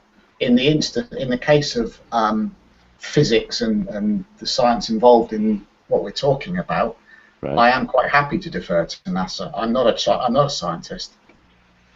And you can't do both, right? It's one or the other. I think I can't know everything. You're looking at things binary, aren't you? When you say it like that, like you said, you shouldn't do that, but you can do both, right? You use your common sense plus what the people at least claim they study it say. You combine both. Yeah, that's a good point. Yeah. I mean, I wasn't sort of framing it in a sort of like gotcha sort of question. I was just saying, when it comes to that, what are you going to go with? Are you going to go with your own intuition or an external authority? No, I don't think it's a gotcha question. I just think that you're asking a very broad question that I think doesn't really apply. I mean, it seems I'm not going to trust any authority ever, and it seems to indicate that because authority many times isn't worthy of being trusted. We all, know that politicians can talk out their backsides and all that. But that's not true of every authority everywhere. I mean, as someone was saying earlier, you go to the doctor, you generally are going to trust them. But always the real motive for anything, big lie, big crime, it's always money, right? It's money. So since I don't think there's any money in convincing us we live on a sphere, that's why, but for other reasons, but that alone is good enough. Like if there's no money in it, that on that basis alone, you can be pretty confident it's bullshit. That the claim that they're doing it for some other reason, if they're not getting money, then the thing is probably not happening. There's no money in it. Okay, so let's run with that. So you don't think NASA's getting money then? They're not getting money? No, but you mean beyond their salary, like a job? No, I don't think they're making like big money. No. Oh, you thought I meant like any money at all? No, I meant No. I see what you're saying. You're framing it in terms of like like culture and whatnot. You don't think they're making any sort of Yeah. No, usually a big like scam. They're making like big money. Not like a salary per year salary. Like they're really cashing in. That's what I mean. But you're gonna say, oh well, no, it's enough money motivation just to like have a job at NASA and take home $100,000 a year. So no, that's not what I meant. But if you think, oh, that's enough of a money motivation, okay, I don't agree, but okay. No, well, if this is true and it's going on, the reasons behind it would not be financial. Okay. What would they be? It's a spiritual conspiracy. That's what Commando's talking about. This is keeping you in a mind prison. It's like the Matrix, right? Take the red pill or the blue pill. That's what Commando's talking about. Yeah. Like money's just a tool in it, really. Like, what I'm saying? Like, the more money you have, the more sort of lenience you have within certain parameters of the Matrix. Like, that doesn't really, it's not the be-all and end-all, is it? Like, well, it usually is the motive for big scams. It's money and lots of it. Like raking it in, not like get a job with an organization. Right. I do say there's an aspect to that that's true. You know what I'm saying? Like, it's like I said, the more money you have, the more, the more lenience you have in the Matrix, don't you? So, I mean, that for one is a motive. So I'll grant you that, but it doesn't just end there.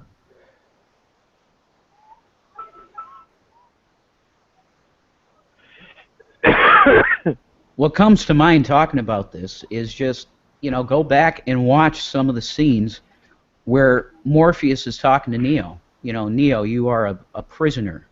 That's sort of the idea here. It's a spiritual conspiracy.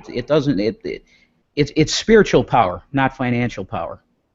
That's what I'm saying. But these sort of films that you mentioned, for example, like The Matrix, they speak to a spiritual side of people, don't they? Like they're trying to convey a spiritual metaphor. Like with these people in here, you know what I'm saying? They're not looking for that. They're looking for a sort of on paper, logical, rigid answer to how sort of reality functions. And this is what I'm saying. You're not going to get that. You know what I'm saying? Right. There's So a personal falsely. aspect to this that you need to take into account. Like. So falsely thinking you're living on a sphere affects your spirituality. It does, yeah, very, very much so, yeah. But I don't think you've explained that though. Well, it's like I said, I can't water that down into a. I don't even think you've given like the layman's take or anything. It's like I said, there's no layman's thing to sort of interpret. It's like I said, I can't water that down onto a piece of paper to give you and say this is how it functions. It's like I said, there's a personal aspect that you're not taking into account. So is there a property of a sphere a physical property that inhibits this higher nature? Very intuitive question. Good question. That's an interesting question. That is an interesting question. I'll answer it with something like, how many spheres, or like perfect spheres, do you see occurring in nature then? I have no answer to that. I have no idea. Well, this is what I'm saying. Like, if you believe in this sort of naturalist sort of idea of, the universe is natural, there's no higher component, we'll give you an example of a perfect sphere that occurs in nature then. I mean, like, that's a fundamental law to the universe, apparently, according to science, so... Yeah, but nobody claims the Earth is a perfect sphere. I've never heard that. They don't say it's a perfect sphere. It's a sphere nonetheless, though, isn't it? But you just said perfect sphere, and they don't say that. I don't know how that answers my question, though. Yeah, perfect spheres, perfect circles, and such are not said to exist. Right. You can just find one person from NASA or any of them, the Nazis or any of them, that said the Earth is a perfect sphere. Then I might start believing you. You can track that down. Well, wait a minute. To maintain sort of space-time. Sorry, go on. Space-time and the matter that they would be composed of are said to be discrete things. And as you might realize, discrete collections of anything cannot form continuous constructions like spheres or circles or similar. Wasn't there some great scientist or philosopher that could draw a perfect circle freehand? I mean, that just came into my mind. Am I wrong on that? I doubt it would be perfect, wouldn't it? Just make pens and pencils and stuff. Yeah, but you can get a perfect sphere though. Like, it's just maths, isn't it? If you know all maths functions, you can easily get a perfect sphere. Like. Right, but what I'm asking, I mean, I didn't mention perfect. I think you put that in.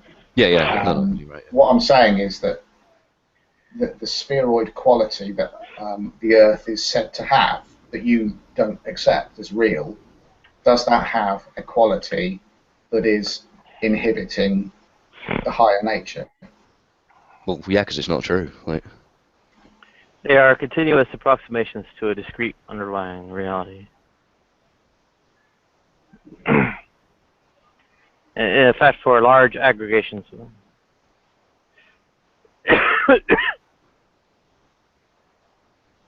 So you're essentially, if I'm not mistaken, your worldview is Gnostic. That man is a fallen shadow of a higher being that is being oppressed and kept in this position by some powerful force or entity. Yeah. Is it an entity? There's entities that utilize aspects of it. I mean, it's more of a rogue artificial intelligence that isn't complete, which certain entities utilize to. What do you mean? You use that term. That implies a mechanical being, or something. So is it mechanical? Like a computer program? Is that what you're saying? An actual computer program? I mean, you can use computers as a good metaphor, so I mean, I'll go with that. Yeah. Right. So, are you part of any of these flat Earth organizations? Like, there's a Flat Earth Society. Are you a member? Nope. So, why not? Were you ever interested in them, or why Nope. not?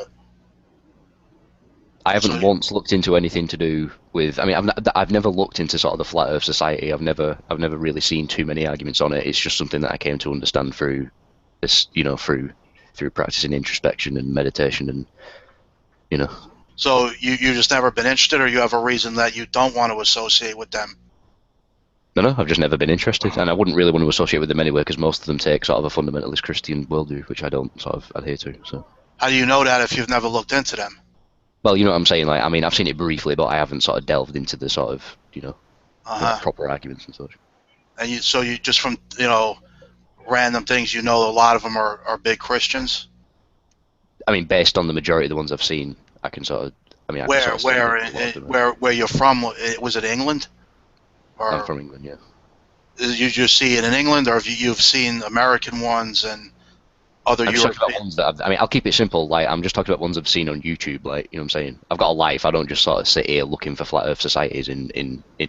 Oh, you mean you either have a life or you look at YouTube videos? It can't be both, right? So people who watch, do a little research, don't have a life, I guess. Is that what you're saying? Well, wait, did you say like people who do a little research don't have a life? Is that what you said? Yeah, or like, no, I shouldn't. Maybe I'm wrong to say little. Do some research. Do maybe enough research. You mean you either have no life or you do the research, right? It's one or the other, right? No. You can't do both. You can't do, say, an adequate amount of research and have a life. That's not possible. Well, I'd say there's a balance. So. No, well, what did you just say? You said I have a life. I can't sit and watch YouTube videos. Now you're saying exactly. So you gave both possibilities. So now I'm asking, well, which is the right? Because you gave both things, but you're saying I'm supposed to know which one you really think. You just said both opposite possibilities, that you have a life and you don't have a life. So what is the verdict? You do have a life, or you don't have a life if you do research? I just answered your question. Like I said, there's a balance. Well, I didn't hear it, so I guess that's why I'm still asking. Well, there's a balance. There's your answer. There's a balance. Oh, so I guess like the answer, you repeat it more than once. That's the one I should go by, right? Because you only said the other one once, and the one you said 3 times, that must be what you really think. Okay. I mean, I thought that was fairly straightforward. If I've missed something, then. Oh no, trust me, it ain't straightforward at all. It's called contradicting yourself. First you said one thing, then you decide to say the other. Once you realize you were wrong with the first thing you said, so you completely reversed yourself. That's what I think happened anyway, call me crazy. Not really. I mean, I'm not sat here, like, purposely trying to interweave my opinions into people's minds. Like, I'm literally just sat here reading through fucking Facebook, and I probably misheard what you said. Like, you know what I'm saying? There's no major conspiracy going on. Yeah, I don't think that happened at all. I think you first wanted to try and make out people are losers if they research stuff, they have no life, and then you realize, no, that's not a right thing to say. That's a stupid thing to say. Right, so there was a miscommunication then, because that isn't where I was going at all. Like, no, I think it's more like you the first card you played, you knew it was a bad mistake, but it was too late. But you don't want to accept it was too late. You kind of blew it. I think maybe that's maybe that's what happened. Okay, fine. Like, all right, there's obviously been a miscommunication, but even if I was to grant that people who research are losers or whatever, wouldn't I sort of fall into that category as well? So I'm not really seeing where you're.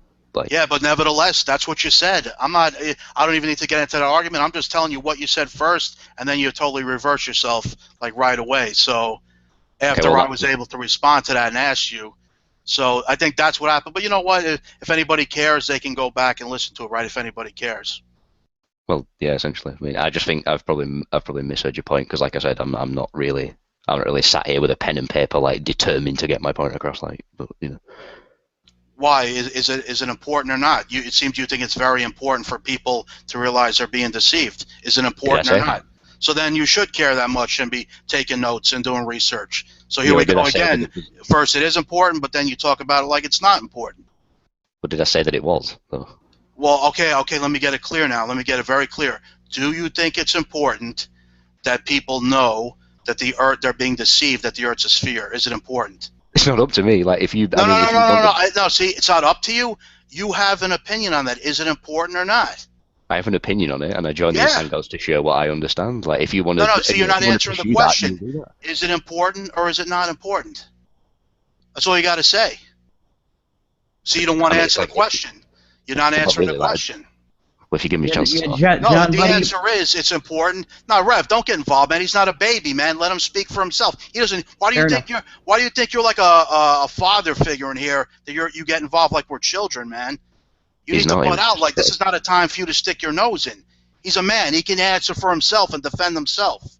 Or he probably picked up on the fact that there's been sort of like a misunderstanding at some point because I'm not. No, I don't think there's any misunderstanding at all. I asked you a simple question, and this will be the last thing I'll say, and I'll drop it, and I'll stay off the mic. Is it important that we know that the Earth, we're being deceived, being told the Earth is a sphere? Just can you say yes or no, or it's impossible to just say yes or no? Is it important? It's impossible to say yes or no. It's okay. I mean, not understanding why you got so angry at that, but fair enough. Like, I must have just misheard you at a Why? point. Because I think you're a very dishonest person, and yeah, dishonesty makes me angry. Even if we're talking about some bullshit, people that are, I think that they're trying to be the ones to deceive people, even if it's some Mickey Mouse bullshit. Yeah, dishonesty just tends to annoy me, no matter what. Okay, you got that? Can you appreciate that or no? I mean, yeah, I can if you can point out where I was intentionally being dishonest. Like, I'm sort of saying that I haven't intentionally been dishonest. If I've come across as dishonest, it's probably because I've misheard you, like I said. So, if you could. All right. Well, I think you can just keep going like that all day. So we're not going to get anywhere if I try to say anything else. So I think that's good enough for anybody who cares, who's listening. Okay. So I'm just curious, I've just thought about this while I've gone to make a sandwich. How would you explain the phenomena of Earthshine in the flat Earth? Earthshine? What do you mean? Where the light of the sun, light of the Earth from the sun, or the light of the Earth, reflects on the moon. If you have like a crescent moon, you can sometimes see the whole moon just really faint. How do I explain that? I mean, it's like I said, I'm not pointing. The Earth reflected off the moon. Yeah, that's a great question. Which, like I said, I ain't coming to you with like alternative physics. I'm just sort of, Well, I'm just curious. Well, that's what I'm saying. So, I mean, my answer would be I don't really have an answer for that. But I do say it could be explained upon, if I were to sort of reflect on it, I suppose I could probably, find something that could explain that. But I mean, at this minute, like, no.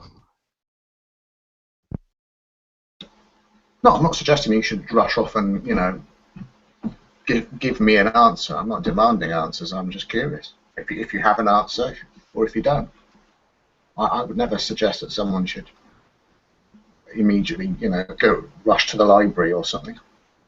Yeah, and G, to go back to your previous question about the possible spiritual implications of the spherical thing, I would have to brush up on sacred geometry stuff. I researched this stuff a long time ago, so it's not fresh in my brain, but if you just do a Google search, sphere sacred geometry, you could probably find some stuff on it. Just, something for you to chew on if you want. Well, you mean things like the what do they call it, the golden section, or something. It's not the golden rule. There is a mathematical thing. I've had a look at stuff like that before, not into any great depth. Oh, you mean the golden ratio? Oh, right. That's right. Yeah, I remember reading books back in the day, because I was quite interested in all the ideas of, the pyramids lining up with the stars of Orion. I thought that was interesting, and there was a book by one of the co-authors who wrote that first book on the pyramids. Yeah, and it was all about it was all about the measurements. So I don't know how accurate it was. I don't think I don't believe that stuff anymore. But they were talking about all the measurements in the pyramids all adding up to pi and all this kind of stuff. Right, and that goes along with the ley line stuff. That there's these sort of energy fields that go throughout the Earth. It's interesting stuff just to look at, Yeah, that's interesting to look at. Bear in mind, those things with the constellations are moving. So it claims a sort of alignment with Orion. The first question that follows is when. Well, I think the idea was that that was one of the questions they asked because there was something that was supposed to be significant at the time that happened, and then other writers followed up with constellations aligning to things like the Sphinx. I think there was another one, I can't remember what it was, and the whole notion of the movement of the constellations, and so they backtrack it several thousand years, and that there was supposed to be some event, some calamitous event. Right, and that goes back to the esoteric idea of as above, so below. Well, I suppose. You know what I mean? This is that. When you do look into this stuff, there are a lot of dots that you can connect. That you see that something there is something greater going on here. It's not just somebody with a crazy ideas pulling it out of their ass. There is a lot of stuff out there if you can make those connections. So yeah. You can, but you've got to be careful as to whether or not that's just human perception, because we are pattern-finding creatures. That's true. So, I mean, it's interesting stuff. It's all very Indiana Jones and all that, but at the same time, absolutely, is it true? And I'm not sure that it is. I used to read it. It was fascinating stuff. Well, the question of the alignment with Orion then turns into, is it consistent with other dating methods for the construction of the pyramids, right? Probably not. I don't think it was to do with when it was constructed. I think I suppose it must be. I can't remember now. It is the significance of when the stars aligned, and that was supposed to be of significance. The whole thing of the shafts was supposed to point starward. Was that supposed to signify the soul going to meet Horus or Osiris, I suppose. Right. Yeah, they don't have any solid definitive dates on exactly when the pyramids were built, do they? I'm not sure. I think they do. I think it's I don't know. I'm going to say 1500, but I don't think that's right. I don't know. They do the pyramids. I think they do. The one that's a bigger, more uncertainty about is the Sphinx. Right. Well, the theory was that there was supposed to be water damage in the Sphinx due to the limestone or something. I don't even know if this is true, but that was part of it. Was that it was evidence of a flood, basically. It's all supposed to be about a global cataclysm, that the Earth's crust repeatedly shifts and sort of tips, leading to global cataclysms at certain periods, and that it's some kind of warning mechanism, so that when this happens again, we'll all be aware of it, and lost civilizations and stuff like this. It's all a bit 2012, but that's generally, I think, the meaning behind it all is to determine when these shifts and these geological instabilities happen. Lost civilizations, Atlantis and Lemuria and that stuff, yep. Pretty much. No. Atlantis is a little bit interesting. It's what is it, the Santorini eruption and such that destroyed the Minoan civilization centered at Knossos is one of the, I guess, various theories for that. And that's actually within written history. You never cease to amaze me, Nadia. You know your stuff. Sorry, G. Go ahead. No, that's good. I'm just chewing my sandwich. Well, it's not the only proposal. Other disasters, I think, would have wiped out the Tartessian civilization at the, I think it's the mouth or delta of the river Ebro in Spain, are another proposal there. And that would have been more recent.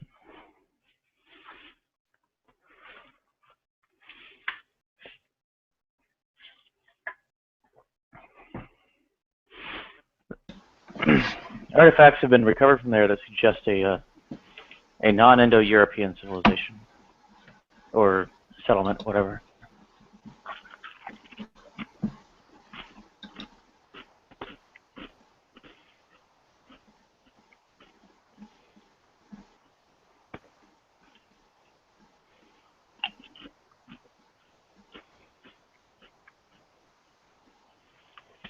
Basically, symbolic themes are, common to Indo-European civilization.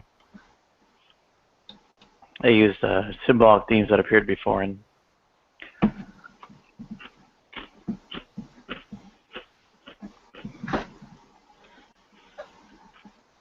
other non-Indo-European,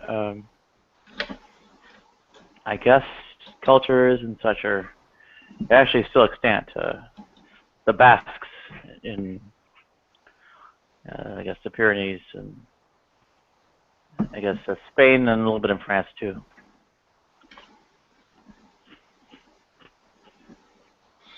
Yeah, just to go off topic for a second here, sort of a in-house, procedural deal, if you want to call it that. Last time Brett was in here, I did not abuse mod powers. I just want that, on the record, audio. I did not, abuse any of the mod rights in this room, because that was that accusation was put out by somebody, and I just, I wanted to say that really quick. So thanks, Nadia. Just continue, guys.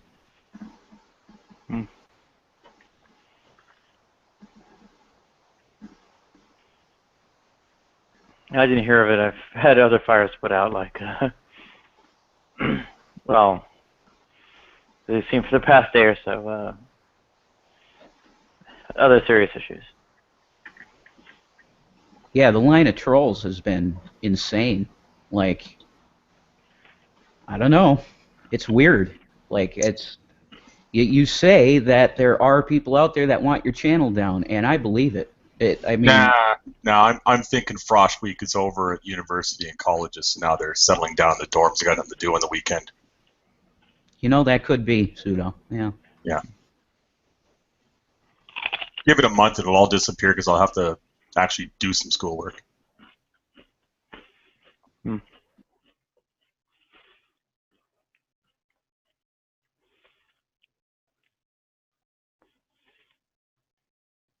Well, anyhow.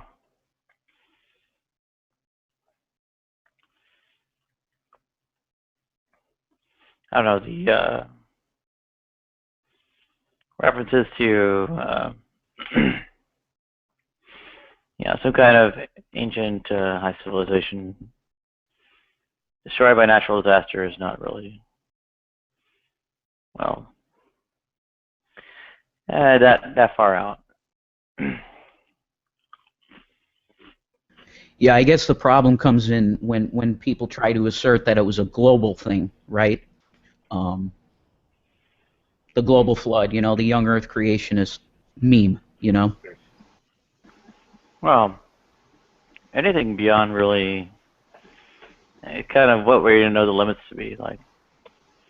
They had high technology, and that it was an entire continent that was wiped out, and so on. Right. You kind of get into sci-fi Twilight Zone stuff at that point. So. Yeah.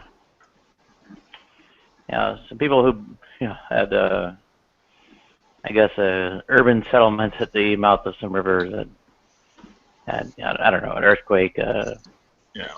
Wiped everything out, or a volcano wiping out things around Crete and so on. It's of a different kind from an entire continent sinking, right? Yeah, one of the stories I heard was I think Atlantis had nuclear weapons or something. Sorry, I'll be right back. Phil's calling.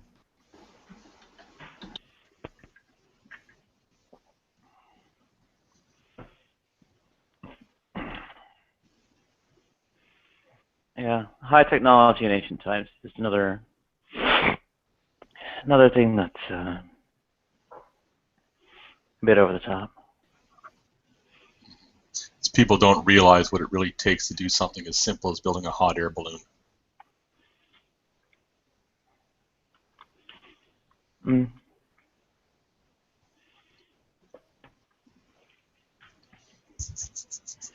Well, there's a matter of scale too, right? Well, no, I'm just saying just build one hot air balloon, or even just build multiples, or the amount of material you need, and you're not allowed to use modern materials. You only have wood, leather, stone. I'll give you bronze. I'll even give you some iron. I'll give you cloth and then you can weave. So that's all you basically have to do it. Didn't they like make a hot air balloon? Like it was. Yeah.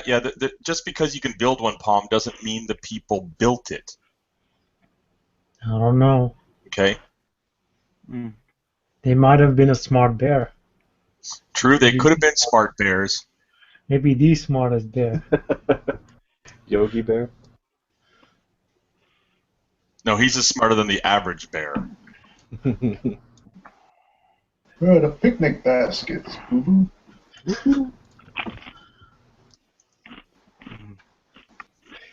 Yeah.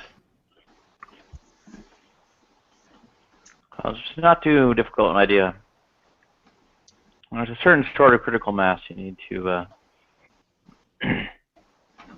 get manufacturing and so on with enough precision and advanced enough materials, and all that built up to a point where what we call high technology exists, right? Yeah. During the 18th century. Sorry, go ahead. I was just going to say it's supposed to be a lunar eclipse tonight. But anyone who's interested. I don't know whereabouts you'll be able to see it. It's a supermoon, isn't it? Not a lunar eclipse. Well, just like well, no, I think it's both. I read it was both. Oh, right. Superlunar eclipse.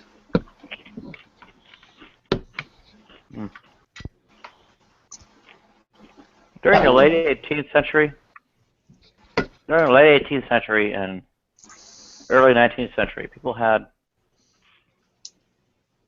a lot of the basic set of theories that would have led to kind of an ability to make high technology in a way, but what you see was kind of more individual efforts, so the scope and scale of it was a bit limited. Yeah, like Nadia, just look at the amount of resource management and administration it took to build the pyramids. Just that. Mm. Oh, sure. Right?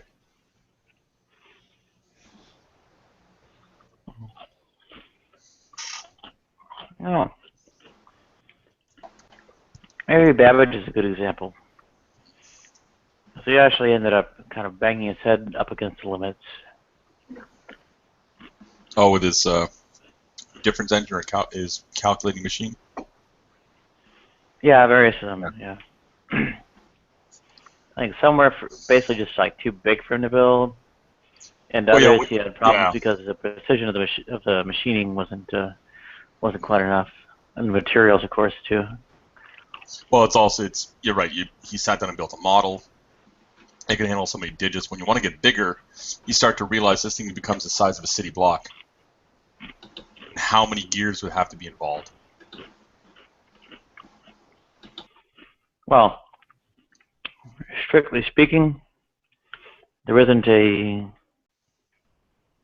logical obstacle to that really happening. But you start throwing together the odds, given this kind of process for making these things of things ranging from material defects to manufacturing defects to other kinds of issues, and it all being kind of like hand manufactured and all that. You'd wind up having all the clock makers and gear makers in the country making you gears for a year. Oh, whether they do or not, I mean, it's like the machines to build the machines, and I'm just saying in a for the viable way. Yeah. for the manufacturing side, the number of people who actually do make things like gears, just to get it done quickly, you'd have to have all of them working on your project. Mm-hmm.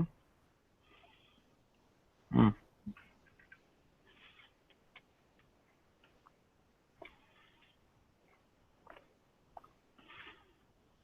The gears and clockwork, I think, were actually, I mean, Babbage was maybe more idle as a pursuit. The problem of longitude was actually having solutions based on keeping time with these watches or clocks.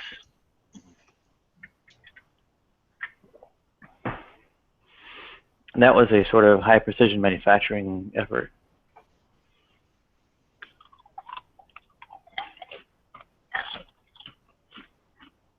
Done before the year 1800, done by hand. All right. That's some pretty advanced stuff. I mean, in some respects, the things we make now aren't necessarily more advanced. At least to the extent we make them out of mechanical parts. We just have a way to be more precise about it with machines to build machines instead of doing it by hand. Well, the machine that builds the machine had to be built by hand at some point. Mm-hmm. Yeah. It's critical mass getting liftoff, getting off the ground.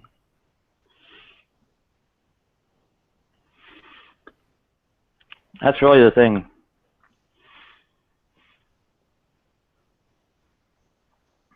People don't really think happened in the ancient times. Like, for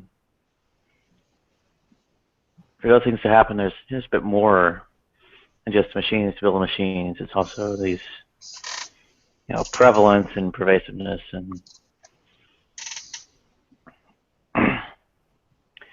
and I guess this is civilization being shaped by it.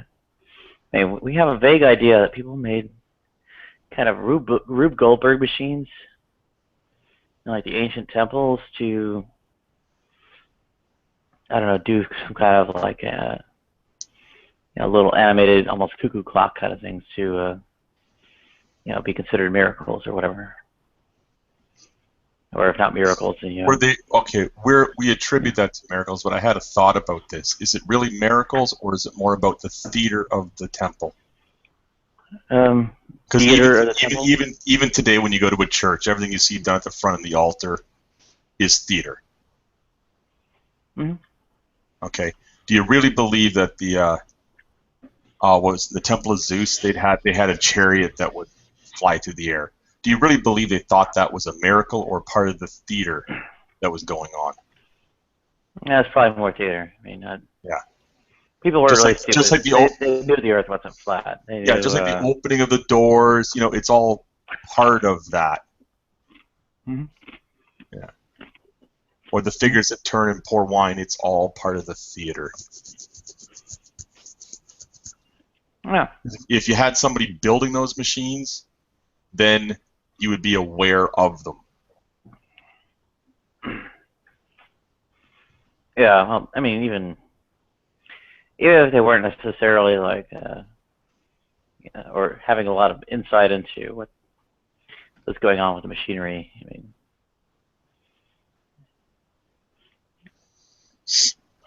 I think people took it as more of like a symbolic or whatever kind of affair.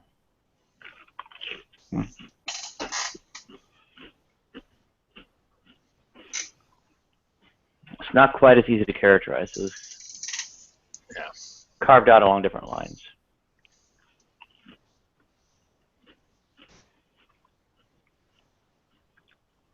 Kind of the same way we have ideas of like fact and fiction.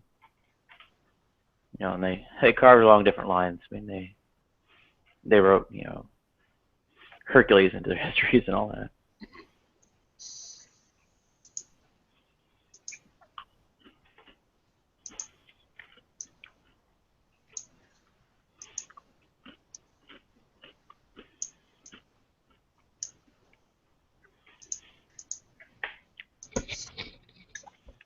Yeah, but I do think that they thought those chariots were flying. I think I've heard like they gave vast amount of money to those temples, the people who visited, so as an offering. Uh, the Catholic Church continued that tradition, but like Catholics, for example, they do consider it as real. Like everything that happens, it's not a play.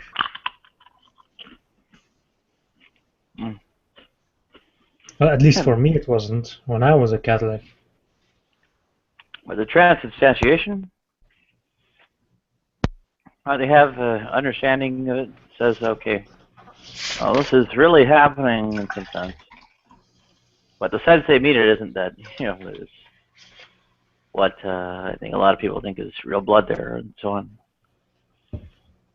Well, when I was taught about it, when the priest blessed it, I thought of it as the real blood of flesh of Jesus.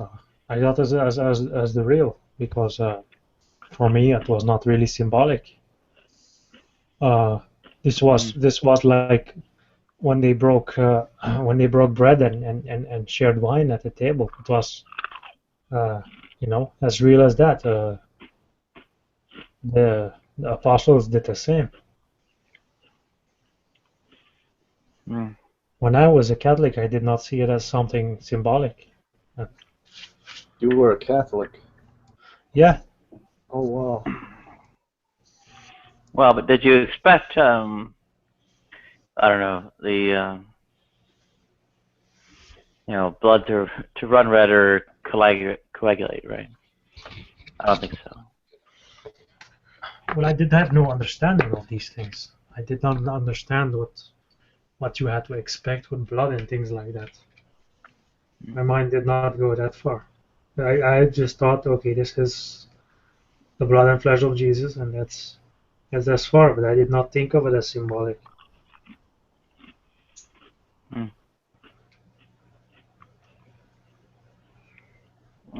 Symbolic. Cast it into, the categories that we have today. Back then they had a different system of categories, a different dividing line of sorts.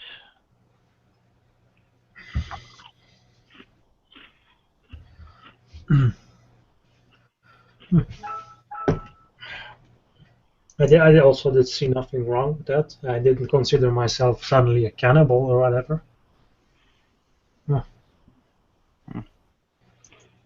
It's weird. I can't explain it. I suppose you'd have to be there with that mental state. No.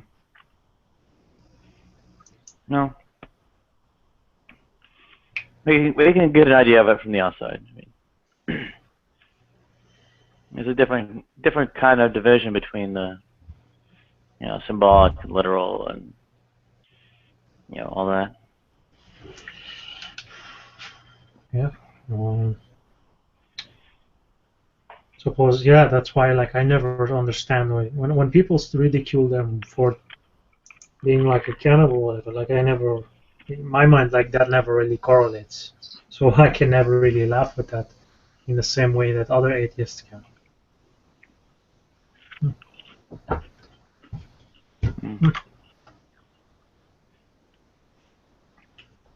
I don't know. It's more alien to me in a way because I'd never been immersed in it. So, and people said, "Oh well, there's cannibalism." It's like, okay. It's like long pig. No problem. I can compare it to the smell of rain. I can compare it to the smell of rain. That's something you have to experience, I suppose. My feeling on it. Yeah. Well, it stirred me like that. It never stirred me like that at all. I mean, it's like, oh, well, there's polytheism because of Mary, and I'm like, okay. What's wrong with being polytheist? I don't think there's anything wrong at all. Yeah. so transubstantiation has some cannibalism. I mean, well, the Aztecs were cutting out people's hearts. I'm trying to think of an example how I can relate this to people in some other way where people have a cognitive dissonance, but they don't see it as a cognitive dissonance. Like eating the flesh and drinking the blood of Christ is sort of cannibalism, okay. But then you don't see it that way. But I'm trying to relate it to people. I'm trying to think of a scenario. There has to be a scenario like that. I just can't think of it. It's probably because you're symbolically doing it. It's not symbolic. You're not actually eating flesh. It wasn't symbolic for me. Okay. Well, I'm just saying is that the whole process is a symbolic flesh and blood by using bread and wine. Not for me.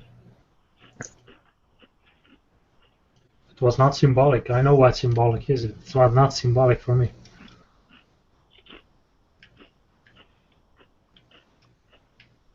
We did that at a Baptist church many years ago when I was a Christian, but it was little crackers. I think it was grape drink. Oh, I wonder what they use. Well, you said crackers? Yeah, these little tiny square crackers, and I think the blood was grape juice in little cups. Are they supposed to use wine? Not at my church. It was a Baptist church. I don't know if they do it differently in a Catholic church or whatnot. Yeah, we did not use alcohol. At least if I remember, no. Ours actually it's banned alcohol for children. So we did not have to do it. We only ate the cracker.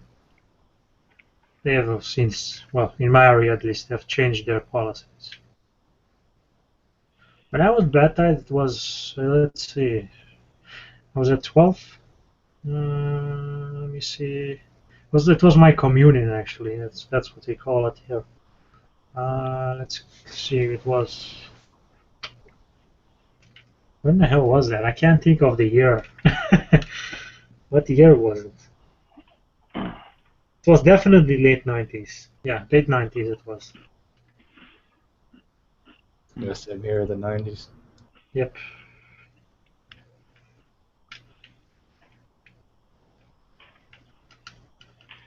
Yeah, I guess I hear about it in a way because of, what would you call it, my access to, I guess primarily Latin American culture.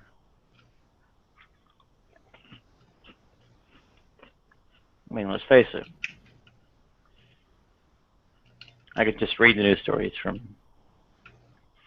from all over down there, right?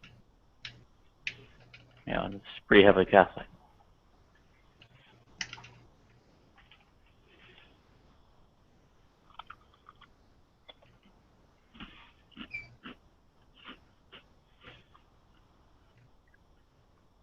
I read the literature too.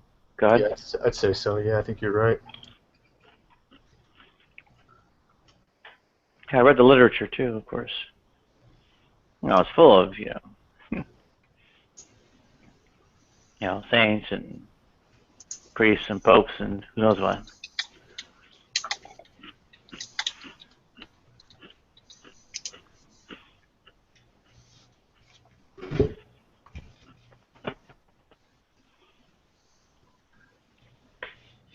Good having gone, Rev. I looked in on it largely from the outside, though. I was never exactly included. Man, Suda, your chair is like loud as hell. Yeah, the thing is, Palm, this morning, nobody ever complained I was unmuted for how long? I don't know. This morning it wasn't as bad. It's like it's woken up. You should get its own. We should just get a mic for your chair, and then we can just. We should have a Google Hangout stream where that's all it does is broadcast chairs. You just mute Oh the shit, chair, no, no. and then we don't hear it. Oh, Nephilim. Neff, very good to have you on again. Hey, I was listening from the outside, and I got to tell you, this flat Earth guy is bonkers. Man. Seriously, I don't know how. Neff, careful. That flat Earth guy is still here. I don't care. I don't know how anybody would entertain such nonsense, man. The Earth has been photographed from space with 35mm film, for crying out loud. If you have to go that far into non-reality to deny 35mm film made in the 1970s before they had computers with graphics capability of faking such a thing, then you've lost it. Really. You just lost it. How do you explain Star Ooh, Wars? this is gonna be good. How do you explain Star Wars? Commando! This is gonna be awesome. Commando versus Nephilim. Can't explain Okay, Star Wars. guys, someone's got a real heavy static. It may be Thor. I think it's AR. Is that you? Yeah. Well, yeah, it comes through every time you open your mic. I mean, as an ex-professional photographer who could sit here and school you about photography for hours and never repeat himself, I trust the film. Okay, I trust it. Guys, can you hear the static now? Yes, we can. Yeah. You gotta. It's a problem in the wires. Are you on Wait, wired or wireless? Wait, you could still hear it? Yeah, you've got. It sounds like a break in the connection somewhere. Well, There's a difference between photographer and photo editor. Ladies and gentlemen, for They didn't- one night only, They didn't have the technology I present to you to fake such a Nephilim thing. Free versus Commando. All right, he had his fun. Yeah, As Commando's for Catholic, he believed that the taking of the wine and the bread was not symbolic. That's a weird, crazy thing that the Catholic Church seems to promote. That you're actually eating the real flesh of Jesus and drinking his actual blood. It's bizarre. It's like when they at the Last Supper. It's like that. Well, it's not. They didn't believe it was literal, and Christ didn't mean for anybody to believe it was literal. God didn't tell you to check your door at the, your ring at the door when you come in. Really.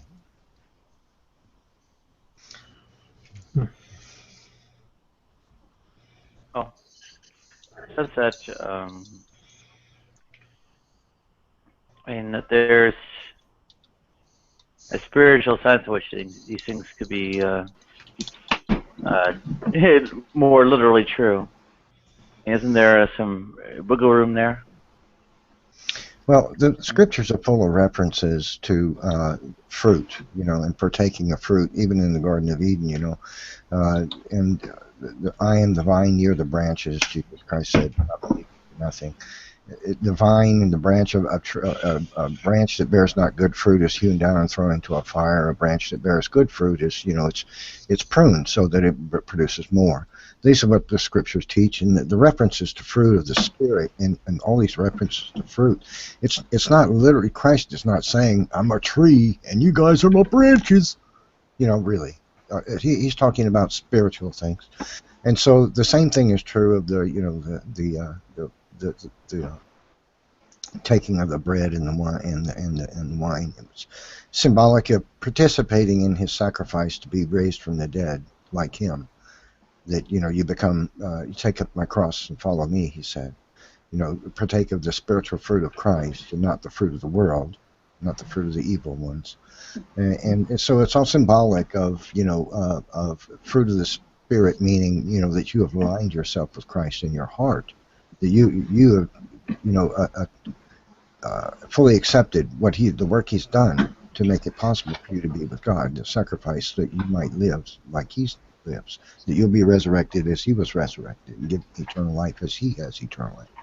So none of those things are meant to be literal, and really anybody who could read the Bible and go away with believing it's literal, I don't know how much stock I'd put in anything they have to say, really.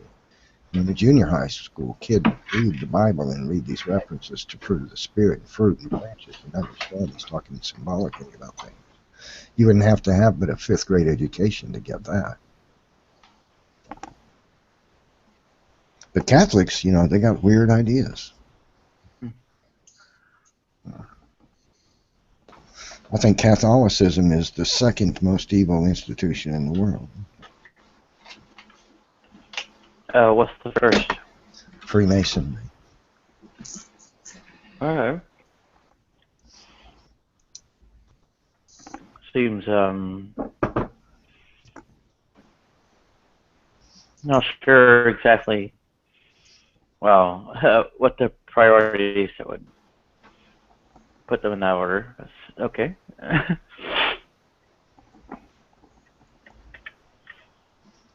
You know what's weird is you'll find if you drive past Pentecostal churches, a lot of them, you'll notice that within a half a mile of a lot of them is a Freemason building. That's because they get out of church and they go straight to the Freemasons building, and then they have their rituals there, or the other way around.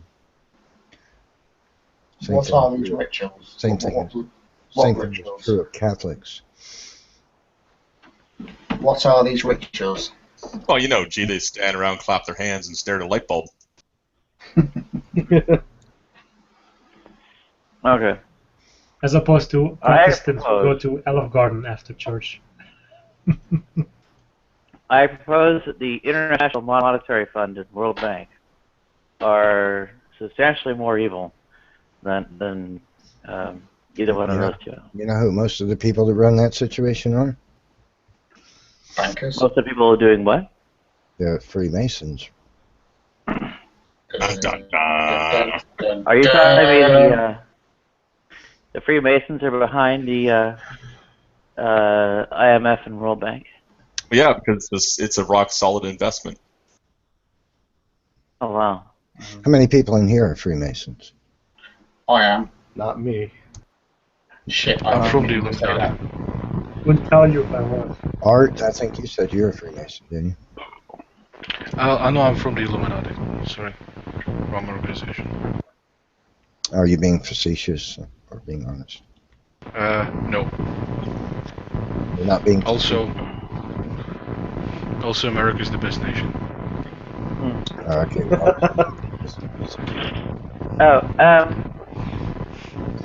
Very briefly, Art, you're getting static.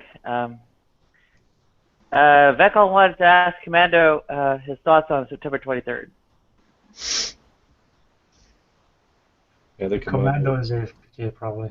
Yeah, I think he's listening to music. By the way, if the Earth was flat, just for fun, I mean, really, is it worth entertaining? But for fun, if the Earth was flat, then you wouldn't have a solar eclipse.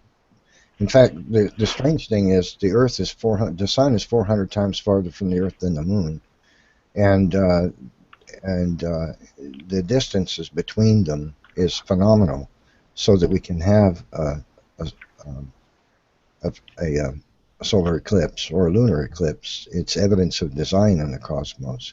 The odds that these two bodies in space, the Earth, the Earth, the Sun, and the Moon, would have their precise sizes and be their distances from each other to make possible a lunar or solar eclipse is just so far beyond belief. So, I can believe it. Why is it beyond belief? Well, because the odds for the planets in our solar system are said to have, according to the secular camp, our solar system was produced by a star that blew up, and the sun is what was left of that star, and the planets formed from the debris that flew off from that. And right. So the odds that these planets would coalesce, and by the way, that idea doesn't work in physics either. That planet can form from space dust and debris. If the odds that of the various, when you consider all the potential positions of them throughout the solar system, the odds that they would align themselves in this particular exact distances, and it has to be so precise. It's just. So what are the odds then? It's a number. It's a number. No, but it would be it would be something. It would be a page full of zeros. So it's not impossible then. Yeah, that would be considered impossible according to science. It exceeds the probability bound, and in science, anything that exceeds the probability bound is considered impossible. So it's not improbable; it's impossible. Then you're saying? No, according to science, it would be considered impossible if men were actually honest about what science tells us. Could I just quickly? Go on. Yeah, now if the sort of what did you call it, the alignment, right? When we have this sort of a alignment of ratios, right? It's the same ratio from different perspectives. Then a misalignment should be evidence against design. No. And why not? Well, because things have happened since the creation. The world has fallen into sin, and God removed his sustaining end. Now we have an unfalsifiable theory here. And we had a global flood too, and when that happened, Pangea broke up, and the continents shifted their places on the continent that put the Earth out of balance. Right. So now what's up? Yeah, I understand. I get it. It disrupted the orbits. Yeah, I get it. There's a fall and it screwed up the system. Well, now what you have is a sort of a sharpshooter fallacy, I think. It's like somebody's throwing dice, and then after like 1,000 throws, he throws like all sixes. And he's like, look, therefore, all of these throw dices were directed by an intelligence. And then somebody points out to him, hold on a second, all of the 999 throws were misses. Well, yeah, it's because it wasn't in the mood. There was this fucked up nature about it. It's that your hypothesis here becomes unfalsifiable. Basically, anything we see will fit it because you have the fall, and you have the notion that whenever there's a apparent sort of amazing sort of coalescence of some parameters, that it's evidence for this being creation. And in the same time, all of the misses, all of the mistakes, and all of the inconsistencies and blunders in our creation are still evidence for it, because according to your view, there is this fall. Right? So, no, you haven't proven anything. No, that's not it. It's we have the physical evidence of the flood. It's overwhelming. So the Earth is a wobble, and the continents are not where they once were. That's definitely going to do something to the orbit and to the balance of the planet. And it's clear. That much is clear. And the fact that the planets are where they are, the Earth, Sun, and Moon are the sizes they are and the distances they are from each other, is truly phenomenal. That doesn't make it impossible, does it? Well, phenomenal and improbable. It is. The odds that they could form by natural processes and be the sizes and distances that they are from each other is beyond. But you don't know what those odds are. Yeah, I mean, how are you calculating this? Can you show us the math? Well, I can't show you the math, but how many locations, how many widths of the Earth do you think there are from the Sun to the farthest reaches of our solar system? Trillions, right? Archimedes, at least that's just odds that one of those three bodies would be the right distance from another. It's trillions. Now you multiply that by the other one, that's trillions times trillions, and then by the other, trillions times trillions. Archimedes, in a writing called The Sand Reckoner, where, amongst other questions beyond this one, to count grains of sand on a beach, and about calculating the relative sizes and distances of the Earth, Sun, and Moon. Right. Secular sun astronomers, they can't even explain the formation of any of the planets in our solar system.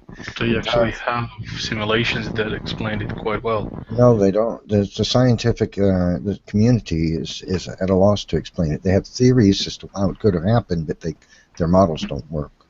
Well, there is, of course, in all scientists, there's going to be something that's missing, something that is not accounted for by the model, but that doesn't disprove the model. No, well, they have no working model. Let me give you a quotation. I'll prove to you they have no working model. I pasted into the text chat. This is from NASA's Exoplanet Science Institute, University of Michigan, a white paper titled "How and When Do Planets Form?" This was published just 5 years ago, 2010. They state, I quote, "The formation of the planets is one of the major unsolved problems in modern astrophysics." In other words, they do not have a working model for the formation of any of the planets in our solar system. So what? What's your conclusion? No, I'm just saying that nature doesn't explain it. No. Our understanding of nature doesn't account for it. No, nature doesn't provide a model which will enable it to work. That's sort of the analogy to a argument from science. It's like saying, well, the Bible doesn't mention this, therefore the Bible cannot explain this. No, it's they're saying that within this statement, Art, it's quite obvious. They're stating clearly, we don't have any models that explain it, or they wouldn't make that statement. None of their models. Yes, we do not have the knowledge of what natural laws make this. That doesn't mean that nature cannot make this. When science says, when the evidence shows that you cannot find a means by which physics would allow it to happen, you have to question how could nature have done it. Therefore, but you're one of these people, that's not willing to doubt that nature can do it. You're one of these people that's willing to believe if you had a pool table full of marbles, and and you shoot one of them. I mean, one of these people that's willing to believe, if you roll the dice enough times, the most unfathomably complex and beautiful thing is going to arise just because you can roll the dice. Yeah, that's true. That does happen. That's chaos theory. No, it doesn't. Yes, coincidences are a necessary fact. It doesn't happen. Any statistician, I can give you a quote from a statistician. That says exactly this. Coincidences are inevitable. The article from NASA says that we don't have an explanation of how planets form. That is not the same to say that there is no way for nature alone to create a planet. Well, of course not. They're not going to accept that nature didn't do it. Duh, you're one of those people too. You're not going to accept that nature could not have done it. It's just bigger question. You're also one of those people not willing to accept that nature cannot have produced DNA, or that DNA has immaterial properties like linguistics, algorithms, and information, which the scientists acknowledge. That's because nobody has proven it. And you're also one of these people that nobody has to believe. See, Art, when you become When you become a God denialist, what you do is you make yourself into an insane person because you're willing to believe that it happens anyway, even when all the scientific knows us it can't have happened that way. See, you're harming me. That's why God denialists are the least intellectual people on the planet. Now you're just harming us. Thank you for that, by the way. No. Hold on. You've been talking for a while. You've been talking for a while. Astute observation. Still talking. That's an astute observation. It's not ad hoc. Still talking. It's an astute observation. Still talking. Nev, do you want people to let you finish? Well, you should allow the other people to finish. If we're to I'm still talking. Hold on a second. I want to respond to what you said there. You could do it. Hold on. Or give us a logical reason to believe it could. I don't know how it can do it. However, the fact that scientists, the most intellectual, the most intelligent, the most knowledgeable people about nature do not know of how nature can do it does not mean that nature cannot do it. It's like saying that before humans had an understanding of how lightning works, that naturally, that before this, nature could not do lightning phenomena, and thus it was supernatural back then. But now it is natural because we have an explanation for it. It simply doesn't follow enough. You fall into this bad argument all the time. You find something that science doesn't explain, and you're like, oh, you see, it cannot explain this. Therefore, naturalism is false and God wins. Nope. Doesn't work like that. See, what you've just done is when you said that you pointed to beliefs of people who believe that lightning couldn't do something, and then they find out later that it can or can't. That's exactly what you're doing. You're still believing that nature could do it, even though science has been studied the subject extensively. Some of the brightest minds on the planet have studied it every which way they can possibly figure out how to do it and come up completely empty. And you're one of those people who's believing that lightning creates cows. To what the fuck? You understand? Okay. You're living in the dark. Okay, so, oh wow, I don't know where to begin. But see, here's the thing, Art. It's not scientific to believe that nature could do it. That's the thing. Because your belief system is not based on reasoning or science or evidence. It's based on what's in your heart that you want to believe. And since science demonstrates no potential for nature to have done it, then it's not scientific to believe that nature could do it. And that applies to biological life, DNA, proteins, the complex features of organisms, the mechanism of evolution supposedly being random bits of damage to information that already exists. Now, if you're galloping again. All of this, success. all of this, Art, is a sort of a religious belief for you. Nature had to have done it. Your faith is buried in that, and it's not science. Yeah, you've made like a dozen assertions, Gish Galloping. I don't even recall all of the assertions that you make, even the ones before you started the second talk. So if you're willing to repeat them and let me address them one at a time, I will gladly do. But in the meantime, Nadia wants to say something for a long time. Go ahead, Nadia. Well, a great deal of the questions surrounding nature and I suppose the supernatural. We really need clarification of what the supernatural and nature are deemed to be, as well as, furthermore, some kind of analysis of quote-unquote nature is giving rise to some kind of potential for things, right? So I think there is a little bit deeper of an issue that, given that these things are observed in nature, one has, in fact, the same kind of issue as, well, last Thursdayism, right? You can really substitute anything in there. Well, Nadia, what you seem to be doing is when you say, well, it's part of nature, and there it is, therefore nature made it. So that's circular reasoning. That's what the evolutionist does.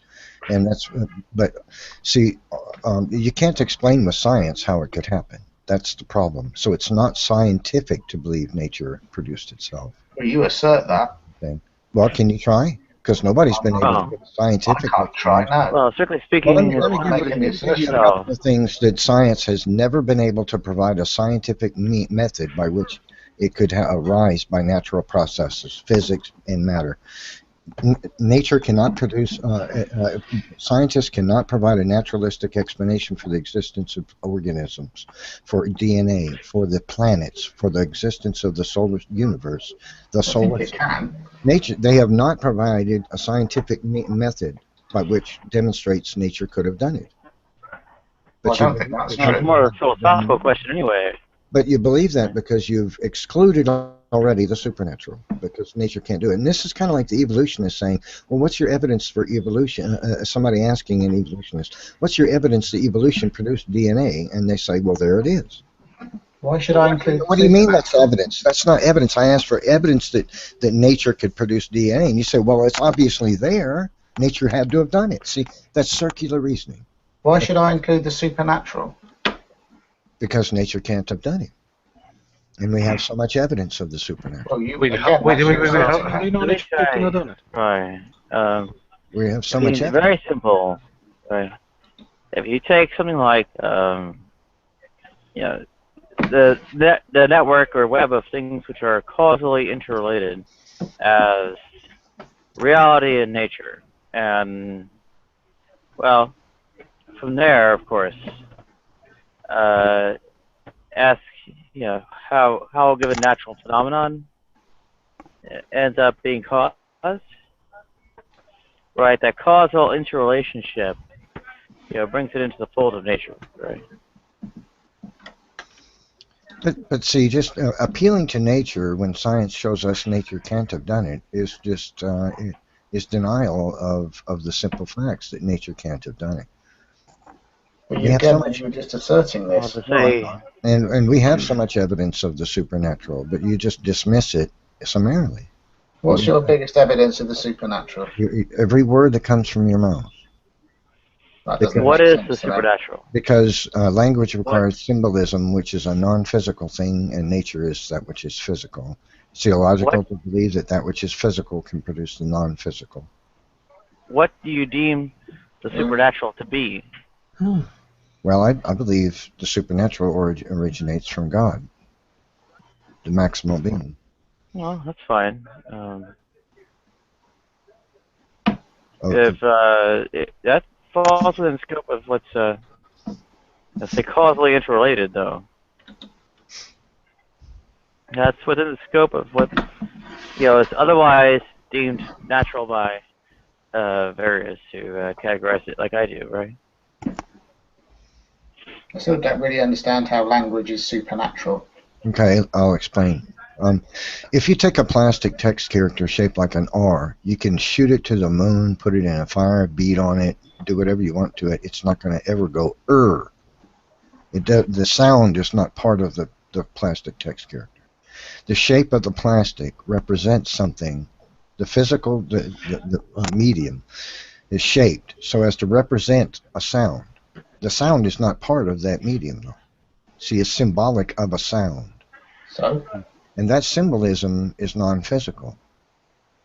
So? It's not a property of the plastic text character. It's all physical. There has to be an explanation for the origin of that symbolism, because chemistry doesn't produce anything symbolic. Molecules are just bits of matter that have electrons flying around them, and they bond with each other or steal each other's electrons. It's purely mechanical. It's electromechanical. Matter is a purely mechanical sort of a thing. There's nothing immaterial or symbolic about it. A molecule will bind with another molecule if it's in its proximity and it has the right electrons. It will do it because of its physical properties, not because of something non-physical about it. So, how is it immaterial? I don't understand. That's a non-physical thing. Symbolism. How is it? Everything is accounted for, represented for.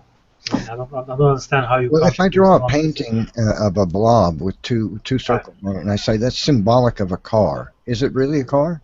No, it's not a car. It's something that represents something that it's not even physically in contact with, not physically part of. It is all physical. There are electrical impulses in your brain. But the picture of the car is not physically related to an actual car. There are electric impulses in your brain. They're all physical. Everything is physical. So here's what we got.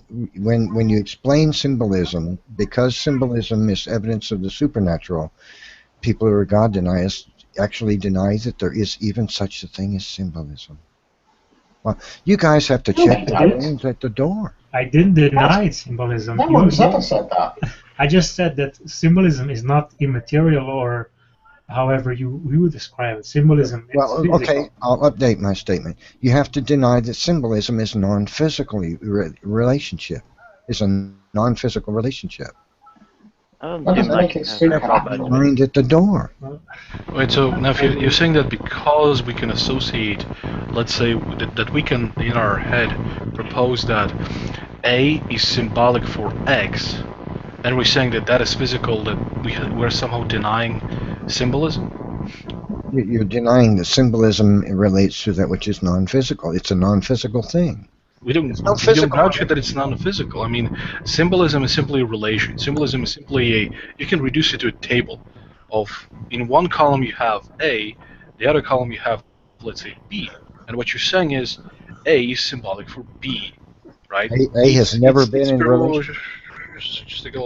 This is perfectly within sort of materialistic worldview. We can have a computer that can associate a picture of B with the label, with the, I don't know, even with a symbol of the word, the letter A, right? And it says whenever this, also this.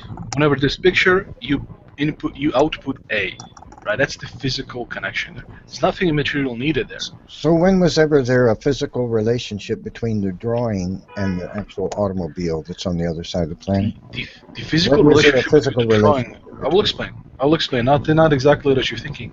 The physical relationship between the drawing and the physical car is not in the reality that you're perceiving. It's in your head. It's in the concepts, right? You have a concept of this picture of a blob, and a concept of this image that you see of a car, and in your head you make a connection. You say, whenever I see this, it means that it's referring to this. Exactly. Thank you, Art. But it's in your head. And in our worldview, it's material. So thank you. You just explained it's not. Thank you so much for playing. How did I explain it? Yeah, you just completely missed the point. It's in our head. It's never been a physical relationship. You're making a question. Are you saying that mind is material? I just want to know the actual physical relationship between the drawing and the automobile. I just gave you. It's not where you think it is. You appeal to mind. You appeal to mind. Well, No, but the distinction seems to be a semantic one. All right. You know, which particular things are deemed material or not. All right. Can you guys please? Can you guys come over and help me fix my wakatu? Can you do that? Can you help me fix I don't know what you're referring to. Right, because it doesn't exist, but I just told you about it. It could exist. It's not. It could exist. Thing, is it?